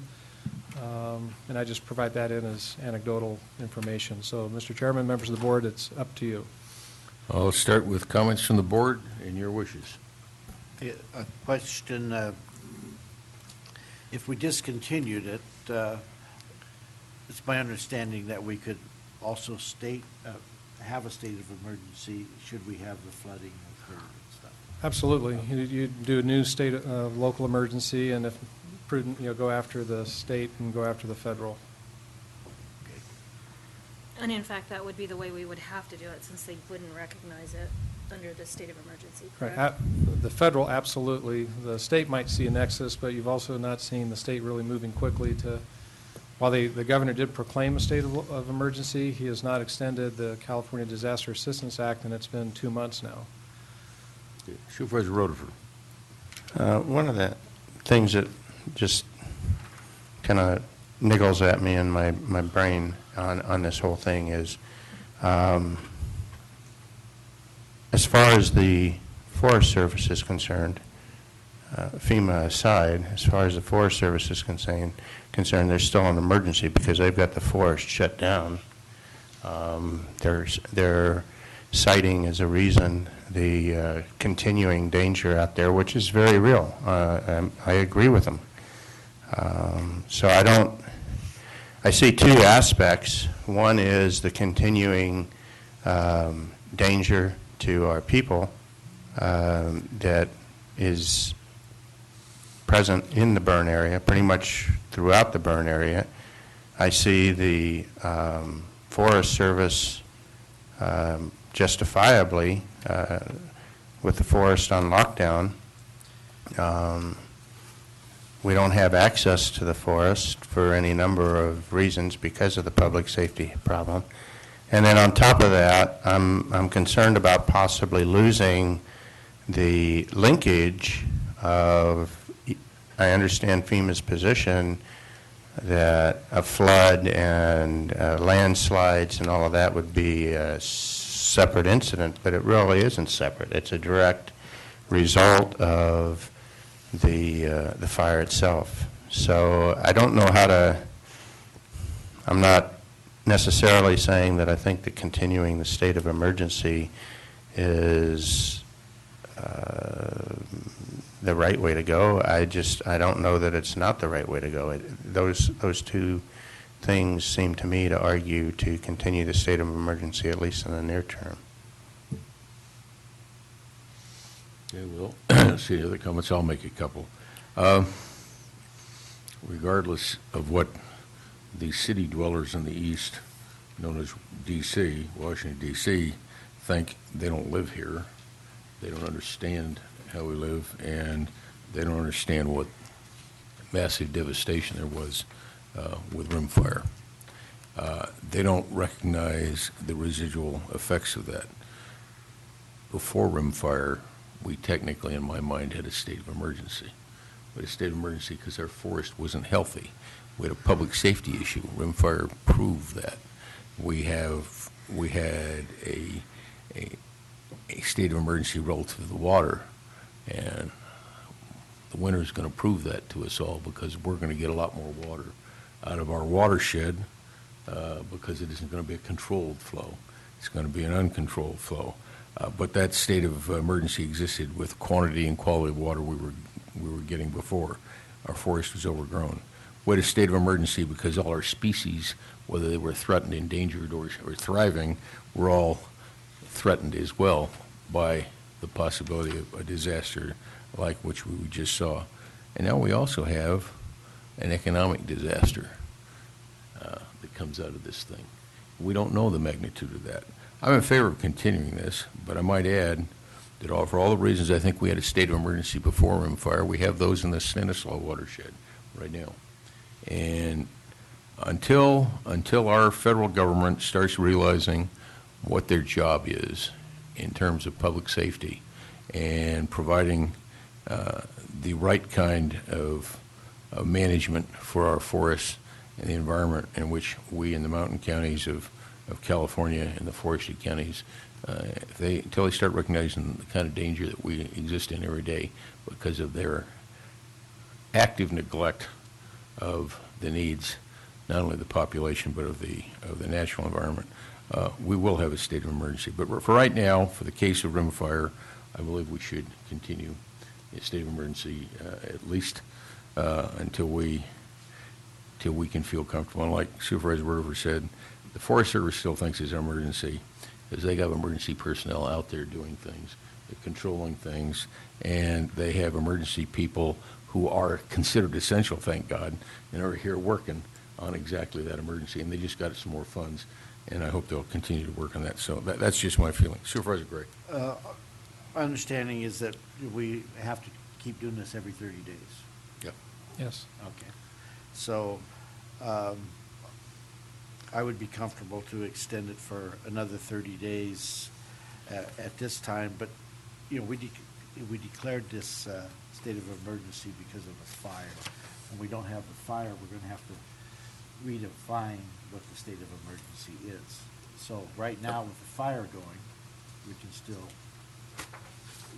do it that way. But once, you know, just to make it clear, once that fire is over, we're going to have to change what the state of emergency is.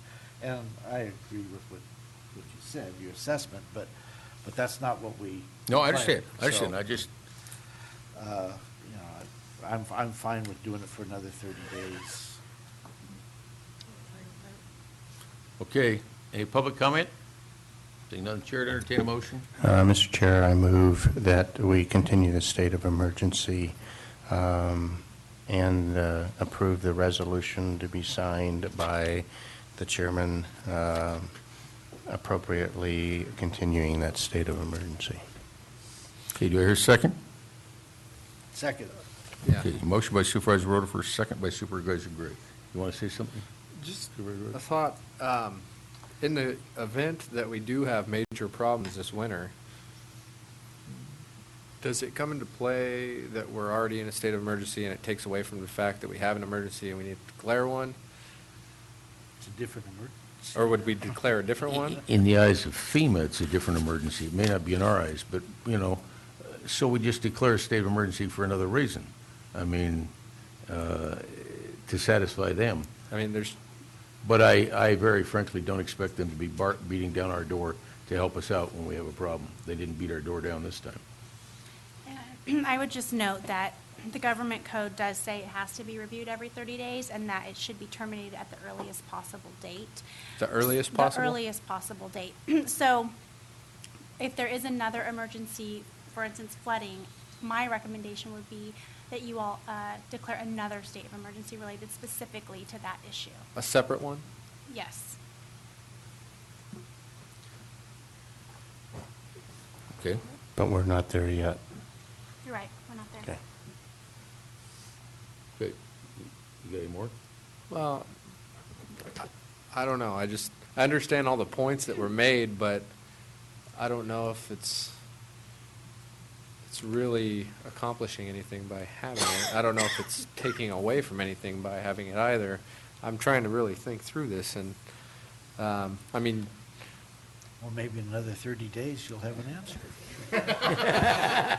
Yeah, let me offer this for a 30-day thing because the request is still up to the president, and he has not decided yet. So you could say until that happens, keep it, or he's decided, that's another reason maybe to keep it. Okay, I'll go with that. Okay? And just one other point of clarification. There's nothing to keep us prior to 30 days from rescinding it either, if we so choose to do that. Okay. All those in favor signify by saying aye. Aye. Any opposed? Carried unanimously. Thank you very much. Item 7, please. Presentation on the status of the juvenile detention facility project, including the updated initial operational plan and budget.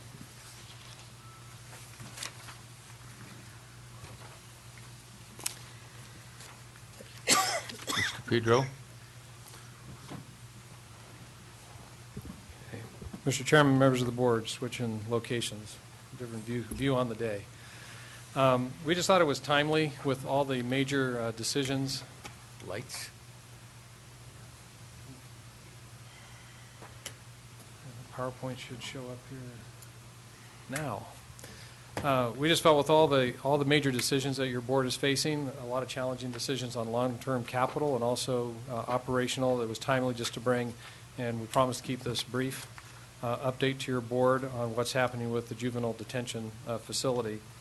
So I've got Adele Arnold, our Chief Probation Officer, with me, who, again, one of the reasons we thought she'd be great in this, not only is she good at her day-to-day, regular job here in Tuolumne County, but she's got experience with these facilities. So that's another reason why we thought she'd be great.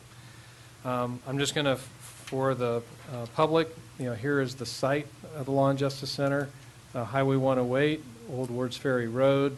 There is Walmart. And there's our new entry road onto the Law and Justice property. And this location right here is where the juvenile facility is going to be located. And with that orientation, I'm going to go ahead and let Adele do an overview. And I will assure you, it will be a much prettier building than Walmart. The Inside site, or outside? probably both. We continue on with our plan to build our core facility, and we are starting with an initial 30-bed pod. That will not change. There are some updates I will be addressing with you about how we can come in at a lower functional capacity. So the master plan is to allow for, again, 2 30-bed pods, beginning with 130. And initially, we plan to operate, I'd like to present to you in a further slide that we'd like to begin a functional capacity of 10. We then, of course, could expand staffing and operate additional beds as the need arises. We continue to have memorandums of understanding with Amador and Calaveras County for beds in our facility. And we hope that as we move forward, we've got some very big meetings that will be occurring in Sacramento with the Department of Finance and the team, the construction project team, the VSCC board, Department of Finance, CDCR, to review everything, and those should begin in December. This is the southern elevation view of our facility. We have really tried to keep a lot of natural light coming into the building, to keep it an open and airy, uplifting facility, not only for our juveniles, but for the staff that will be working there daily. This is a site that we'll be seeing if you're up on the courthouse property, which is really the very main hub of the site out off of Old Wards Ferry. And this is what you will see as you go by on the Old Wards Ferry bridge. As you head down that way and that bridge crosses, that will be the presentation from that bridge area. So all those windows on the top are rooms, juvenile rooms. Okay, the construction, one-time construction costs, we're looking at design of a little over $1.4 million, construction itself near 16. There's your construction management, that's also inspection and testing services of $800,000 that we've talked about earlier today in the budget. And then furnishing, this number's been as high as $1.8 million, knocked it down to 1.5, and we'll know more on that number too as we complete the design. Yes, sir. How much of that money's already been spent? I mean, site, we've already spent that, yes? Excuse me, bought the site? design's budgeted, and not, that's paid for. The construction, that's all going to be 100% on the state. Now, when it says site and building, that's the site itself, moving dirt, putting utilities site under prep, it, then. but not site purchase or anything like that. And then the building, essentially, the state will be funding that. But our responsibility is the construction management, inspection, testing, and then equipping the building once it's built. Again, same presentation as with the jail. As it's currently budgeted, we'd be looking at the state funding 81% of it, us funding 19% of it at the 19,750 figure. The design money was incorporated into last year's budget. It's not full, that contract has not been fully expended yet, but monies have been encumbered to finish that in the current year. And again, you can see in 2013-14, we need to start the construction management. We may be able to split fund that. The footnote shows that we have $433,000 currently in our 13-14 budget. As far as the one-time funding plan, we'll just continue to come forward with planned general fund transfers using one-time fund balances, such as what we were discussing this morning, as the need presents. Well, the need is presented as we can. If indeed Highway Patrol comes back into the fold, perhaps there's $400,000 that could be applied to it, but that's a big if at this point. And then if there's other one-time funds that come available, we could certainly look at that. But the nice thing is we're just looking for the one-time funds to finish the construction management, inspection, testing, and the equipping. Okay, the next slide you see before you is the original cost for operations, and that was again for the full 30 opening and beginning to fund and staff up for 30 juveniles within the facility.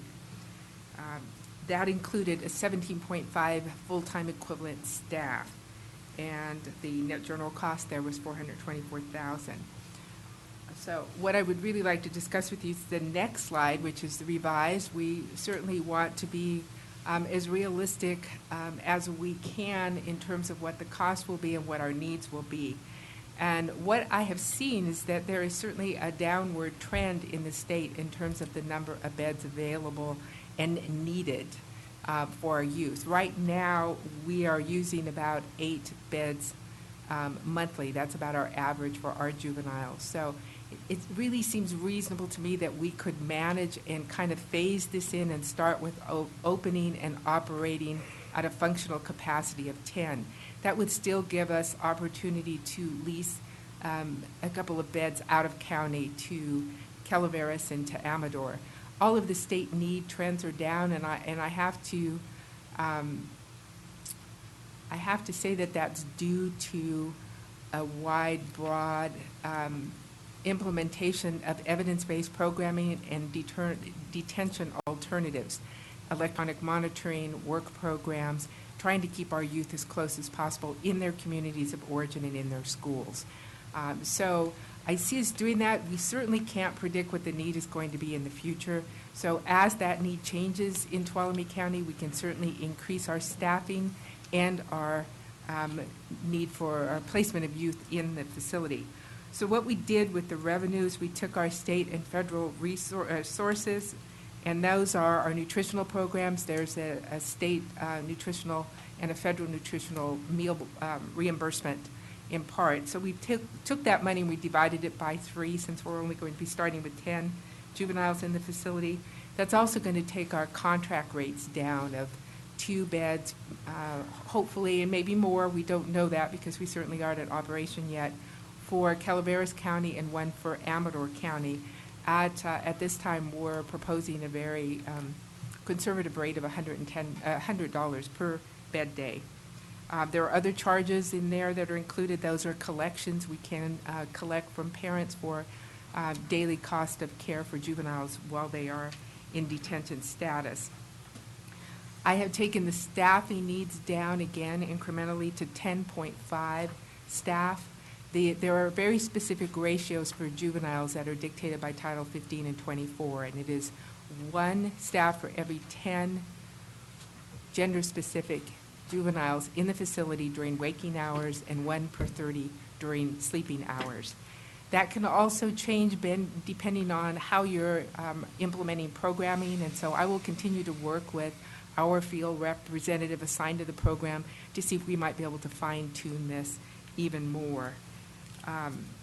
Services and supplies also were taken down incrementally, and then there is a savings to probation, which is basically the costs that we're currently paying for care of court wards minus some grant money that we bring in. And that grant money that I'm speaking about is called the Youthful Offender Block Grant. We currently get $117,500. That's been very stationary for the past several years, but we just received notification that on Friday we received 13,000 plus, almost 14,000 additional growth monies in that funding. So we could anticipate seeing that money grow and be an added resource for us. So at this point, our net general fund cost is $507,000, which is about $209 more than what we're paying right now for our kids out of county. And I believe that the social costs certainly can't be replicated. In that, I think that we can do a lot more in terms of fine-tuning our programming and getting our kids back in the community and involving their parents, which in turn helps to bring better parenting skills and better services into the family. So hopefully we won't see every sibling in a row come into our existing system. So those are all good things. Okay. Last point I would just make is Dale's already mentioned that the net cost will increase by about $209,000 from what we originally projected under this scenario. And I just put there is no magic. This increase in operational subsidy will come from the general fund's operating budget. That's consistent with what we've put in our multi-year budget, forecast. So so we can predict that as we do that, use that forecast tool, but the increased cost of the general fund will not begin. That operational cost will not begin until fiscal 15-16.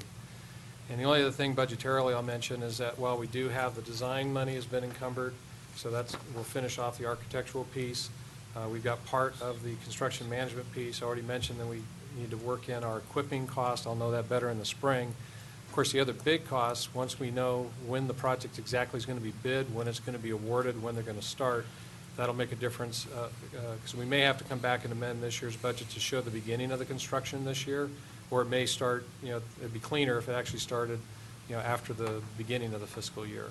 But we'll just wait and see how the bidding process goes. But we will need to, at some point, actually put the construction dollars in, but that'll be 100% offset, state revenue and expense. So whenever that day comes. That's it. When will this be going out to bid? Going to try to get it out to bid in spring and award it, or late winter, and then award it in spring. Do we anticipate a lot of people bidding on this project?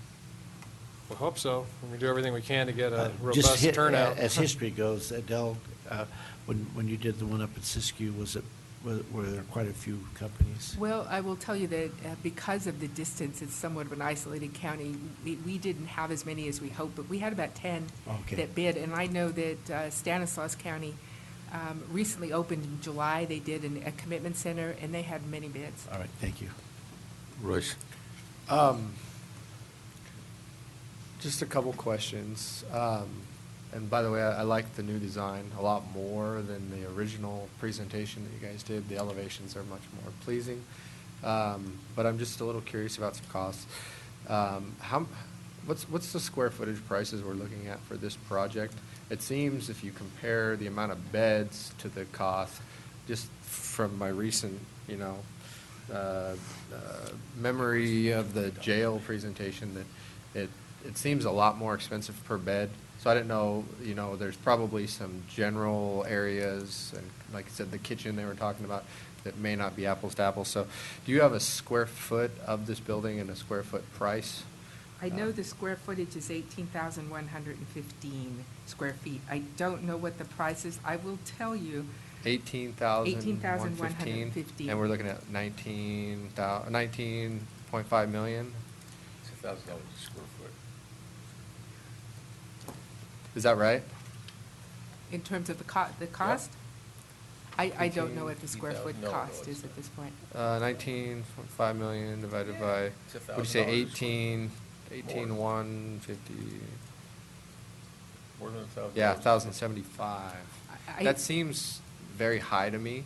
Do you know, has there been any updated projections on the costs that, I don't know what numbers are those?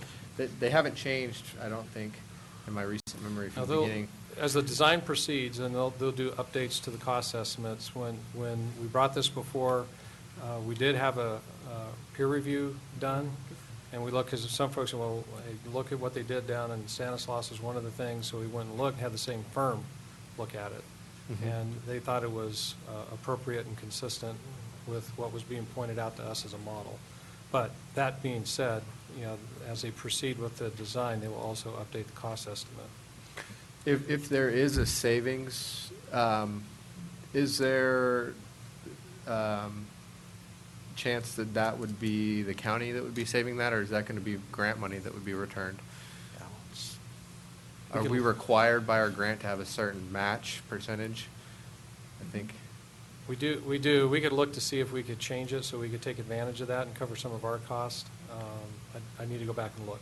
Certainly, Okay. if we could leverage it, it'd be great. It'd be nice. I mean, that would be money that maybe could apply towards the jail or, like you said, other one-time. I will tell you that in my experience with the regulations, apples and oranges comparison with juvenile as opposed to adult detention facilities. Juvenile regulations tell you exactly how many feet you have to have for each desk in your classroom, for the teacher desk, for the room for the juvenile, for their day room capacity. Everything is very, very specific, and we are not doing anything extraordinary or out of the ordinary. In fact, Sure. we went back and redesigned to bring our classrooms right off the day room so that we could maximize staff and not have long Sally-ported corridors. So we've done a lot to really tweak the design to make it more efficient and to maximize staff. But the regulations are very different for juvenile matters. Sure.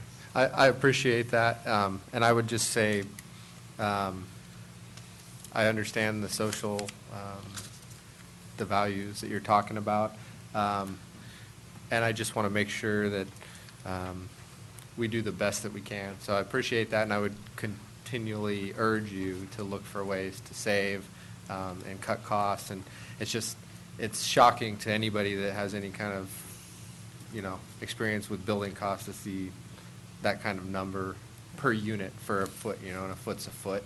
So, I would say, from my perspective, there's probably opportunities for additional savings, and as we go through the process, I'm sure you guys will be looking for that. One of the processes that was so valuable in my previous experience of building the juvenile facility was to have an on-site construction management. We met weekly and we did a lot of value engineering as we walked through the project. We came in on time and at budget, and our 10% contingency was still there. So it's a very important process. Thank you. Supervisor Brennan? Adele, the capacity difference between 10 and 30 beds, so again, I'm assuming that the square footage is there and it will be more a function of equipment and beds, those kinds of things, or is that a faulty assumption? I'm not sure I understand your question. I'm So sorry. will you be able to put, with the facility you're building, will you be able to put 30 beds in it? Yes, the rated capacity, and that's what we spoke to in our grant that was awarded to us, is for 30. We will be operating and functioning with 10, but all of the built-ins, everything will be there to run for 30 beds. Okay. With the exception of the number of kids and the ratio in staffing. Okay. Okay. Supervisor, if you got anything? I got a couple. I agree with, in fact, that was one of my questions, was the cost per square foot seemed excessive to me under any construction scenario. So, but I started out with 10 kids, and you said 18,000 square feet, so it's 1,800 square feet per kid, but really if it goes to 30, it's 600 square feet per. Yes, the structure will be built for our rated capacity, which is what our grant has specified, of 30 kids. We're just coming in incrementally and staffing at 10. What triggers you to expand the capacity from 10 to 12 or 14 or 30? What triggers you to do that? Is that outside demand or internal demand? It would probably be both. It would be our internal needs predominantly, plus any additional needs from our neighboring counties that may say, you know, we really need to contract with you for 3 more beds. The staffing goes up in increments of 10. So we would be looking at, you know, if we went from 10 to 11, we would actually have to staff up to 20. Okay, That's okay, the that was, ratio. that's Yeah, part of the so we understanding. would be Okay. looking at increments of 10. Okay, I got another question. okay. Just thinking about that, do you feel at this point, because of the situation we have and having to transport people way out of the county, is that deflating the need and the amount of placements? You said 8, and you're projecting 10. It seems to me that would probably be a factor that would impact even lower, you know what I mean, like a number below what the actual Need is? Yeah, it would push that number down, that factor, I would assume. Do you think that's true? And what would prevent us in the future from seeing that number inflate up because we have the capacity? It seems like that would be the tendency, would be to fill the positions. So, I mean, that has to do with judges, that has to do with a lot of factors, but Correct. how do you see that being handled? I believe that that would be the case very much, that it's kind of that if you build it, they will come. Mm-hmm. We very much try to keep our youth in the county, if at all possible, because the minute we remove them, we may as well send them to another state. Their families can't visit. We've removed them from their school. We've removed them from their community of origin and all the services. We will try, whether we have a hall or not, to keep the numbers down and to keep our kids in the community if we possibly can. Using that hall for short periods of trying to stabilize the juvenile, I'm sure we'll see more of that. That's But gonna be a again, the big goal benefit, will I'm be, sure. it will be a huge benefit. Yeah. Is to get our kids stabilized and back into the community and services. Yeah, because most of the time you don't have long-term placements, it's just when there's a situation, they get brought in. Often That's the trouble now, is you're stabilization. having to drive all the time. Yes, in crisis intervention, certainly. Yeah. Supervisor? Go ahead. So educating these kids, will that be a function of the county schools office? Yes, it will. Okay, any more questions? Questions for the public? Seeing none, thank you very much. Thank you. Okay. I have one. One more. Just process-wise, you talked a little bit about it. What's our next step for the board and getting to the point where we are issuing bid docs and awarding contract and so forth? The design's going on as we speak, and those documents will come back to the board for, just like your other bid projects, approval of, plan specs and estimate, and we'll go out to bid, and we'll get the bids back, and then you guys will make award. Those now, in the background, those plans have to be reviewed by the state and all that other kind of stuff, which is going to take time to get their approvals before it comes to you. State Architect's Office or whatever that is. It's like schools, times 10. Because of the way this is being funded with bonds, the lease revenue bonds, we now have, this is such a complicated process. We've got the Department of Public Works, Department of Finance, CDCR, and BSCC. They convene the teams, the fire marshal. We've gone through developmental design review. We have some of our schematic designs in. We've still got reviews to do, and we will be going to Sacramento for those. And Okay. Mo's been very diligent in turning in all of the documents as well as prior Submittal stuff. It's a, Yeah. long process. I guess the last thing I'd say, I'm very interested in that process. I think it's fascinating for one, and just with my experience as a builder, may have some experience that might be valuable. Do you see a way that I could fit into that process at all?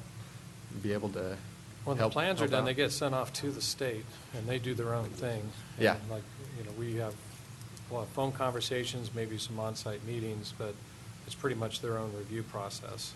And that's already done? That's going to be well, some of it's already in process. There'll be more to come. So are construction documents completed at this point, or are they, I mean, No. that looked conceptual, No. everything we're looking at. Substantially completed, but not Not, completed. Not Okay. all documents have been in yet. okay. So having access to review those, is that possible at this point, or, I mean, there's still flexibility, it sounds like, to some degree. Sure. We can make those available. Okay. If it was possible, I'd, yeah. Okay. Okay, Mr. Peter, before I go on, we're done with this item. Thank you very much. But we have reports, we have a closed session, and we have the return of the budget. At what point do you want to come back on the budget? Well, like I said, you could go do reports. I can find out on the budget, and we were planning to do the closed session last anyway. Okay, well, okay, then we'll let you report out first. Thank you. Reports. Oh, reports, Thanks, thank you, Adele. sorry.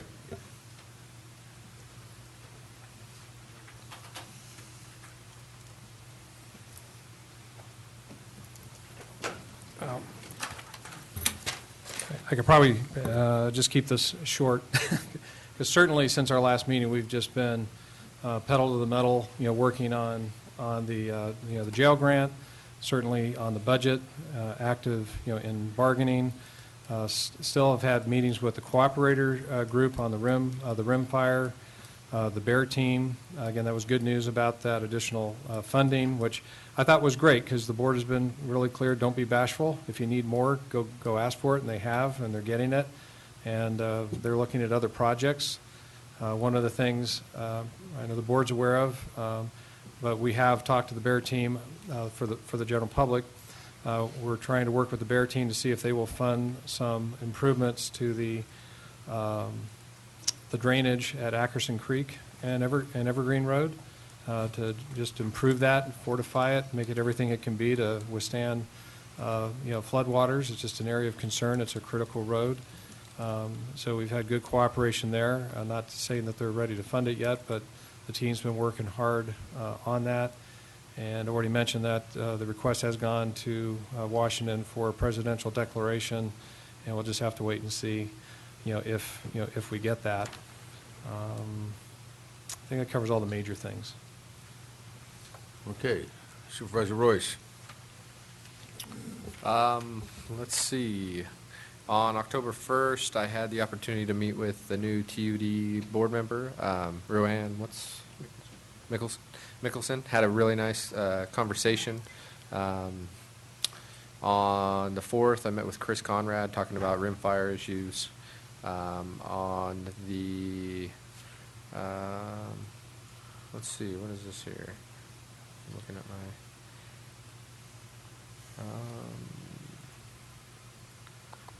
let's see, on the 9th, I met with the Association of Realtors, and later had a TCTC meeting. On the 10th, I met with representatives from the Miwok Tribe, Kevin Day and John Otterson, talked about some projects that they have, some issues with trust land and some of their plans. They wanted to let me kind of know what they were doing. I got to go to the A's game that day. Unfortunately, they lost in Game 5. That was kind of a heartbreaker. On the 11th, we had our EDA meeting over at Sonora Elementary School. Really good presentation on some of the technology they're using in the classroom. And we had good time seeing actually classrooms in action, and the kids were very enthusiastic about using their iPads and things. It's pretty impressive what they're able to do. So I look forward to more of that. On the same day, I guess, right after that, I met with Pete Campa, talked about more water issue stuff, and for the most part, that's it. Supervisor Rutherford. Mr. Chairman, on the 3rd, with you, I attended a meeting with the gentleman that is running the, putting together the long-range rimfire recovery post-bear strategy for the Forest Service, long-term restoration. Very interesting meeting, and then met with our forest supervisor and the current head of the Bear team, and the folks that are putting together that long-term restoration program in the afternoon. On the 4th, I met with some constituents. On the 7th, again with you, we got to quit hanging out together. We're going to get a reputation. But anyway, I was with you at the Jamestown Fire Department opening for their 24/7 around the year operation down there. That's very, very important. It's not just important to Jamestown and District 5. It's important to the entire county. That is a very centralized fire response location. It has the second highest call volume in the county, and it was only operating 6 months out of the year, and it was still the second highest rated call volume station in the county. It's a SAFER grant that was pursued by county fire folks. It's for 2 years, and we absolutely need to find a way to fund that continuously long-term going forward after the 2-year grant is up. And I'm committed to finding a way with the county fire folks to do that. And then in the afternoon, I attended the Amador-Tuolumne County Action Agency, there we go, Internal Affairs Committee meeting. We're in the process of redoing all of the personnel policies. That's a very laborious process, but it is being supported hugely and very effectively by Chris Schmidt out of the County Council's office. And as always, our County Council's office is providing excellent advice in that. On the 8th, I did meet with our auditor controller discussing items related to the budget. And then on the 9th, I met with a local developer about a development project that he's planning, not actually in my district, but he wanted to talk to me anyway, so I met with him. On the 10th, again, I found myself in the company of our chairman at a CSAC class, interestingly enough, the title of which was When Bad Things Happen, Managing Crises and the Unexpected. Coming out of the rimfire, I felt at least 85 or 90% qualified to teach the class, but as I'm sure the chairman did as well. But it was a very interesting class. They actually focused not so much on natural disasters as on crises of confidence. The example that kept coming up in the class was the mayor of San Diego and what's been going on down there and how to deal with that in a public relations environment, legal environment. Should have been there, Sarah. It was pretty good. On the 12th, I started out in the morning, as I routinely do on Saturdays when I'm in town, at the farmer's market. The mural, by the way, if you haven't seen it, it's worth a trip. It's really good. And the market was fairly well attended for this late date in the year. And then in the afternoon, our county council had pulled out her badge and required that I purchase a couple of tickets to the Sonora Sunrise Rotary. Actually, I was very pleased to do that. I love to support those things. And that was held at Railtown, which is another one of my favorite venues, and in my district, as is County Council. That was a wonderful event, and thank you for convincing me to go. And then, didn't take much. And then on the 14th, I attended, actually that was yesterday, I attended the board meeting of the Columbia Fire District early in the evening, and then later in that evening, I attended the monthly Tuolumne County Farm Bureau meeting, again with the chairman of the board. Anyway, that concludes my report. Supervisor Gray. Yes, I was just curious if your significant others are getting jealous about you guys hanging out together all the time. But, my report's been relatively short because, as you know, I've been on assignment in Wyoming researching I just want to know one thing. activities. When are you going to clean up your act? Hey, well, And how's Yellowstone? when almost got there, but not quite. I could see it from where I was at. But On the 9th, we had a TCTC meeting and looking at unmet transit needs, and TCTC does have published a new route guide and all the information that you need about riding Tuolumne Transit. They'll fulfill your needs if you have them. Look at their webpage, contact them. Also on the 9th, they had a SWIFT meeting in Moccasin, and we had a lot of discussion, obviously, about the recent event, the rim fire. And it's very clear that the work that SWIFT organization had done in the past at developing those fire maps and the fire breaks was very beneficial in fighting the fire. But one of the things that we did discuss at length is, we've got them in place, we've got the mapping. How do we keep on maintaining those breaks? And discussion led to our really unpopular SRA fee and the amount of money that's collected from the people of Tuolumne County. I think, 81,000 properties that are giving $150 a year, somewhere in the neighborhood of that. But we need to figure out a way to get that money back, or some of that money back, to fund these fire safe councils and to use that to keep maintaining those fire breaks. To me, if the state will do that, then that will be money well spent. So I think, from the legislative side, that's something we might want to put on our list to try to move that forward. On the 11th, as Supervisor Royce mentioned, we had Tuolumne County Economic Development Authority meeting. We had it at Sonoria Elementary, and it's good to see that technology is alive and well. What prompted this visit was that we weren't really clear on what the schools are doing out there as far as technology, and it amazed me how advanced it is. You go into a third grade class and here the little kids are working on iPads, and 2 years ago, I didn't know what an iPad was, but and they're putting it to use. So the technology's there.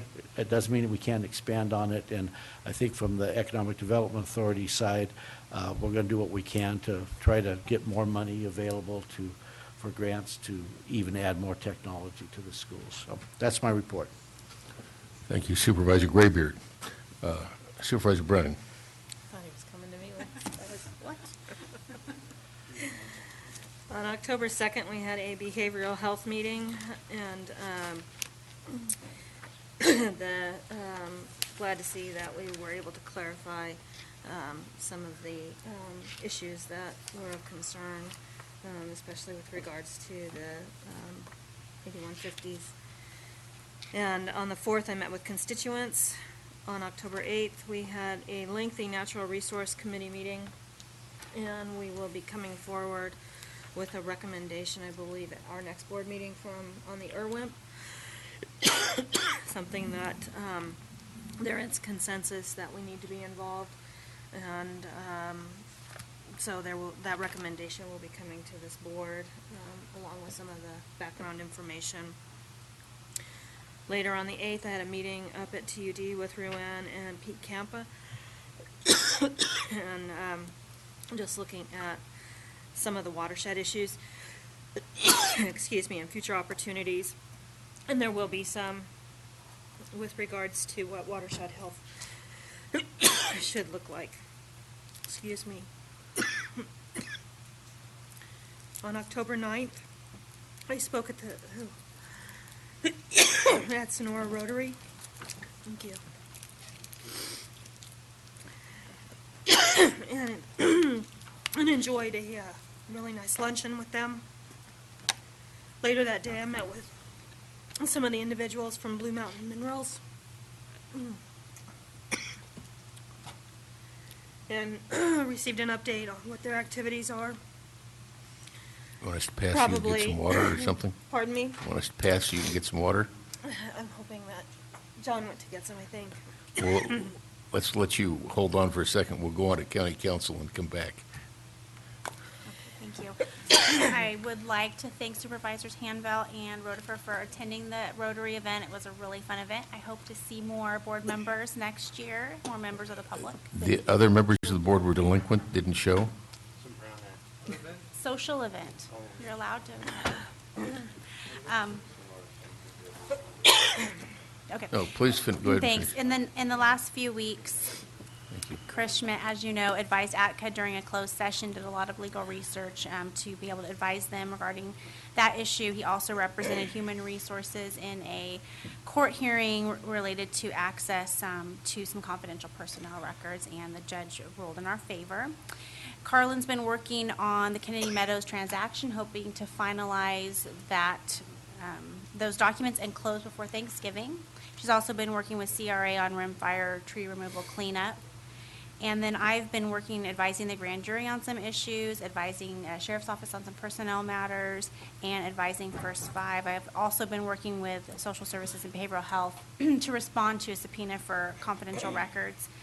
On the 8th, Carla and I attended the Natural Resources meeting, and then yesterday, she and I worked with staff from CRA, District Attorney, Sheriff's Office on drafting the medical marijuana ordinance that will eventually make its way to your board. And then one last reminder, again, that November 14th from 10 to 12, we're holding our ethics training, so we're recommending that people sign up to attend. Thank you. Okay. Back to me. Now Supervisor I'm Brennan. not all choked up. And Sheriff, you can share that it's actually this next item that just so near and dear to my heart, it choked me up. What, the budget? On the 12th and 13th, the Tuolumne County Search and Rescue hosted a training up at Eagle Meadows. And I just have to say, again, we look at volunteers in this county, and you take, I don't know if there are 15, 18 of them that attended. Their dedication to training and being proficient, whether it's in rope, swift water, search and rescue techniques, the hours that they put in, it is just phenomenal. But it was very interesting as it started to snow on Saturday evening up at Eagle Meadows. The snow was falling. It was quite cold. The training was done. Everyone was enjoying stories around the campfire. Lo and behold, there was a call. Someone was lost at Eagle Meadows from Madera County. Immediately, these guys sprung into action. Their command post was set up, and we didn't hear about this as a news event because they were able to locate the individuals and had them by early the next morning. So, hats off to them. A very, very dedicated group of people that perform a tremendous service for Tuolumne County. And yes, it just gets me choked up. The last thing that I would like to add is, again, I would just like everyone to know that Friday and Saturday, October 25th and 26th, are going to be Tuolumne County Take-Back Days. And what that is you can bring all of your unused medications to the drop-off in the Junction Shopping Center. This is a joint effort between the Tuolumne County Sheriff's Department and the YES Partnership. Bring all of your unused medications to the drop-off. They will be destroyed in an environmentally friendly manner with no questions asked. Again, another great service and opportunity. That is October 25th and 26th, 10 to 2 at the Junction Shopping Center. Thank Okay. you. Thank you. Ms. Jamar. Nothing to report, thank you. Okay, my turn. On Wednesday, after the last Board of Supervisors meeting, I toured the north side of the rimfire with Mark Lester and Tim Tate of SPI. Very educational, very, very ugly. We have millions of dead trees, and even areas that appeared to have some green left in them. Mr. Tate was explaining that these will die because the basal burn is so bad. Not a pleasant sight. On the other hand, I saw a logging operation on SPI land, and they're moving very rapidly up there, and I give them a lot of credit for what they're doing. I met on Thursday with Richard Stem. He's the man that Supervisor Rutherford referred to. I've had several interactions with him since that time. Met with him later in the afternoon that day. along with Tom Beto from the Bear Team and Susan Skelski, and talking about what they're doing and where they're going. And I'm not unhappy with anything they're doing. I just wish there was more of it. It's a monumental task out there. On Friday, October 4th, I met with the ATCA nominating committee to nominate leaders for their board of directors. And later that day, I participated with Joe Silva starting at Courthouse Park, ending at Courthouse Park, and Walktober. That's how it's pronounced, Walktober. Friday walking thing, and that was nice. And that evening, I attended the Lions Lobster Dinner, which was a great event. If you don't go to those things, you're missing out. That was an incredible lobster dinner, and it all went to support charity, so good thing. On Saturday the 5th, I went to the mural dedication down at the Farmers Market. Pretty spectacular. You need to go see that, but it was really spectacular, a little emotional for a lot of people to be there for the dedication. I went over to the Dome area and participated in the TC Arts Alliance. I commented about that during the meeting earlier. That was a terrific event. Seeing the kids and doing things with them was lots of fun. And I went to Keith Lunny's retirement party at Mother Lode Ranch in the evening. Sad to say goodbye to Keith, but it was still a lot of fun to be there and celebrate his retirement with him. On Monday the 7th, I did go to the Jamestown Fire Station grand reopening, I think they called it, and Supervisor Rutherford commented on that. That was another good event and a big milestone, I think, for our county. Like he said, we got to find ways. We got 2 years, and we got to find ways to keep that thing open on a permanent basis. Attended the Chamber of Commerce GAC meeting, Government Affairs Council, and then I went and met with the TUD board member, Ruann Mickelson. Others have met with her. Natural Resources Committee, Supervisor Brennan reported on. I met with Pete Camper from TUD, talked about things. I met with Larry Cope, talking about economic development issues. I went to the CSAC class about when bad things happen, or as I recall it, when things go bad, really bad. And that was a valuable class.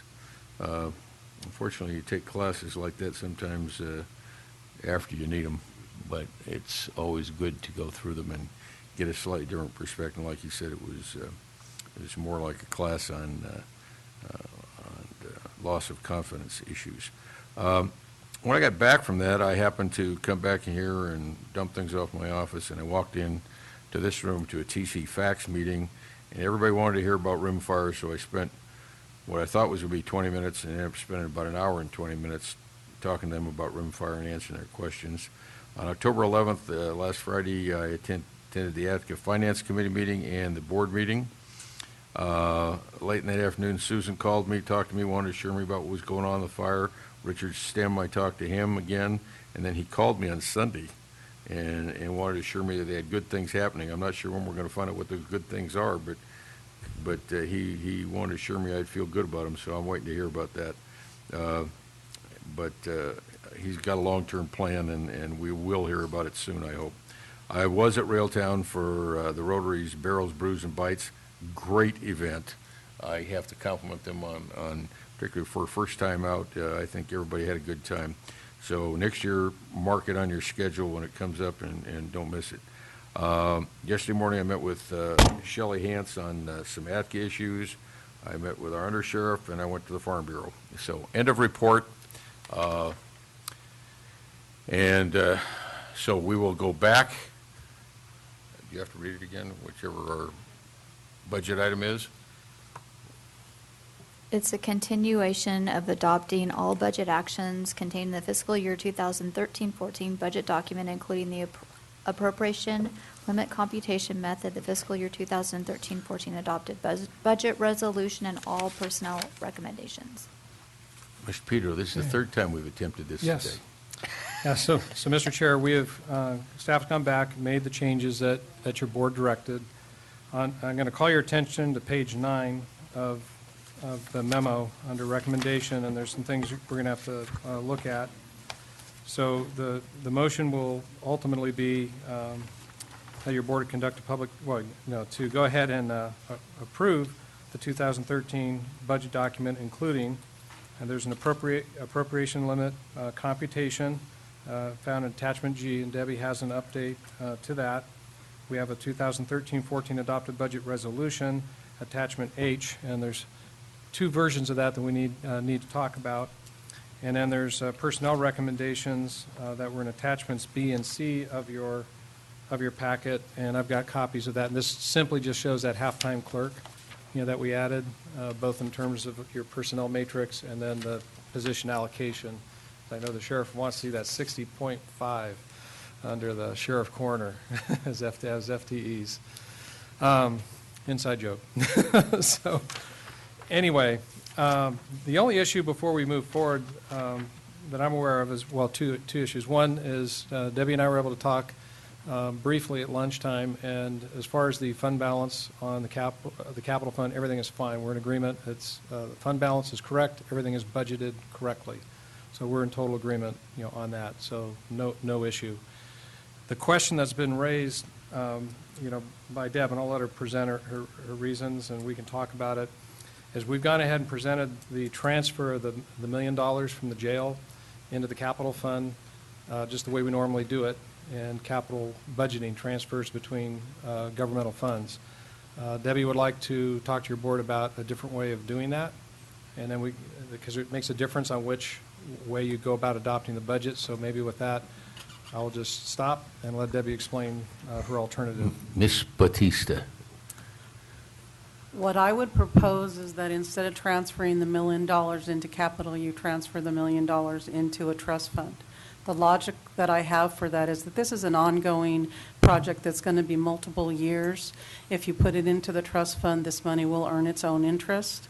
This money will have to be moved from the trust fund into capital as you spend the items.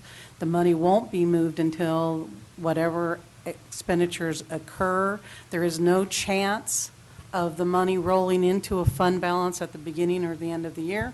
There's no chance of the money being used in other line items, and you come to the end of the year, you've overspent in X line items, and the only way to balance the capital is to use the money. I truly believe that because this is a set aside and not a true expenditure, we shouldn't budget for it as if it was an expenditure. If you put it into the trust fund, the firewall of accidentally spending the money cannot occur. You will have to either budget for all of the expenditures for the jail, for the probation, whatever you want to use that money, the $1 million for, either at the beginning of every fiscal year during the budget hearing like we're doing now, or during the year if you have some expenditures that you want to spend, so that we can move the money from the trust fund. The money won't be moved from the trust fund if, for example, we have a bad weather season, we don't do the expenditures like we plan. It's crossing numerous years, it's a set aside, and if we put it in capital, the accounting that's going to have to be done year after year after year, where we decide either to increase that line item from $1 million to $2 million to $3 million, whatever the numbers are, or reserve the money. When you reserve the money and you don't put it in contingencies, and you don't change the reserve during this budget hearing, there's only a couple things that you can unreserve money for. Doing a project isn't one of them. You would have to wait to the following year to unreserve the money or put it in contingencies. I mean, there are different budgetary and financial things that we can do, but it's a lot of accounting and a lot of work if this is going to go over multiple years. And the biggest one for me is the fail-safe that the money can't accidentally be used. Mr. Chair, just that's Debbie is your chief financial officer, now your chief budget officer, respectfully disagrees. This is one of the few times that we professionally just disagree, and it's okay. This is not how governmental budgeting is set up to occur. It is a precedent as far as Tuolumne County is concerned. We've done this for years using capital funds. Now, and we've had big projects. I can't say that we've done a project of this size. I absolutely can't say that in my time. But that's why you have capital funds. If we do this, it's going to distort the history of the flow of money from the general fund to that capital fund. It's going to be something that's going to, every transfer is something that's going to have to be approved, by this board. And it's just going to make a process that is set forth in the County Budget Act, which is real straightforward for capital budgeting, and make it much more complicated. And I think you're going to distort the history of the flow of money and so forth in the process. It is going to change. It's going to, again, that's why we're pausing for a moment. I think it's a demonstration of my point. It's changing your budget, because one, money flows out of your budget and you don't see it again until it flows back in, and it could come in a different year and in a different form, and it's just going to change your history. Anyway, I think, again, respectfully, we're worrying about something that, an unborn problem.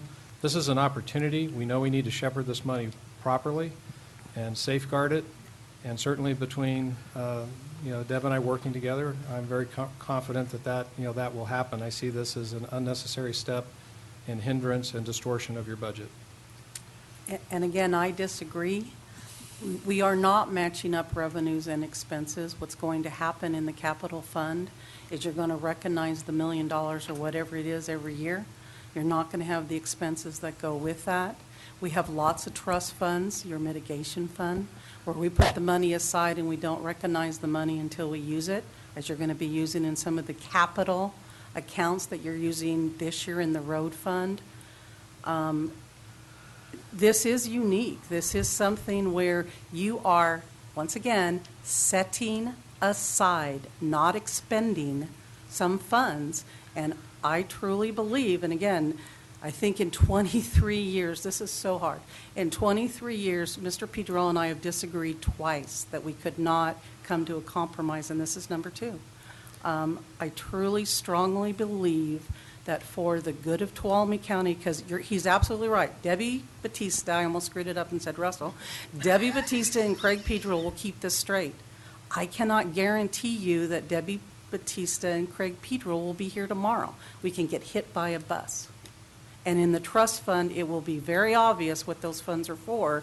In the capital fund, if it rolls into fund balance, it's gone. Let me give you an experience, not that this county experienced, but Inyo County experience with Mr. Wallace. I learned from this. They sold a building. The building was supposed to be used to build a new building, but multiple years down the road.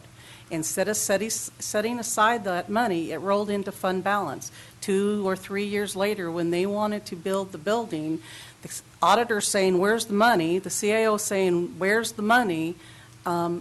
It was pretty ugly. And again, good people, we have to be really careful with the money. And I think that the trust fund, if you truly are, one more time, setting aside and not spending, is the way to go. Go ahead. The problem I see by doing it your way, I'm not saying it's the wrong way or whatever, is that it reduces the flexibility that we have with the spending of this money. If it's, in other words, if you set it aside, if, say for instance, we need to fill a gap of $367,000 for the juvenile detention. Then you board do an action and you move it out of the trust fund. Nothing says that since it sits in a trust fund, it can only be used for the jail. You could move $300,000 and hire 4 more sheriff deputies. You, the board, have the ability with your trust funds to do that. It doesn't restrict it. Okay, then I misunderstood what you said earlier, that once it's set there, it can only be used for that. You, the board, have all of the rights in this particular type of trust fund to move that money and do whatever you want with that money. You could change your mind next week. It would take 4/5 of you to change your mind, but you could change your mind and use that money, because all you're doing is setting it aside. I don't think any of you were here on the board when Mr. Wallace was here, and we actually started trying to set aside for uncertainties. It lasted about 3 months, and then we pulled the money back and didn't use it for how we wanted to use the money. You, the board, in this particular trust fund, because it isn't dedicated by law, can change your mind and hire deputies, could do anything with your money with a 4/5 vote. Okay. Supervisor Rutherford? Yeah, first of all, I respect both of you in your disciplines, but this is really, there's a difference between finance and budget, and I think it's important to understand what that difference is, and this is really, I believe, a financial matter, and I believe that as our CAO properly stated, our chief financial officer is the expert in this area, and I believe that I support her position, and I think we ought to move down that path, but I'll wait. She just clarified my concern, and that we could, if we, with a 4/5 vote, we could have those funds available. And just to be clear, 4/5 vote, or at the beginning of a fiscal year, just like today, if it's on today, it's a 3/5 vote. Okay. Supervisor Lewis? Yeah, I think I understand the benefits of doing that, and I'm okay with that, but I don't understand why not to do that. I don't understand the point of what you're saying. The history is never going to show a direct linkage. There's a bunch of reasons. History is not going to show a direct linkage between the general fund and the capital fund where this is going to be spent ultimately. What do you mean by that, and what is the value to that? I don't understand why that matters. History is really important to go back and figure out what you did, how you paid for things, when things happened. We frequently go back on our financial records in order to figure those things out. This is going to make that more complicated because it's going to go into a trust fund. What is general fund is going to go into a trust fund, taking a separate action to bring that into the capital fund, and that could be different years. Your board could change, the nature of the use of the funds, and I totally agree with Debbie. No matter how we do it, I mean, you're telling us what you want the money used for, and by a vote, you can change, like, John was talking about, maybe if you wanted to move some of it to juvenile, you could do that with a vote. But again, in my opinion, this is budgetary. I don't see any difference in the financial control of it. It's a precedent because what are we going to do? Every time we do a major capital project and we put general fund money into it, we're going to put it in a trust fund. We've never done that in the 29 years I've been here, and I don't know of any other jurisdiction that does that. It goes into the designated capital fund. It's not the normal way of doing it.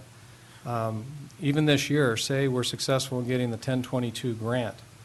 If you saw that schedule, we're going to have to get on our toes and get rolling, and that may involve getting an architect on board, right away. I don't know how it's going to spin out. We need to see if we get the grant.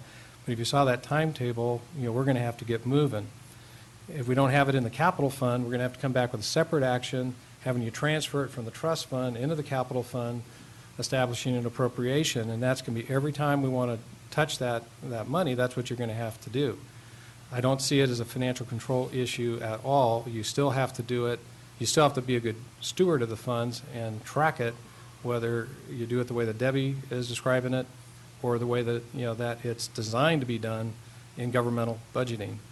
Again, I'm your servant. I will do it whatever way you guys want, but this will distort your budget and just create additional steps, and it's going to be hard to track in the future. And it does set a precedent. When do we not do this the next time? Are we going to do this with it? I'll just stop. Okay. Well, I think I hear what you're saying, but one of the points that I heard Debbie make was the fact that it's not an expenditure, we're setting it aside, and it could carry over. If we don't get certain funds, it's set in a capital budget for a project that doesn't have funds for it, and it's not going to be expended. So then it's going to carry through. That's why I don't see the board's that done that. The board should, we've done that in other years for other large projects. I don't see this any different other than you got a few more digits to it. I think of it like a checking account and a savings account in a way. Checking account, you write checks, you're spending the money. We're not spending it, but we're setting it, we're saving it, so that when we have enough, then we can spend it, and then we would transfer it. Is that a simplified way to look at it? I mean,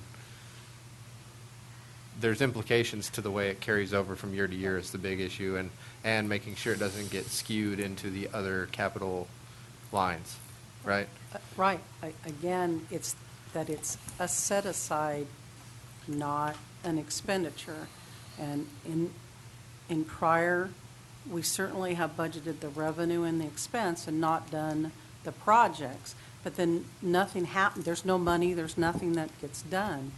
What we're saying here is we're going to take $1 million from the general fund. We're going to recognize $1 million of revenue in 2013-14, and we may spend nothing for the project that happens. So at the end of the year, that rolls into the fund balance.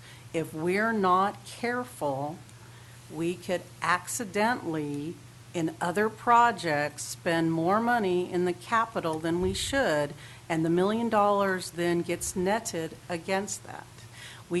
This project could take a couple years before we get things started, and we add $1 million next year. We're going to record another $1 million of revenue and have maybe very little expenses to go with it.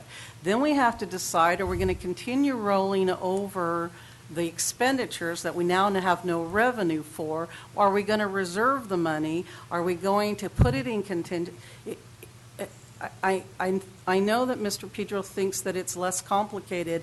I think because of the long periods of time that we're talking about, it really gets very complicated. And if people change, it may not be kept clear, where a trust fund keeps it clear no matter who the parties are.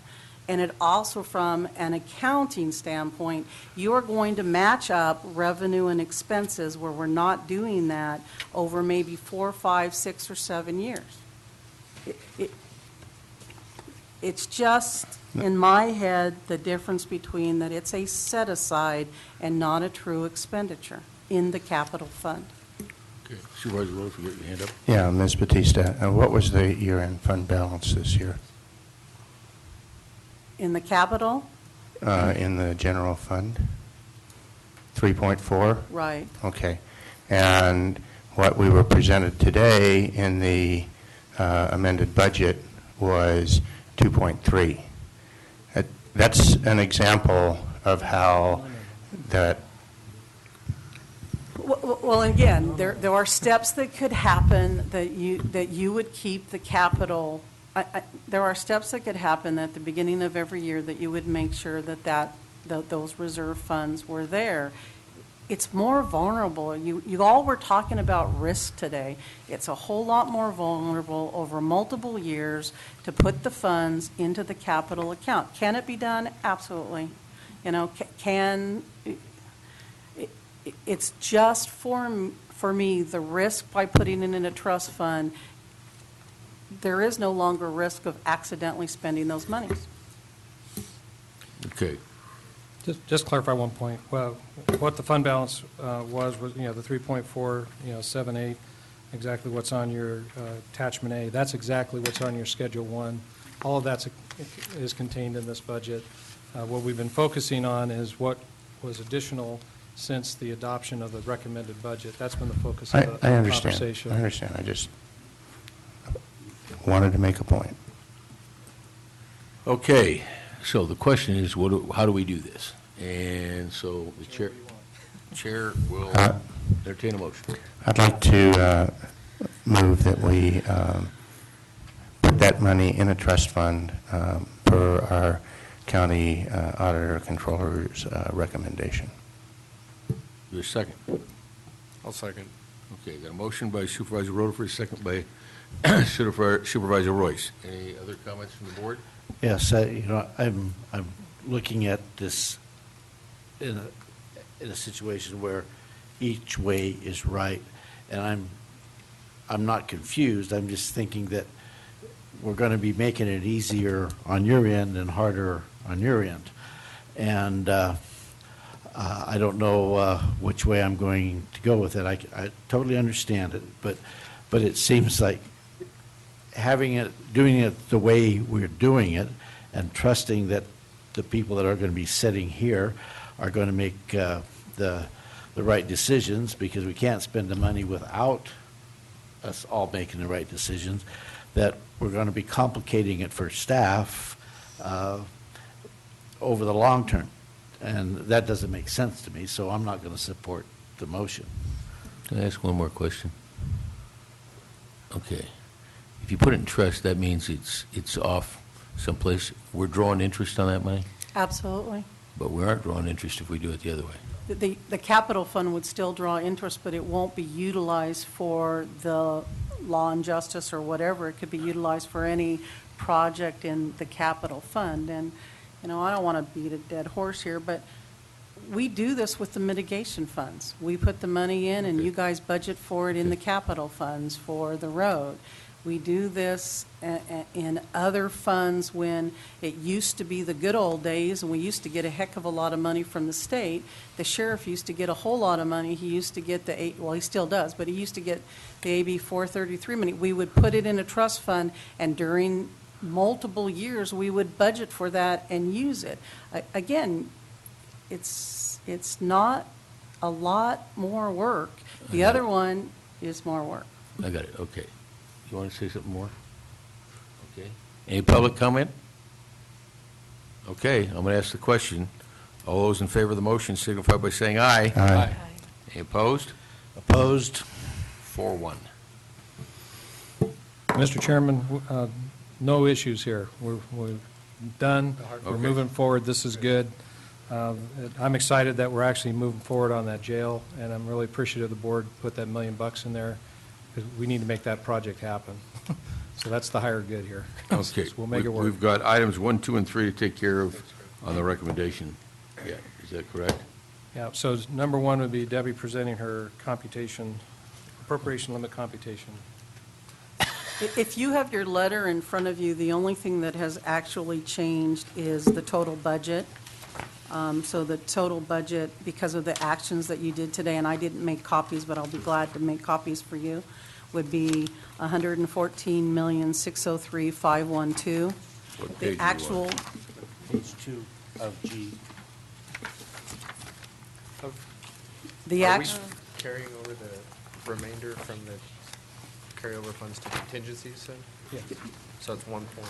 Okay, Now, say this- it again. This moves the $1,184,000 has been allocated of the $1,360,000, whatever, and there's a 117, what, going to, 171 going to contingencies. right. And it includes the $13,500 that you did for the sheriff, and it includes moving, as Craig said, all of the money out of the contingency into the different line items that it went to. What I'm talking about is total revenue, and the total revenue here only would have changed by the $13,500. The GAN limit actually doesn't change because the different components didn't change. So what I'm proposing is that you adopt, there are 6 different GAN limits that you can adopt, and that you adopt number 2. Number 2 is the surrounding counties' population times the per capita. One of the things that I think I want to point out to you is that if you looked at the GAN limit from last year, of the 6 types that you could pick, there was only 1 that was positive. This year, 4 out of the 6 are actually positive. So if you will adopt the GAN limit at $123,213,761, that's the maximum that it can be using alternative number 2, it should be pointed out to you that the proceeds of taxes of the $34 million is only 27.8% of the GAN limit. So if you all would like to raise taxes, you have about 73 million, or 73% more you can raise, but I don't think that any of you will be able to do that. That was a joke. Was that won't be able to, or will choose not to? I would hope you would choose not to. And then this would be the resolution that goes along with the approach we just took on the capital, the $1 million. So this would be the revised resolution that you would be adopting. And then I'm also going to pass on You just take one of each. These are the revised exhibits B and C, which just cover the sheriff's clerk action that you took earlier today. So what you'd be doing then is adopting, I'll say it would be adopting all of the budget actions contained in the fiscal year 2013-14 budget document, including the revised attachment G using alternate number 2, what Deb just said, and the revised attachment, then adopting the 13-14 adopted budget resolution, the revised attachment H, and then all the personnel recommendations as outlined in tab 2, attachments B and C, revised attachments B and C.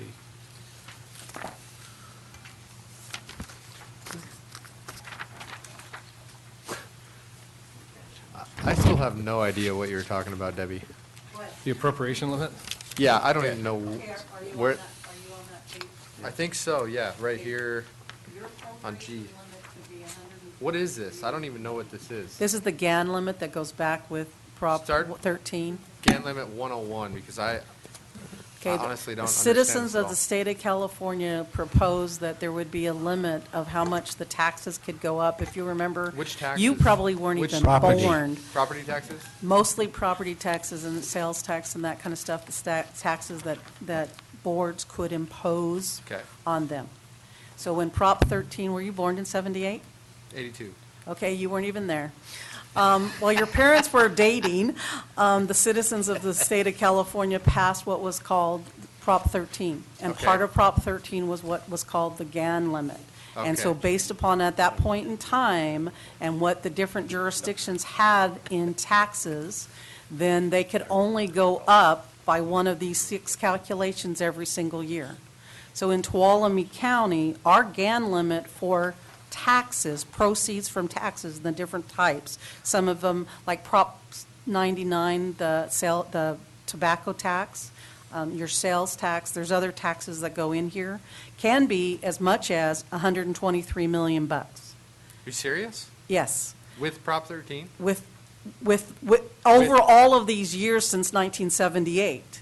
Okay. The taxes in Tuolumne County is only $34 million, 27 or 28% of what they could be. You all have the authority to raise taxes up to the That was 123 your million. joke, got it. That was my joke. Try and do it. Thank So you. I'm sorry, I'm not very funny. Right. the And re- so what have they gone up, and what are we approving? In some years, they actually went down. Over the last couple of years, they've Based probably on gone down. assessments? But property tax has gone down, the sales tax has gone down because of the economy and that kind of stuff. So have we And ever selected to increase them? You select to increase the limit every single year. This board in 23 years has not increased Mm-hmm. sales tax, so that we get more than the 1% like the city of Sonora did. Mm-hmm. We've gone to the vote of the people and they've turned us down twice, I think. The property tax you can't change. It's based upon the formula. You could go out and you could do a business tax and that kind of stuff. You could do a utility tax like some of the other entities did, but, good luck and all of But there's a CPI that. attached to these, right? To property tax? Property tax it can be as much as the ceiling is 2% a year. So are we doing that or not? Yeah, in the years that you can, it's not you have to do it. Oh, And you if do? you have to remember, a couple of years ago, the property tax actually went down by 0.7, I think, because it's a formula. Yeah. So Right. this is just a method as part of Prop 13 to control the growth in spending. That's another way to look at it. That's why we Yeah. call it appropriation limit. I don't want to go there, but I'll say it because you might be instructed. It's sort of like a debt limit, because I think everyone knows there's a cap on that, but this is more of a spending future appropriation, limit. So it's part of the Okay. control on growth, Okay. Prop 13. Okay. So you want us to approve So under your recommendation would be. the appropriation limit, which is... Adopt all the budget, you just pick up in the recommendation, it's adoption of all budget actions contained in the fiscal year 13-14 budget document, including the appropriation limit method found, and I'd just say in the revised attachment G, and then the fiscal 2013-14 adopted budget resolution, in the revised attachment H, and then all the personnel recommendations as outlined in tab 2 and the revised attachments B and C. And when we do that, we're approving the method proposed by Yeah. Ms. Batista. Okay? We understand the motion? Yeah, I think so. Okay, I need the motion. Mr. Chairman, I move that we approve the appropriation limit computation method found at tab 2, attachment C is amended. I further move that we adopt the fiscal year 2013 adopted budget resolution found at tab 2, attachment H as amended, and all personnel recommendations as outlined in tab 2, attachments B and C as amended. Okay? That works? Okay, is there a second? Okay. Motion by Supervisor Rutherford, second by Supervisor Gray. Any final comments, discussion? Public, any comment? All those in favor signify by saying aye. Aye. Any opposed? Carried unanimously. Thank you very much. We have a closed session, item 11. Would you read that, please? Closed session conference with labor negotiators Craig Pedro, Ann Fremd, Art Hardinger, Authority Government Code Section 54957.6, all bargaining units. Is Ann going to be here? Do we expect to report out on this? No, sir. We don't expect to report out. Okay, we'll ask for public comment on the closed session item. Seeing none, we will recess to closed session. Thank you very much.